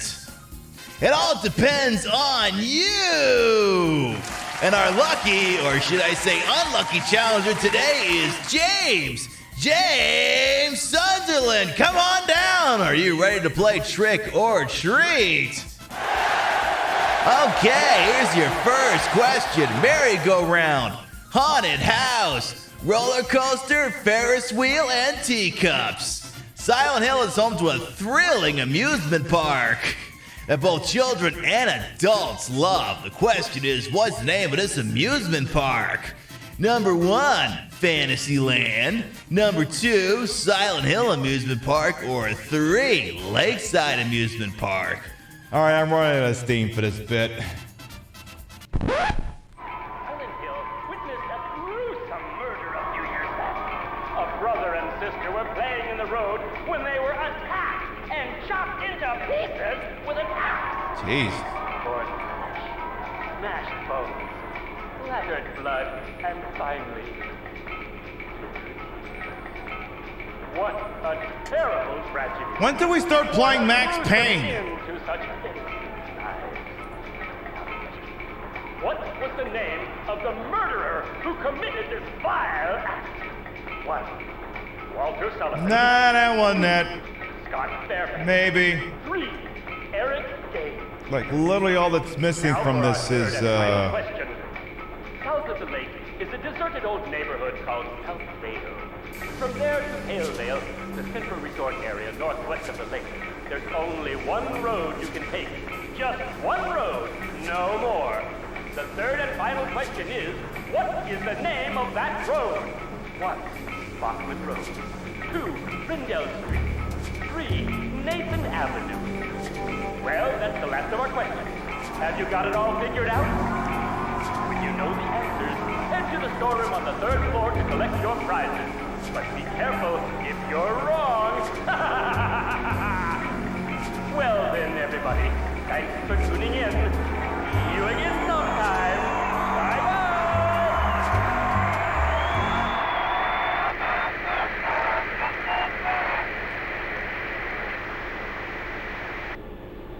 What was that? I was trying to make it sound like she was saying, what the fuck was that? Okay, the code is 313. We're gonna have to do Max Payne 3 someday. I just gotta figure out where all the songs are in that game so we don't get DMCA'd. Because we've done Max Payne 1 and 2 here, but we've never done Max Payne 3. We do gotta do that someday. I mean, there's something about an aging, slightly overweight person past their prime who's perpetually drunk on whiskey speaks to me for some reason. I don't know why, but for some reason I can just empathize with this person. I'm not sure why. I mean, you know, my wife is still alive, so, you know, it's not a one-to-one comparison, but... Anyway, sorry. Well, there goes my... Oh, bad ending now. Sorry, I bumped into you. I'm sorry. We're fucked. Alright, go ahead and get the old 313 into this thing. I gotta have more stamina for the Price is Right gig I have next week. Ah, fuck. When did I agree to that? I don't remember agreeing to that. Did I agree? Anyway. So many shoddy shells and ampoulettes. Perfect. How many shotgun rounds shells do I have? Ooh, 176. That ought to spread some freedom. Alright. So it's just the one ring. Actually, no, it's 2 rings. We gotta go... Not the day room. I gotta figure out which room opens up the... Oh, yeah. That reminds me. Is there still a save point in here? Oh, good. Last year, I remember we did the cutscene where they open up the refrigerator and basically the game soft lock in an incredibly interesting manner. So, I'm just gonna drop a save here in case history repeats itself. I'm not using my actual disc for this, in case I should mention this. This game is being played off a solid-state hard drive that's shoved up the ass of my PlayStation 2. So, sometimes there are issues, as what happens when a thing is shoved up your ass. Sometimes it's a transcendental experience, but sometimes there can be some problems, and in this case, sometimes it's the cutscenes getting all fucked up. So. I believe it is this floor, correct? Good. Yeah, it's this one. I gotta get the ring out of this. Okay, now, are you gonna... Now, please tell me. Please tell me you're gonna fuck up in that fashion. Please. Please. Just have the cutscene go at like half speed and then get all fucked up.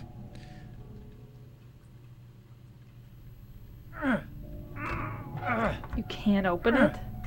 Yeah, Maria, give me a hand here. I don't think it's Come happening. on. You're supposed to be the big man around here. How's a little girl like me supposed to help? Aw, it's not happening.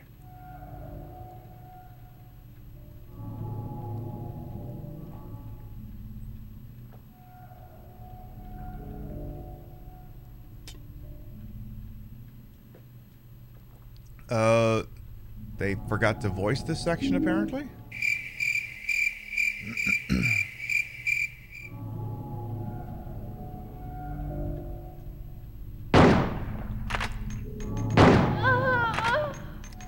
You're supposed to speak in that cutscene!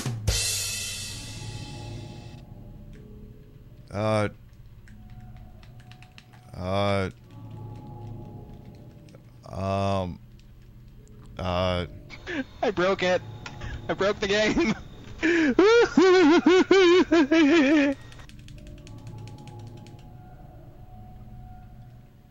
Streaks on the china, never mattered before. Who cared? When you drop kicked your jacket as you came through the door, no one glared. But sometimes things get turned around and no one's spared. According to our new arrival, life is more than mere survival. We just might live the good life yet.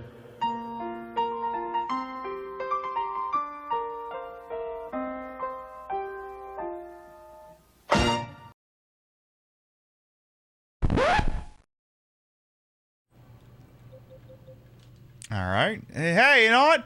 I warned you! Sometimes shit like that is gonna happen. Like I said, it's a symptom of having a hard drive shoved up your ass. Sometimes sometimes you're gonna make noises when you don't expect to make noises, and sometimes you won't make noises when you're expected to make noises. It happens. Is there anything more iconic than those credits? No, I don't think so. I don't think so at all. Don't think so at all. Can't prove otherwise. Alright, let's try that again. Like I said, we deliberately saved there, knowing that having that happen there was a very distinct possibility. As we say, K Sarah, whatever's gonna happen will happen. I don't know the words to the song. K Sarah. I love that the captioner fixed it to be K Sarah instead of K Sarah. Like, come the fuck on, seriously. How dare they ad hoc fix that shit? On Drink Game, where you take a shot every time Christina gets brought up in a Silent Hill 2 playthrough, you'd be more drunk than I am at this point. You'd be more piss wasted than I am. I don't know how to recommend that, Bestie Pog. You know, do that shit yourself. You know, your mileage may vary. Let's see if it locks up this time. You can't open it? Yeah, Maria, give me a hand here. Come on. You're supposed to be the big man around here. How's a little girl like me supposed to help? I don't know.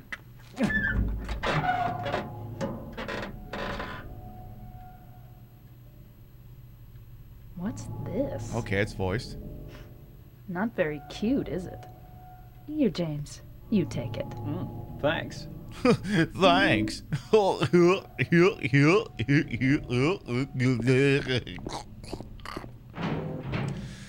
Alright, we got the other stupid fucking ring we need. Beautiful. Beautiful. Alright. So, back to the third floor, I suppose. Anyway, we will be wrapping at some point in the next little bit here. I will say our next broadcast tomorrow. Same time slot, 7 p.m. Eastern, 4 p.m. Pacific. What are we playing? More of this! Why? Because I only play this game once a year, which allows me to forget enough things that allow this playthrough to last forever. Like, you know, sometimes you're in the content business and you're like, what if I made this thing longer? You know, because, you know, it's kind of a banging thing. And then you're like, don't worry. You've forgotten just enough things that this is almost like a first playthrough all over again. Don't worry, you've forgotten just enough things that this thing is gonna last forever. Like, I wish I could say that me running around being confused is a bit, but it's not. That's organic me just fucking things up. Which is why, like I said, thank God for the bedside manner, because in terms of the gameplay, quality gameplay was never a promise at a Queen Pib show. I promised you lo-fi, titties, and sass. After that, I did not promise you quality gameplay. I promised you no such thing. If you get that, it's not part of the promise. That's the bonus. You get high quality, high TMLG gameplay. That was not part of the agreement. It's a bonus. Like, I don't know. Me pushing this button. Big boobs.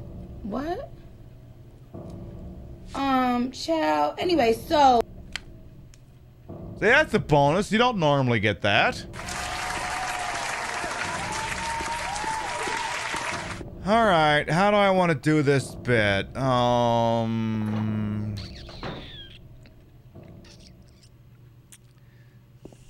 Thinking. Ooh, what's this? There's the note on the ground. Inside is some kind of hard to read writing. I took the director's key. The one to the museum. I hid it behind a praying woman when I went out for a day trip. I picked it up, but I did not steal it. I'm not a criminal.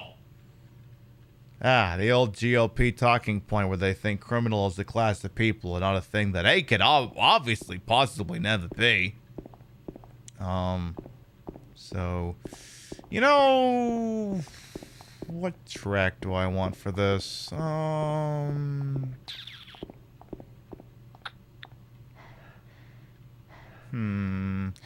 Because those of you who know, you know something's about to happen here. How about... You know what? I got this. You know what? For once, I'm going to give the gays exactly what they want. For once, I'm going to give the gays exactly what they want. Do I have this thing handy on my computer? Okay, if I don't have this handy on the computer, then the gays are going to be very upset. Come on. Okay, check the hard drive. Okay, I'm going to have to do it on YouTube instead of locally because I fucked that up.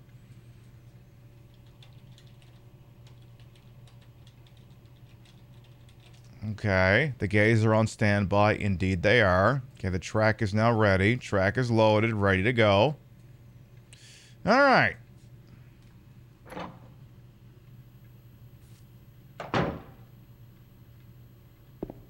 So at some point I'm going to hear a door open, right?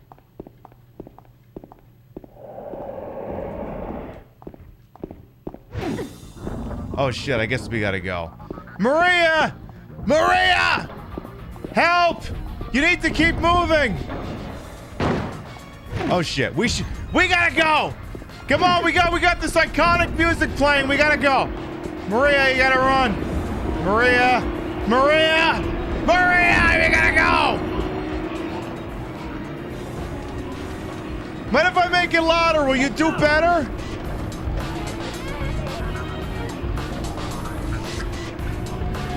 Maria, come on! I'm playing the music loud. You need to kick ass. Oh.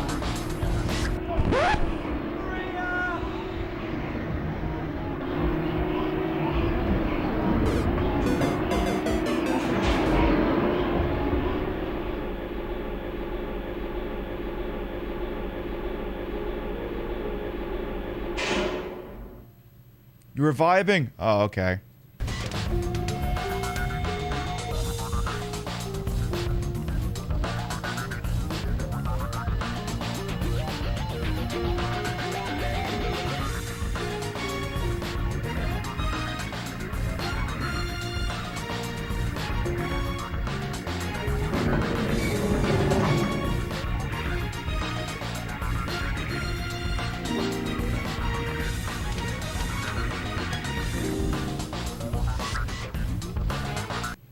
Someday, Final Fantasy X and Final Fantasy X-2 will come to the Queen Pib show. Someday it will happen. Just not tonight. Well, actually, I mean it could. Quick, Pib, quick. Wait, Pib, go find the save point. The save point is like right here. Go save the game. Lock is. God damn it! Come on. Okay. Oh, okay. Okay. Save point right there. Beautiful. Beautiful. Beautiful. Save the game right there. Save the game right there. Do that. Uh-huh. Uh-huh. Uh-huh. Uh-huh. And then let's do this real quick for a bit. Real quick for a bit. You just saved the game. You're not quite your lady friend just went up in smoke. What if you took a quick 2-second detour just for giggles and shits? What if you did that? Just because, you know, you just finished the hospital sequence. I mean, the show's... Everything you basically wanted to accomplish now is basically done. I mean, it took you long enough, but, you know, you got it sorted out.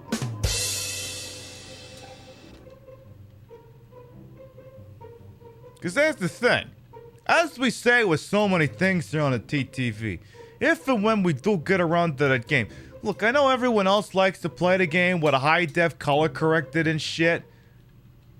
But you ain't lived until we pipe that thing through the lo-fi. Imagine this game through the lo-fi. Imagine that. And then, of course, the sequel as well. Imagine that. Christ, if I installed Final Fantasy XIII on my PS3, we could run that through the lo-fi. It'd be ridiculous. Do I have any Final Fantasy X saves on this? That's gonna be the good question.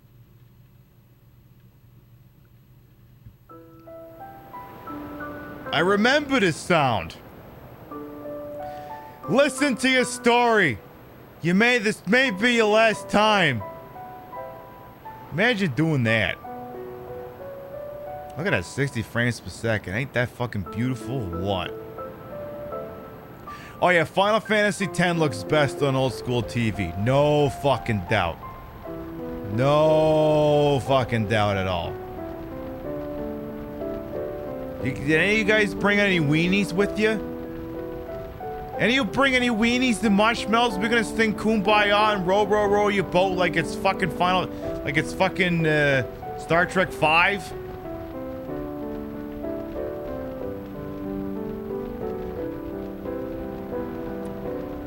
I just wanted to make sure your shoulder was still there.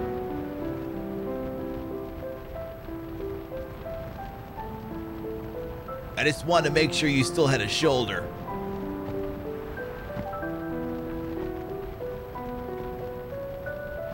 Say the line, you bastard. Say it. Say it. Say it! Am I gonna hit the start button for you to do that shit? Oh no, the PlayStation menu graphics are escaping! You can see them in a distance. Say the line. Say it! Say it! Silent Hill looks different, yeah. It's much brighter. There's still shit flying through the sky though, because reasons. Say it!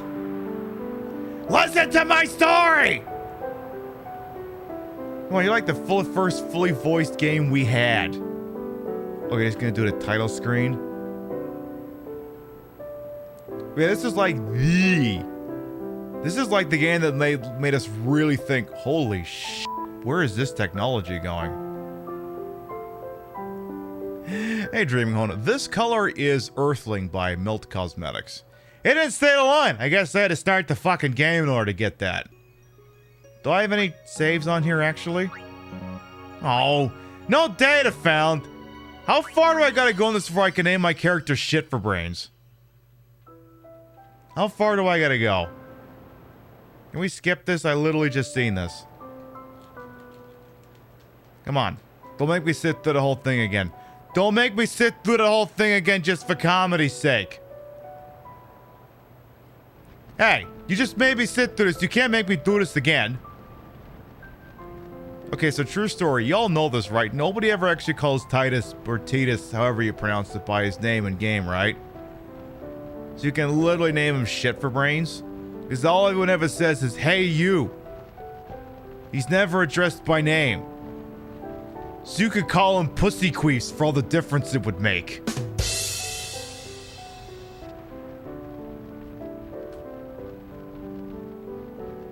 I love what the captioner thought I said. Not even close. Tit us, yeah.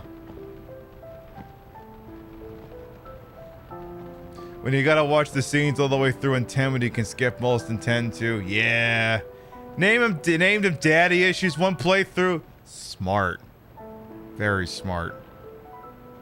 Oh yeah, once the Yakuza meta and is long gone and the Star Trek meta has been beaten to death. Oh yeah, we'll do this absolutely.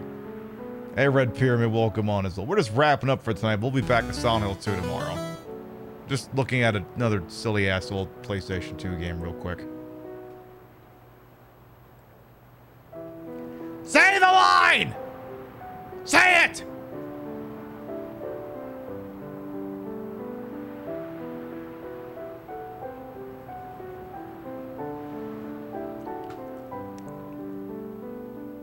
Say it! Say you're just here to kill chaos. My story. Oh shit. This may be our last chance.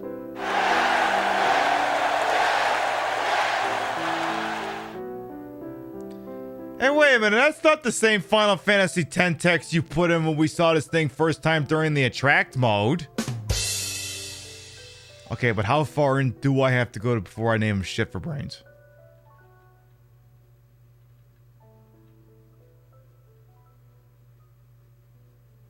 Come on. Let me name him shit for brains right now. Come on. Come on. 3, 2, 1. Okay, fine. Just play the iconic music instead.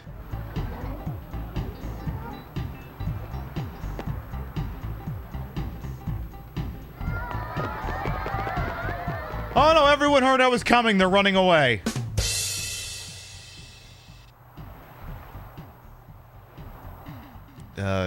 Hi, foreshadowing. What are you doing here?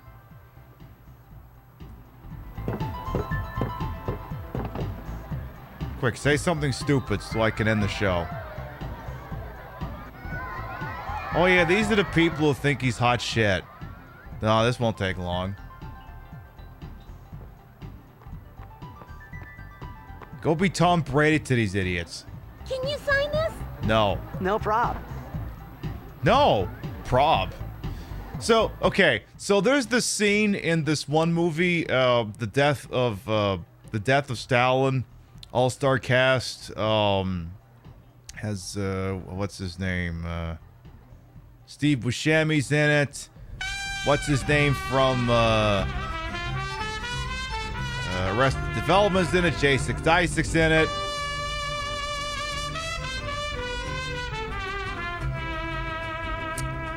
Saravium, thank you, 11-month resub. Welcome back. Sarah, thank you much for the 11 months. We're wrapping up here, but I just want to take a quick detour at Final Fantasy X Dumbassville. Thank you so much. I give you a huge hug with the power of my breasticles. Make sure you check out Bestie Staravium. Hey, they do plenty of survival horror over there too, and they can hold one hell of a tune over there as well. Check them out, please, and thank you.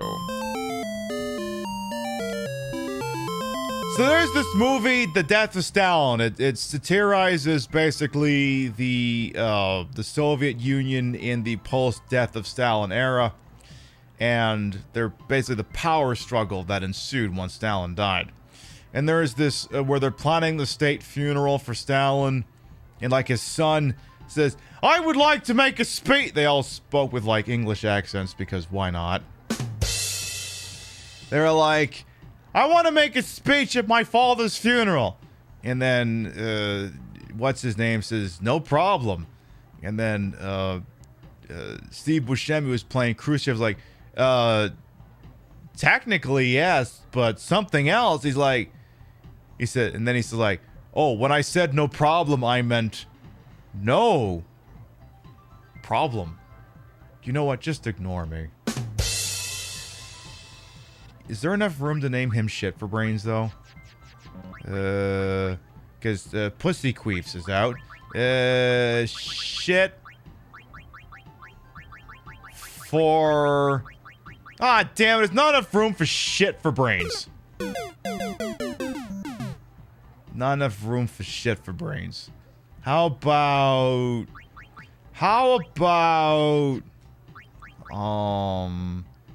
Shit for burns? Yeah, I guess I could... Well, I mean, once you're doing that much, this doesn't make any sense. How about... Wait a minute. I got this. How about... Hey...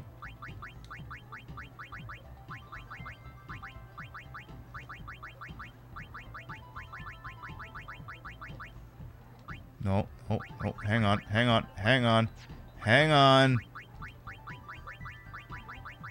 There you go. Perfect. It's what everyone calls him anyway. Perfect! Hey, you!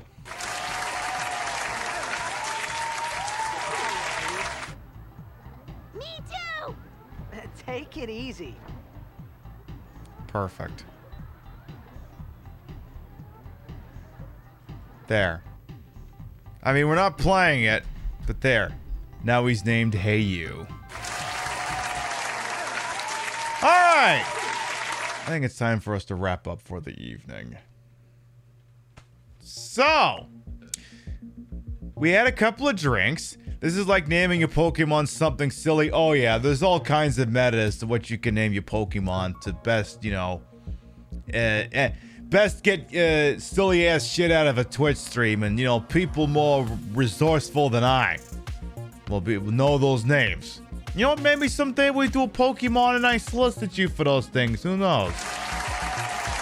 Maybe that happens. But anyway, we went through the hospital in Silent Hill 2. It took us a while because we watched the new Cody Shody, and also I got a little bit drunk during it and actually forgot what I was supposed to be doing. But hey, we entertained, we amused, we talked about life. It's what we do around here sometimes, especially when the gameplay's going nowhere. We talk, and maybe I got insight for living on this planet for 35 fucking years. I share it with you. Maybe it happens. I don't know. But it seems like maybe all had a good time all the same, and I'm glad you all did. Before we figure out where we're going, we'll read off the list of gravatus. Your biddies, rates, and subs to this channel, while never required, are always appreciated, and I love to shout you out at the end of the show. Let's see what we had here. Gorillas, thank you for the resub. Lucia, thank you for the resub. Peds, thank you for the raid. No Stigma, thank you for the resub. Also Mule, gosh, I'd look down even further. Mule, thank you for that raid to get us started. Holy shit, boss. Stigma, thank you for the resub. Not Good Gamer, thank you for the resub. Rothy, thank you for the resub. Perlins, thank you for the resub. Junibug for the resub. Spectre Stoners for the biddies. King Monster for the resub. WG Punk Rocker for the resub. And Staravium, thank you for the resub. Thank you, thank you, thank you. Applause.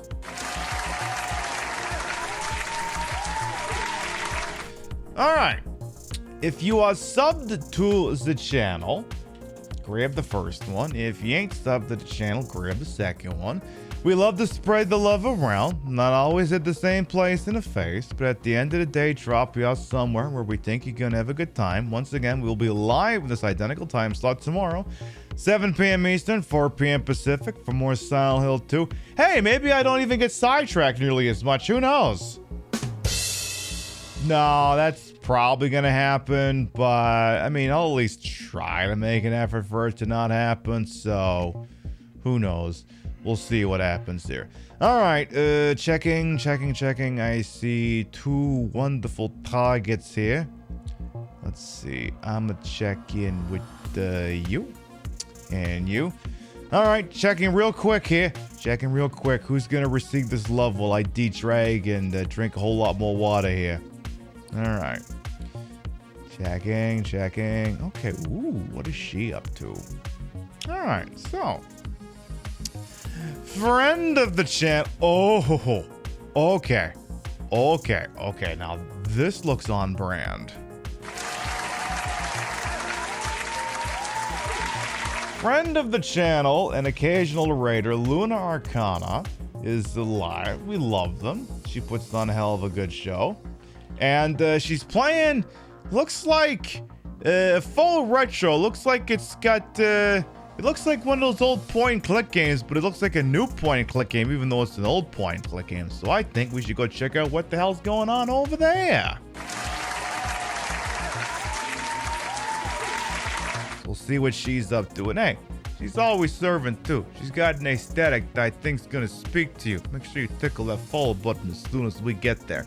We'll be live next tomorrow, as I said, 7 p.m. Eastern, 4 p.m. Pacific for most Silent Hill 2. And I doubt we would finish it tomorrow, but you never know what's gonna happen. Maybe honestly, wait, Silent Hill Historical Society, Old Silent Hill. Who knows? Maybe we finish it, maybe not. Who knows? The only way you're gonna know is if you tune in. Or if you wait till I tweet after the show, which point I'll probably say if we finished it or not. So you got at least 2 ways to know, one of which doesn't require you to be here. But anyway, I trust you had a pleasant evening. Thank you very much everyone who followed, bitted, rated, subbed, lurked for a bit, put up with my bullshit here the entire time. You all continue to contribute to the ongoing success of this shit show we call the Pip Show. Thank you very much for stopping by, and we'll see you next time. Good night, everyone.